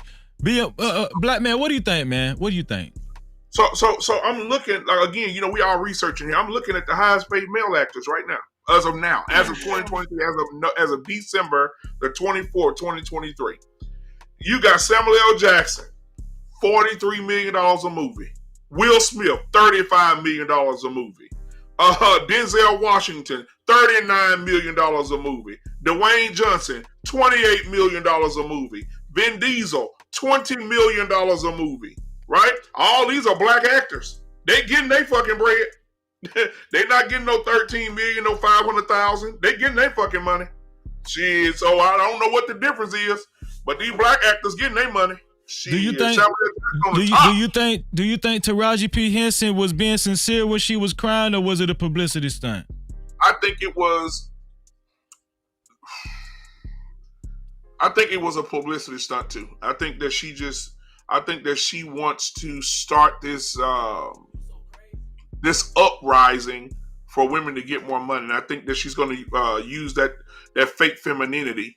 They turn it on and off. The masculine women, they turn it on and off because 6 months ago, you was on the show talking about, can't no man have me. Ain't no ring on this goddamn finger and all this. And you were upset and you were mad. You were standing in that, right? And then now you're lonely. They don't want to pay you. They paid you $150,000 to do this movie. And we all know if Meryl Streep was in Color Purple, she going to get $8 million.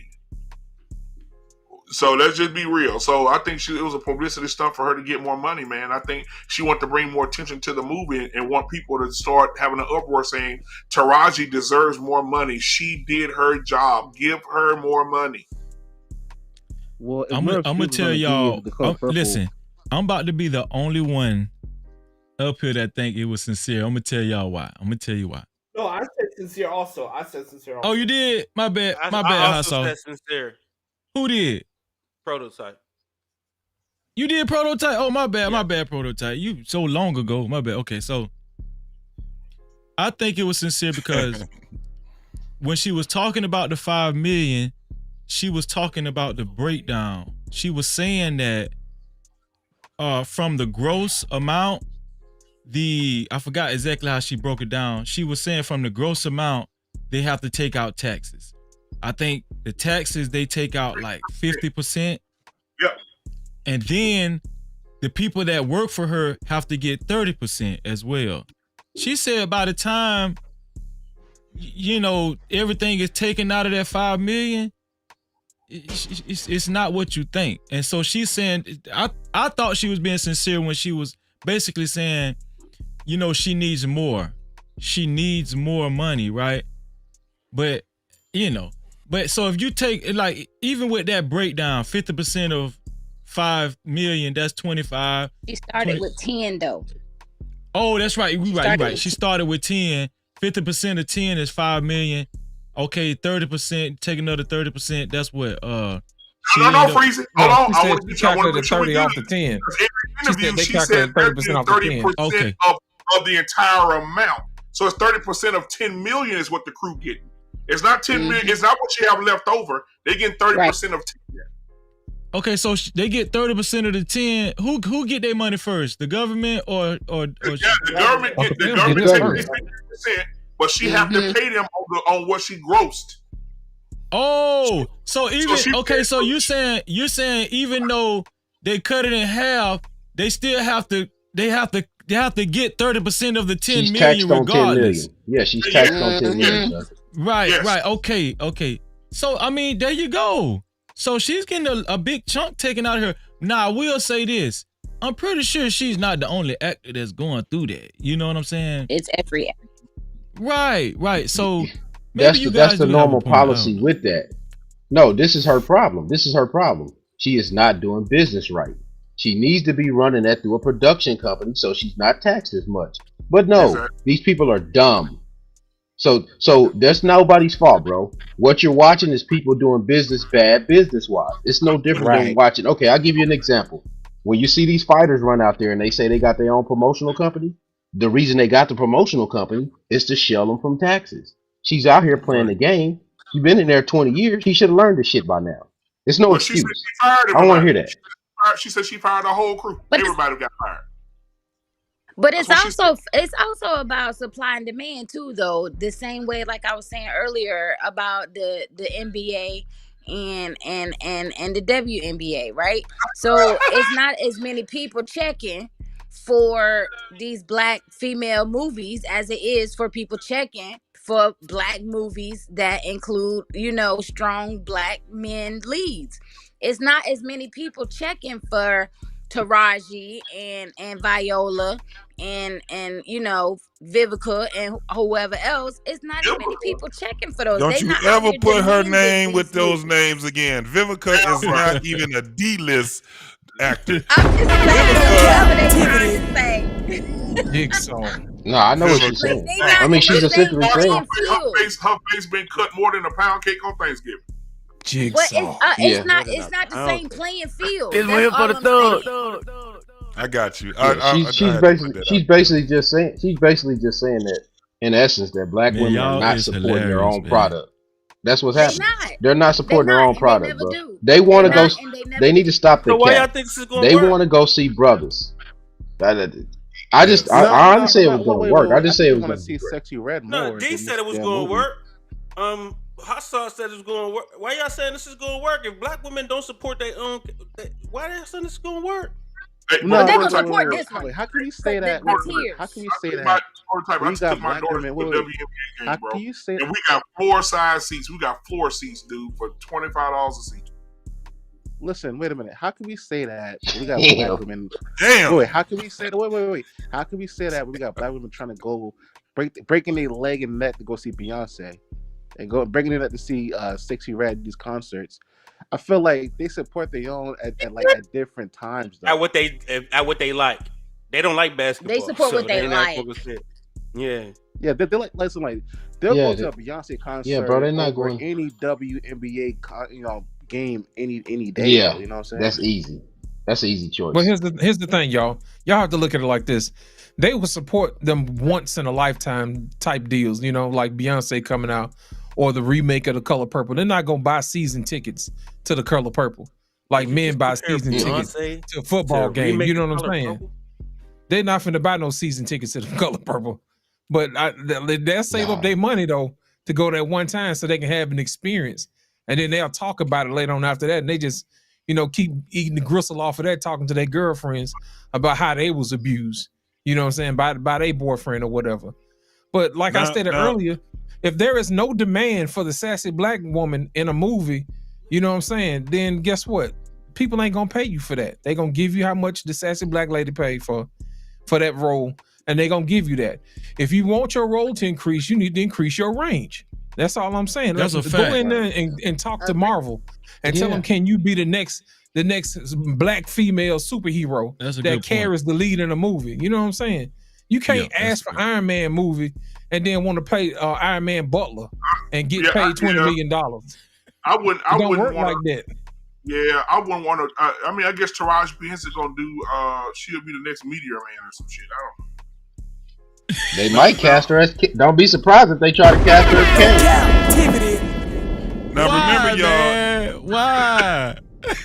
Now remember, before this thing came onto the screen, that it's coming onto the screen. Y'all got to also remember, they've been having the Broadway play for some years now. You know what I'm saying? So that was another thing too. It was the Broadway play that's going to the screen. So what they saw, if you went to go see it, you're gonna see something almost identical to what you've seen on Broadway. That's why they made it a musical, because that's what it was on the Broadway, and that was kind of like getting people ready for what was on screen.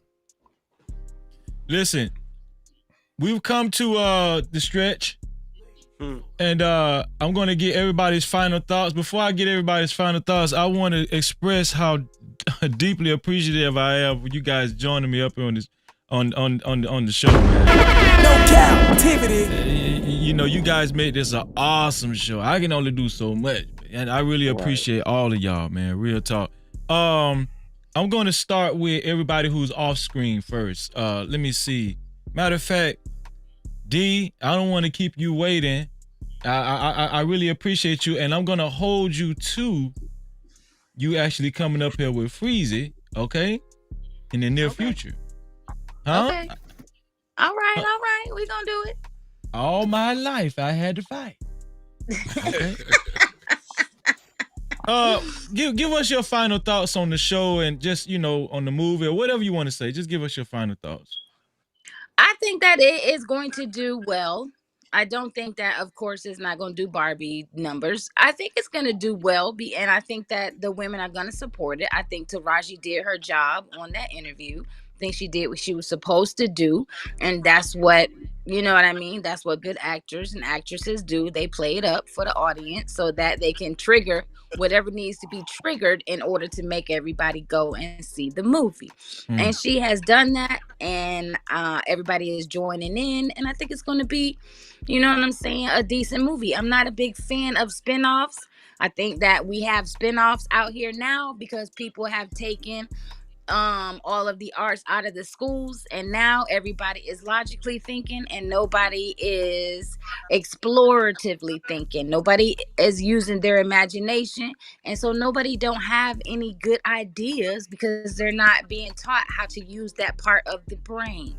And so everything is technical and all of that stuff, and we need to get back to teaching people how to use their creative side of their brain. And so until that happens, we're gonna keep on jumping off other people's backs, other people's movies, other people's music, and sampling and all of that, and we're not gonna get nothing new until people can start using their imagination again. And that's it. That's awesome. Thank you for having me. No, thank you for coming, D, and don't be a stranger. All right, now I got y'all. Okay. Let me see. Premium. What's your final thoughts, Premium? Yeah, man. You know, I feel as though like she needs to probably, like, at this point, pretty much have to do what Bryan Cranston did and like get on with a hit TV show. Not no Empire, because I mean that's Baby Boy 2.0. I mean, like, really get on with a show that's really gonna polarize her to the next level.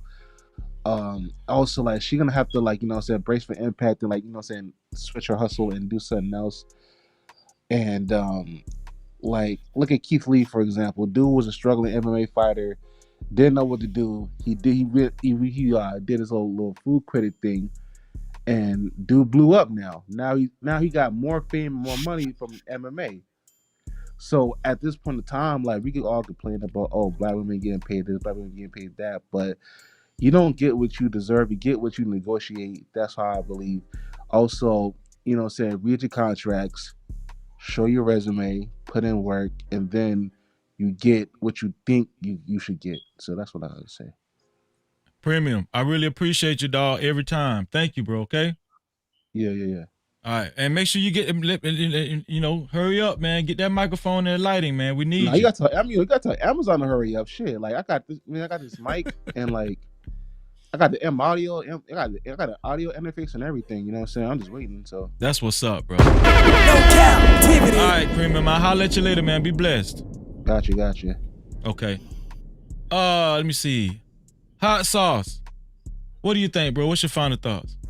Okay, final thoughts. So first of all, fuck Marvel for firing Jonathan Majors. This one here for the thug. Ain't nothing wrong with swimming in the milk of magnesia. Shout out to Umar Johnson. Second of all, fuck Cassie for being a fucking snitch. Bitch got paid $150 million to keep her mouth shut. So see, that's what you get. See, when they run to those white boys and they get you fucked up. Secondly, shout out to TD Jake and all my power bottom niggas. Hope y'all get it in this Christmas. What the hell? Right. Hope y'all Come on, get it in man. this You talking tonight? Hope y'all all get it in this Christmas. Hold on. Because Hold on. That's that Dallas, right? That's that Dallas, right? Wait, hot sauce. Don't do that shit, man. Hold on, hot sauce. TD Jakes at Diddy Freak Off Party. TD Jakes at Diddy Freak Off Party. That's that Dallas for you, man. Go ahead, hot sauce. Go ahead, hot sauce. That was that Hennessy that had him on that flow. Because y'all know, Christmas back in the day was about orgies, right? That's the original meaning of Christmas. So shout out to all the power bombs. So y'all learned something today. And lastly, Color Purple is definitely not gonna flop. It's going to do big. It's definitely not going to be Barbie numbers. Nobody's saying that. I'm just saying how Barbie draws from young experiences. The Color Purple does the same. And drawing from your experiences as a youth. And that's why it's going to be successful. Not saying they're going to do the same numbers. That's crazy. Lastly, and I'm going to leave out on this, is that, it's just going to do numbers. And, this is going to be look, man. After this, man, you got to watch your back. Because they came after our jobs, right? Now you run away from a woman, you still going to get locked the fuck up. So now, look, this is just the next feather in the arrow. This is just another arrow in the quiver, right? It's just that now, nigga, you guilty for being existing. That's all this is. So black men, be careful. Get your passport, because America has shown you that America is no place for a black man. And y'all take care. Man, hot sauce, man. Thank you, bro. And you know what it is always, bro. Hot sauce is a regular, man. I really appreciate your hot sauce. Cap-tivity. Let's see here. Hassan, what's your final thoughts, man? What up, Free? First of all, great points from everybody in the panel. Salute to y'all, to the chat. I think this movie's gonna succeed, Freezy. Not like just give it a little bit time, because I've seen movies they didn't do good in the first week, but they do good. No Cap-tivity. So give it time. Other than that, great panel as always. Appreciate you for having me on. Stay positive, keep praying, and move on. Peace, everybody. Hassan, you know what it is, man. Thank you, bro. I appreciate you. Hey, hold on. Let me say something to Hassan right quick, man. I appreciate you, brother. I appreciate you for supporting us, bro. I done had the last show that I had done, man. It was a lot of people that gave you a shout out, man, for referring the Black Man Unfiltered show and the What We Know podcast also, bro. So hats off to you, brother. I appreciate you, man. No problem. And JT, check your IG. I send you something too. Okay, absolutely. Hassan, I got your email too, and I'm gonna start highlighting the No Cap campaign next show. I appreciate you, Freezy. Good night, everybody. I appreciate you, bro. All right, bro. Let us on. Proto, what's your final thoughts, Prototype, man? You've been giving some interesting perspectives tonight, man. Ask lost. That's kind of what I do. But No Cap-tivity. Doggone No, Next. man. Man, I think this is gonna be a flop. After talking to you guys, I was worried, right, on what this could possibly do to our community again. You know what I mean? But after talking with you guys, I don't think it's gonna be that much of an issue, man. This thing's gonna come, flop, and go, and we'll be straight. Men keep being men, step up, be leaders, man, and we get this thing back on track, man. And it's up to us to do it. So ain't nobody else gonna do it for us. That's a fact. I do agree with that, bro. I really do. And I want to say this too. These group of guys that just in case y'all don't know, this is who I usually surround myself by.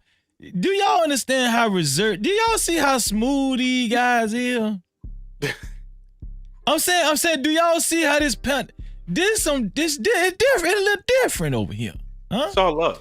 Between this show, Black Man Unfiltered, What We Know podcast, I think we're laying a different trail, guys. I really do, you know. Yeah. And I'm gonna tell y'all the truth.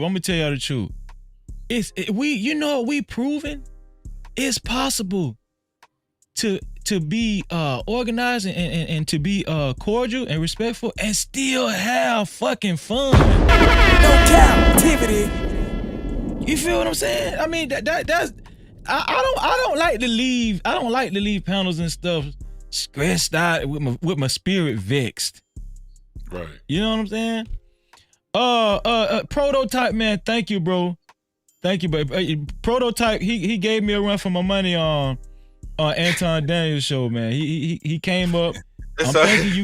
I'm thinking you came up just to challenge me, Prototype, but I'm gonna be ready for your ass next time. I might have. No Cap-tivity. But no, check us out over our Prototype Kingdom, man. You know what I mean? We over Prototype there. Kingdom, man. I don't know. I think 907 good. 907. Could you please put links in the chat? BM, Black Man Unfiltered, JT, What We Know podcast. What did you say? Prototype. What was it again? Prototype Kingdom. Prototype Kingdom. Those three links. Can we get those in the chat? I really appreciate it. Prototype, man. Salute, bro. Thank you. For sure. Oh man. This show has been lit, so y'all know who I'm going to next. My dog, Lost in Translation. What's your final thoughts, bro? Here's my thing, man. What I want people to understand is you have to get past your emotions, man, and do the math. You know what I mean? If you just do the math, you'll get past all the foolishness. Let me tell you something, Freezy. I thank you for letting me come up here, man, because I can get up here and talk to the fellas and give out different ideas, man, and talk these things out like it's supposed to be talked out. You know, we talked about budget and stuff like that. And it's just business. It's never personal, ladies. It's just business. If you don't support stuff, then don't expect for folks to make your stuff. That's just how it is. Now, I will tell you this, as far as the numbers are concerned, for some strange reason, I got 179 million stuck in my head. And I love to get on the internet and then come back and be like, yeah, that was right there. I'm thinking they're going to make 179 million and that's it. And they're not going to break even, bro. They're not. I just don't see it, because think about it. In order for a movie to at least break even, they have to make 2.5 times the money. So we're looking at 350K is the magic number. Well, they got to spend 100 million in advertising, and then you got to pay your investors back. And of course, you know, your what you spending on actors and all other stuff is rolled into that first 100 million. So I'm thinking to myself, if you don't make $350 million on this venture within the first, 2 or 3 weekends, you're not gonna make that money back. I'm thinking it's roughly going to be $179 million, and that qualifies as a flop in the movie business. So, Freezy, thank you, man, for letting me up. I appreciate y'all coming out. You know what I'm saying? Thank you guys, JT, Black Man Unfiltered, and the whole crew. No Cap crew. I appreciate you guys. Thank you for letting me out, man. Appreciate you. Man, thank you, man. I really appreciate you, bro. I ain't got to tell you not to be a stranger. I know you know better. So I'm gonna be around, man. That's what's up, man. Love you, bro. Love you. Love you too, bro. Oh man, BMU. Man. How you it was think good. BMU? But how you think the show went today? BMU. I think it went wonderful, man. I think that you was all over it. I think that TD Jakes sucked enough dick to build a penis factory, and so No Cap-tivity. I guess you catch the Holy Spirit and just bounce on one.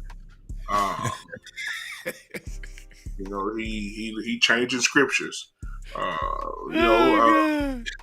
said, "The Lord is my shepherd; I shall not want. He making me to lie down in green pastures. He leads me beside still waters." Then he started taking his clothes off and say, "Thy rod and thy staff that comforts me."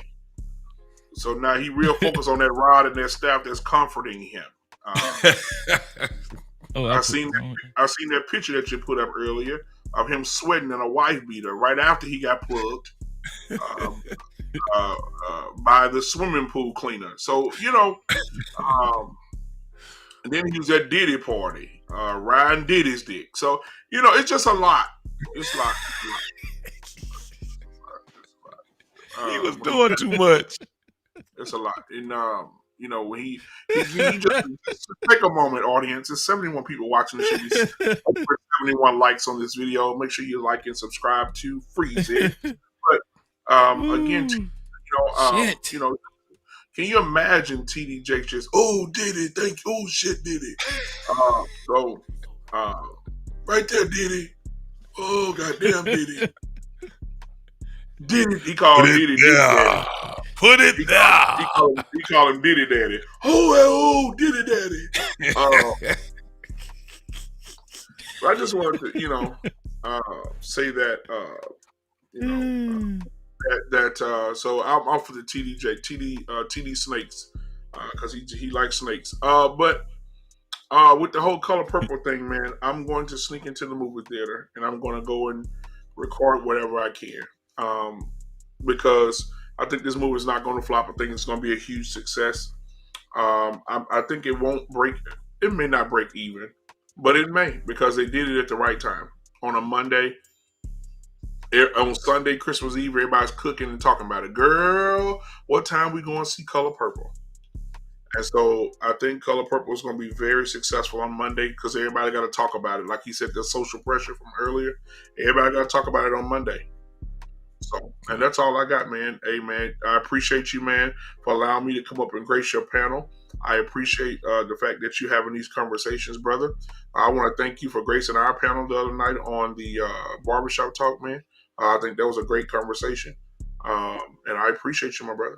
Man, we brothers, man. That's just how it is, I never forget, man, when my mom passed away, BMU, and my whole audience needs to know this, and No Cap Crew needs to know this too.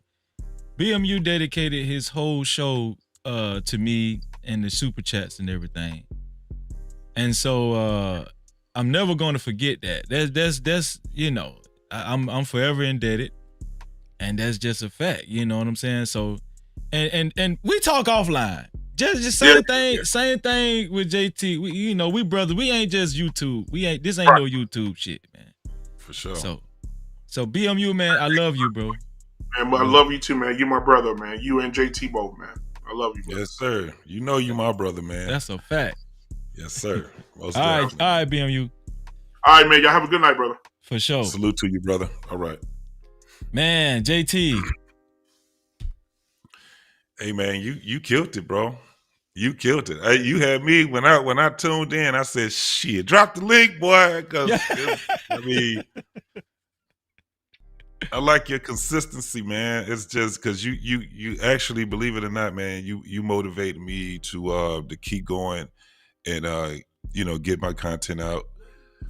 After this new year, man, I'm gonna go hard, bro. I'm definitely about to go hard, and start really doing some things, man. Connecting with you, Black Man Unfiltered, man.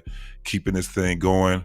I got a couple of ideas that I'm gonna start doing too, man, because there's a lot of YouTube shows, man, that I really dig, and I think I'm gonna have a section where I'm gonna just call them out, man. Just, you know what I'm saying, really just talk about my top favorites, like either my top 10 or my top 5. Yeah, that and sounds actually good. tell people and go into because these guys, it's funny because I go on a lot of these panels now that I've always just watched, and now I'm going on them, and what I think what it kind of got me to a point where I was just like, damn, these motherfuckers actually know me, because they see me on your channel, they see me on Black Man Unfiltered, you know what I'm saying? They see me doing certain panels and things like that. Yeah. Man. So I'm very grateful for you brothers, man, for actually having these great conversations. You know what I'm saying? So people start to see my personality, the type of dude that I am.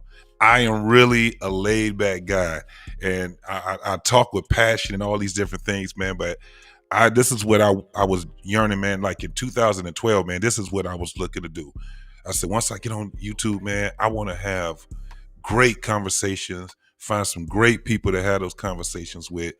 And it doesn't matter if I get famous or not. That doesn't matter to me. It's about being able to change other people's way of thinking while getting my way of thinking changed at the same time, simultaneously, man. So I applaud you and a lot of these other brothers. And in the near future, there's gonna be a lot of channels that don't even think that I'm watching them, and I'm gonna shout them out, man. You know what I'm saying? So that's one thing. When it comes down to this movie, The Color Purple is not a threat to black men at all. Let me tell you, there's no one more of a threat to black men than black men right now. Cap-tivity. The reason why I say that is that black people in America are very resilient. And all we got to remember is that we're very resilient. So all these things that's happening out here that's going against us, it's just to make us better. It's to make us be better people. We already understand, Freezy, that everybody ain't gonna make it, right? That's a fact. That's a fact. But we don't know who everybody is until we start looking at their way of thinking. And if you don't have that open mind, and if you ain't out here ready to fight the good fight, whether it's physical or mentally, intellectually, hey man, you're gonna lose every goddamn time. So when it comes down to The Color Purple, it's just not a threat to us. I think it's a good conversation to have, because we do have to look at ourselves socially in this, in this space right now. We have to look at ourselves and say, are we better than what's been said about us? I think we are. I think we got to fight against all the ill wills towards black folks right now, like what's happening in rap right now, right? I love rap music. I can't stand the new shit right now. I can't stand this. I can't either. But I love hip hop and I love rap. Yeah. So at the end of the day, by all costs, I'm gonna have to do something by at least joining with other people that love hip hop and rap, and we're gonna have to fight against all the bullshit for the integrity of hip hop and rap. We don't have to, you know what I'm saying? So we can make the next generation a little bit more better than what our generation was. Right now, when it comes down to this shit, we don't see it. We don't see it. And it's because of our mindset, not because of what's going on right now. It's a whole bunch of shit that exists, but we are resilient people, man. Facts. I think that the movie is going to do fairly well. I think it's going to take time for it to do fairly well. But whatever the motherfucking undertone of the movie is, we're gonna have to fight against it, and we're gonna see it right after this movie starts. And Freezy, make sure you follow, because I'm gonna follow up on what they made that first day. I'm gonna follow up on what they made. Oh yeah, now, we got to. The prediction is that they're gonna make 15 million plus or 13 million plus. That's that first day. So we're gonna look and see what's going on, man. Shout out to Prototype. Shout out to everybody else that was on there, man. And most of all, shout out to you being the host. Keep going, Freezy. Keep going, bro. Keep going, boy. You doing it, man. You getting JT, I love you, bro. No Cap-tivity. Hey, make sure y'all go subscribe to JT his YouTube channel. It's in the chat. The link is in the chat. What We Know Podcast. No Cap-tivity. JT, salute, bro. I'll see you later. Salute to you, man. All right, bro. All right, dog. Yo! Man! Did y'all see what took place? Did y'all see how lit this show was? Shout out to Lost in Translation. I'm sorry for stealing your name, but I just been wanting to say lit this evening. It's lit. It's lit. Y'all know what time it is, right? Every time the show is about to end, we gotta let the Most High get the last word. We special now. We his chilling. But before y'all go to sleep, we gonna let the Most High.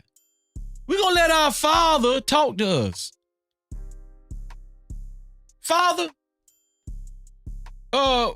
can you come down and give us your final thoughts? Can you give us your final thoughts, Father?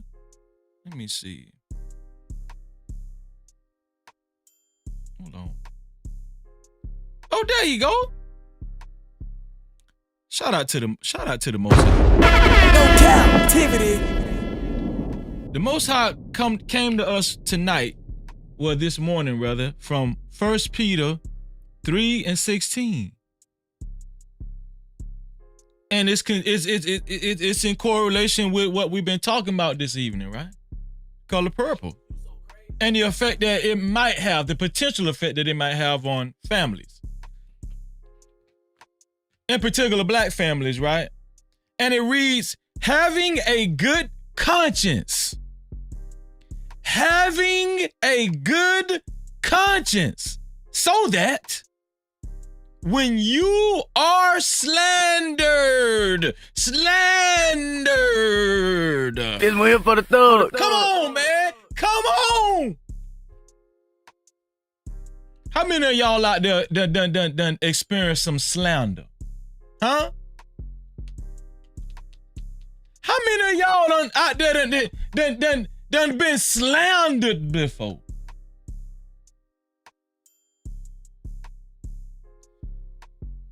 When you are slandered, those who revile your good behavior in Christ may be put to shame. No Cap-tivity. Know what that's saying? They're saying, even though they talk bad about you, even though they trying to, they slander, they putting slander on your name, and they disrespecting you, even when you ain't around.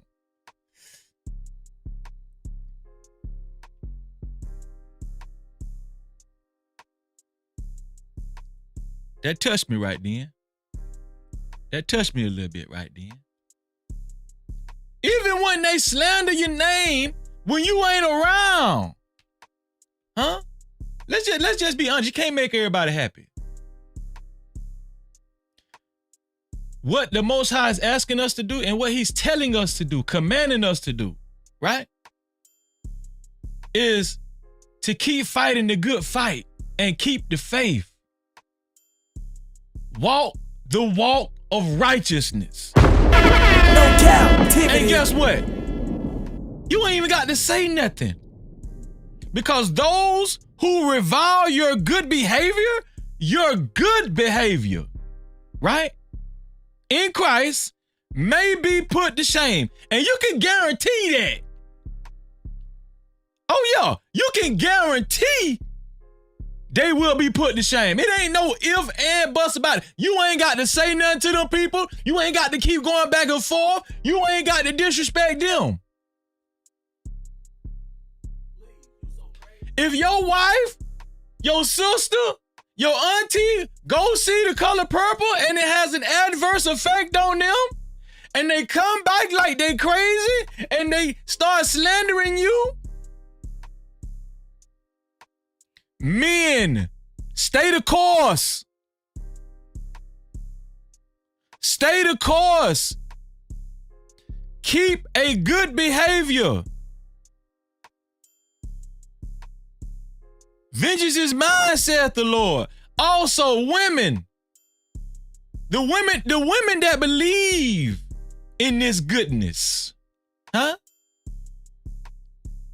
The women that believe in this goodness, this righteousness, The ones that understand that, the ones that truly believe, hey, if I stay the course, if I stay exemplifying good behavior, not only will I win over my opponents, men and women that slander my name, they will be put to shame. No Cap-tivity. It work on both sides. You better believe it. It work on both sides. This one here for the thug. 907 Good Eats, thank you. You've been working fervently this evening. Good morning to all. Shout out to the whole No Cap crew. Shout out to all the moderators in the chat. Hassan, thank you, bro. Emperor 313, thank you. T Will, thank you. All the moderators, man. I really appreciate y'all. Let me see if I can find. Oh, here we go. Oh, yeah. Next level. Appreciate you, man. 907 Good Eats, thank you. 907. Listen, make sure you guys let me put this up. Let me put 907. I think she put her link in the chat. Let me No, Edie Man Williams in here. What, Edie Man? Where you been at? Edie Man, come on, man. You know you're supposed to you were supposed to join the show, Edie Man. Come on, man. Come on, Edie Man. You know you're a brother. Let me see. She put a link in the chat.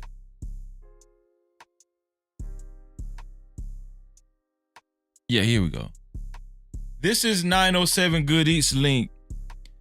This is for the kids. If you guys got any kids, small children, 907 Good Eats, she runs a very good, wholesome channel for the kids. If you guys need your kids to look at something just to keep them busy, right? On something educational and something that's wholesome, right? Please subscribe to this channel right here. Click on this link. This is 907 Good Eats channel. Click on the link and make sure you guys subscribe for your kids. Ashton Weems, I seen you, man. Thank you, Ashton. Next time, Ashton, bring your ass up here on the panel, Ashton. Bring your ass up here on the panel, Ashton. Shout out to all my people out there, man. Ashton and Stan Autry. Lost Away 24. Appreciate you being here, man. Salute to you as well, bro. No Cap-tivity. Salute to you as well, man. Let me see. Brandon Boyd hung out with us for a long time this evening, didn't he? Shout out to you, Brandon. Appreciate you, dog. No Cap-tivity. You were saying some good stuff in the chat too. Let me see. Let me see.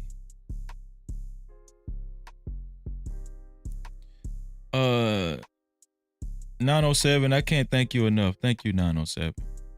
907, you're a sweetheart. Thank you. You really is 907. Whoever wife up 907, they gonna be lucky. They gonna be lucky, man. Real talk. Listen.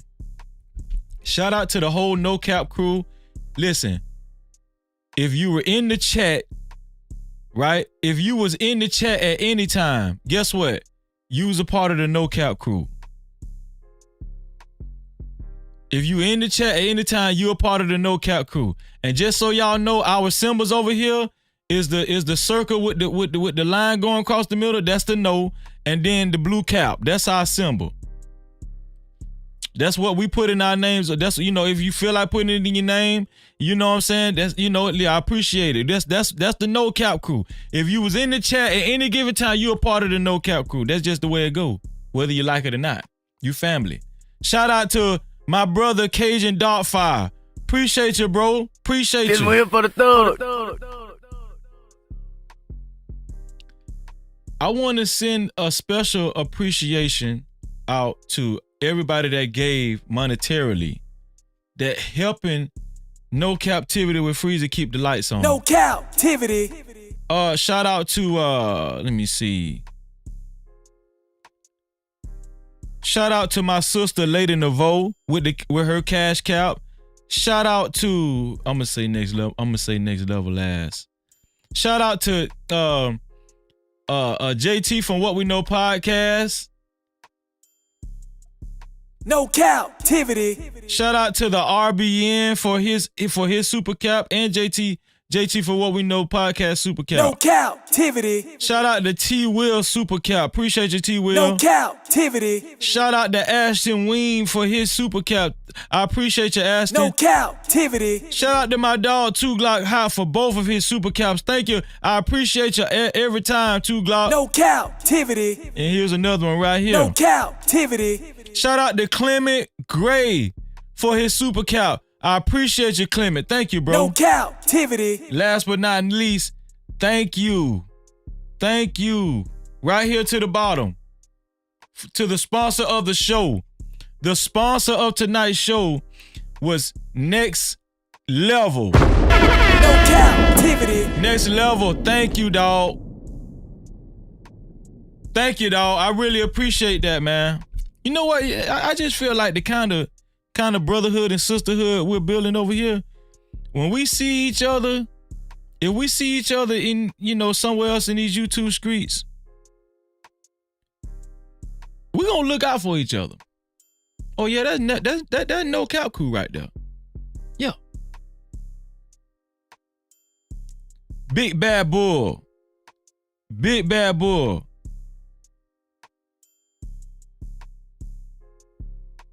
Big Bad Bull, we joined. Me and Big Bad Bull, we joined at the hip. No Cap-tivity. You can't make me fall out with Big Bad Bull. You can't. And you can't make Big Bad Bull fall out with Freezy. No Cap-tivity. Love y'all, man. Love y'all. We will be back. I would say tomorrow, but obviously it's later on today. Okay, later on today. I'm finna go. And I'm gonna tell y'all exactly what I'm finna do as soon as this live stream over with. I'm gonna go in the kitchen and pull me some Cheerio honey nut, huh? And I'm gonna get some walnuts, huh? And I'm not gonna say pause because I ain't got to. Cause I'm gonna eat these honey nut Cheerio and these walnuts. Huh? You can't shame me for that.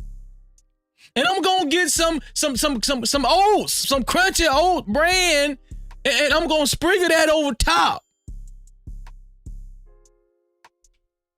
with some rice milk. Huh? Yeah, I know I fucked you up with that right there. It's win for the thug. Yeah, rice milk. Yeah. Try it. You might like it. Everybody that was in the chat, everybody that was watching from the clouds. And next time, if you're watching from the clouds, I hope to give a better show to convince you to come down to the chat and be a part of the No Cap crew. I'm going to try to do a better show just in case. Every day, I try to do a better and better show. Is that even the phrase? Better? I don't give a damn ghetto. I try to do a better show every time just to convince those who are watching from the clouds to come on down to the No Cap crew, cause we all family. We all family over here.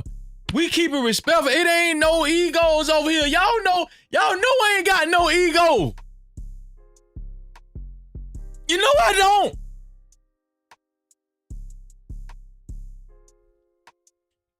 I love y'all, man. Y'all gonna make me cuss, man. For real.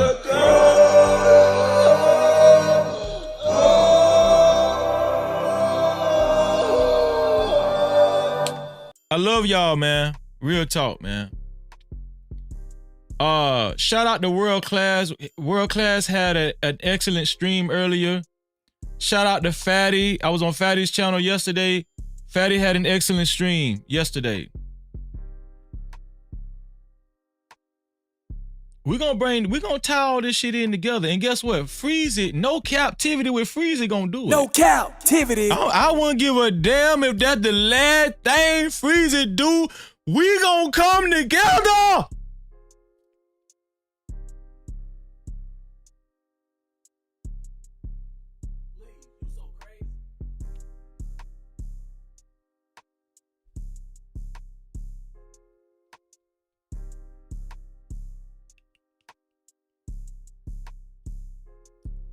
I love y'all, man.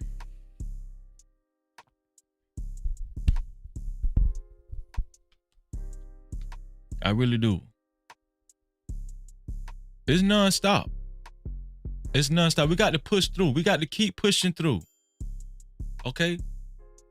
We got to keep pushing through. The way I take stress off of me is I remind myself that I don't know a damn thing. I actually tell myself that every day. Freezer, you don't know shit. And guess what? Guess what that does? It enables me to keep searching for information and understand I'm never too big to learn anything. I say that to myself. You don't know shit, Freezer. You don't know nothing. Just when you think you know it all, you don't know a damn thing. Yeah. No captivity.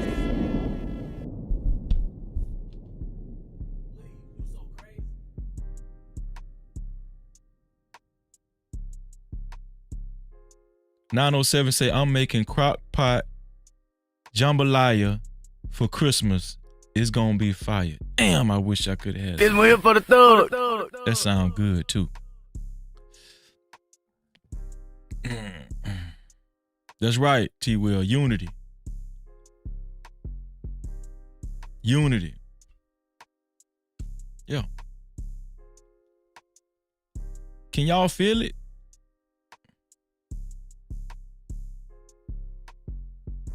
Brandon, boy, listen, Brandon.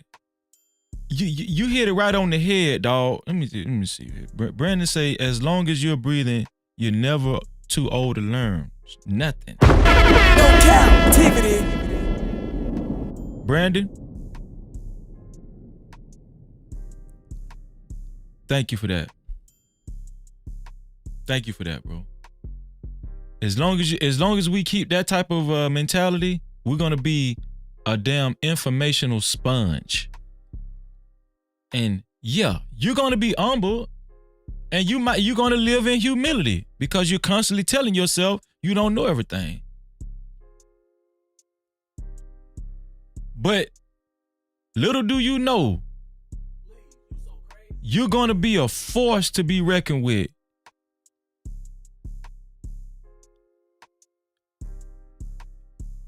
And you're not even gonna realize it because you're staying grounded and you're staying humble.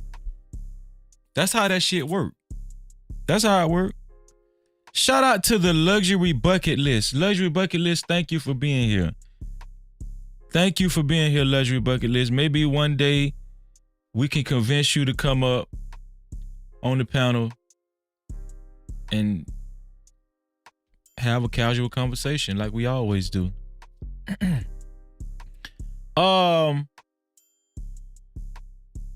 I will see y'all later on this evening. I'm gonna pray for the whole No Cap crew. That's a fact. And y'all know what I always tell y'all, right? Y'all, does anybody know what I always say?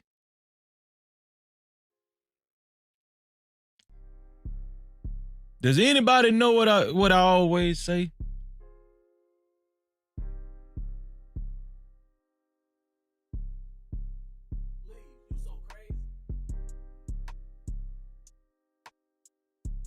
The first person write it, I'ma highlight it and I'm gonna take us up on out of here.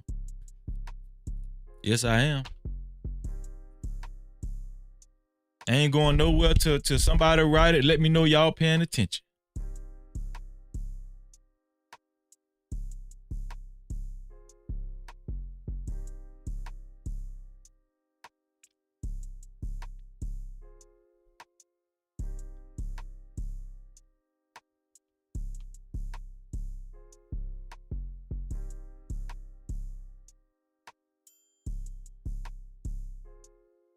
I know my dog was gonna come up with it. I know my dog was gonna come up with it. Hey, listen, and also, listen, y'all follow me on Instagram.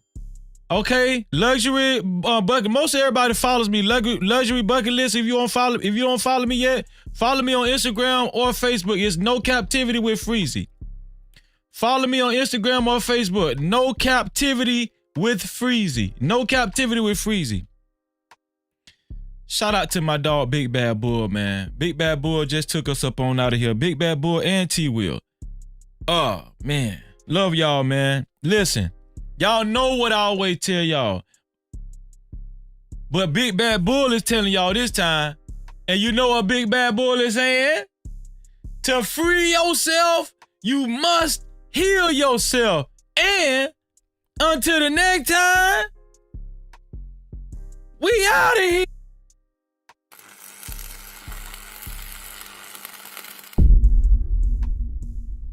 No Cap-tivity. Freezy.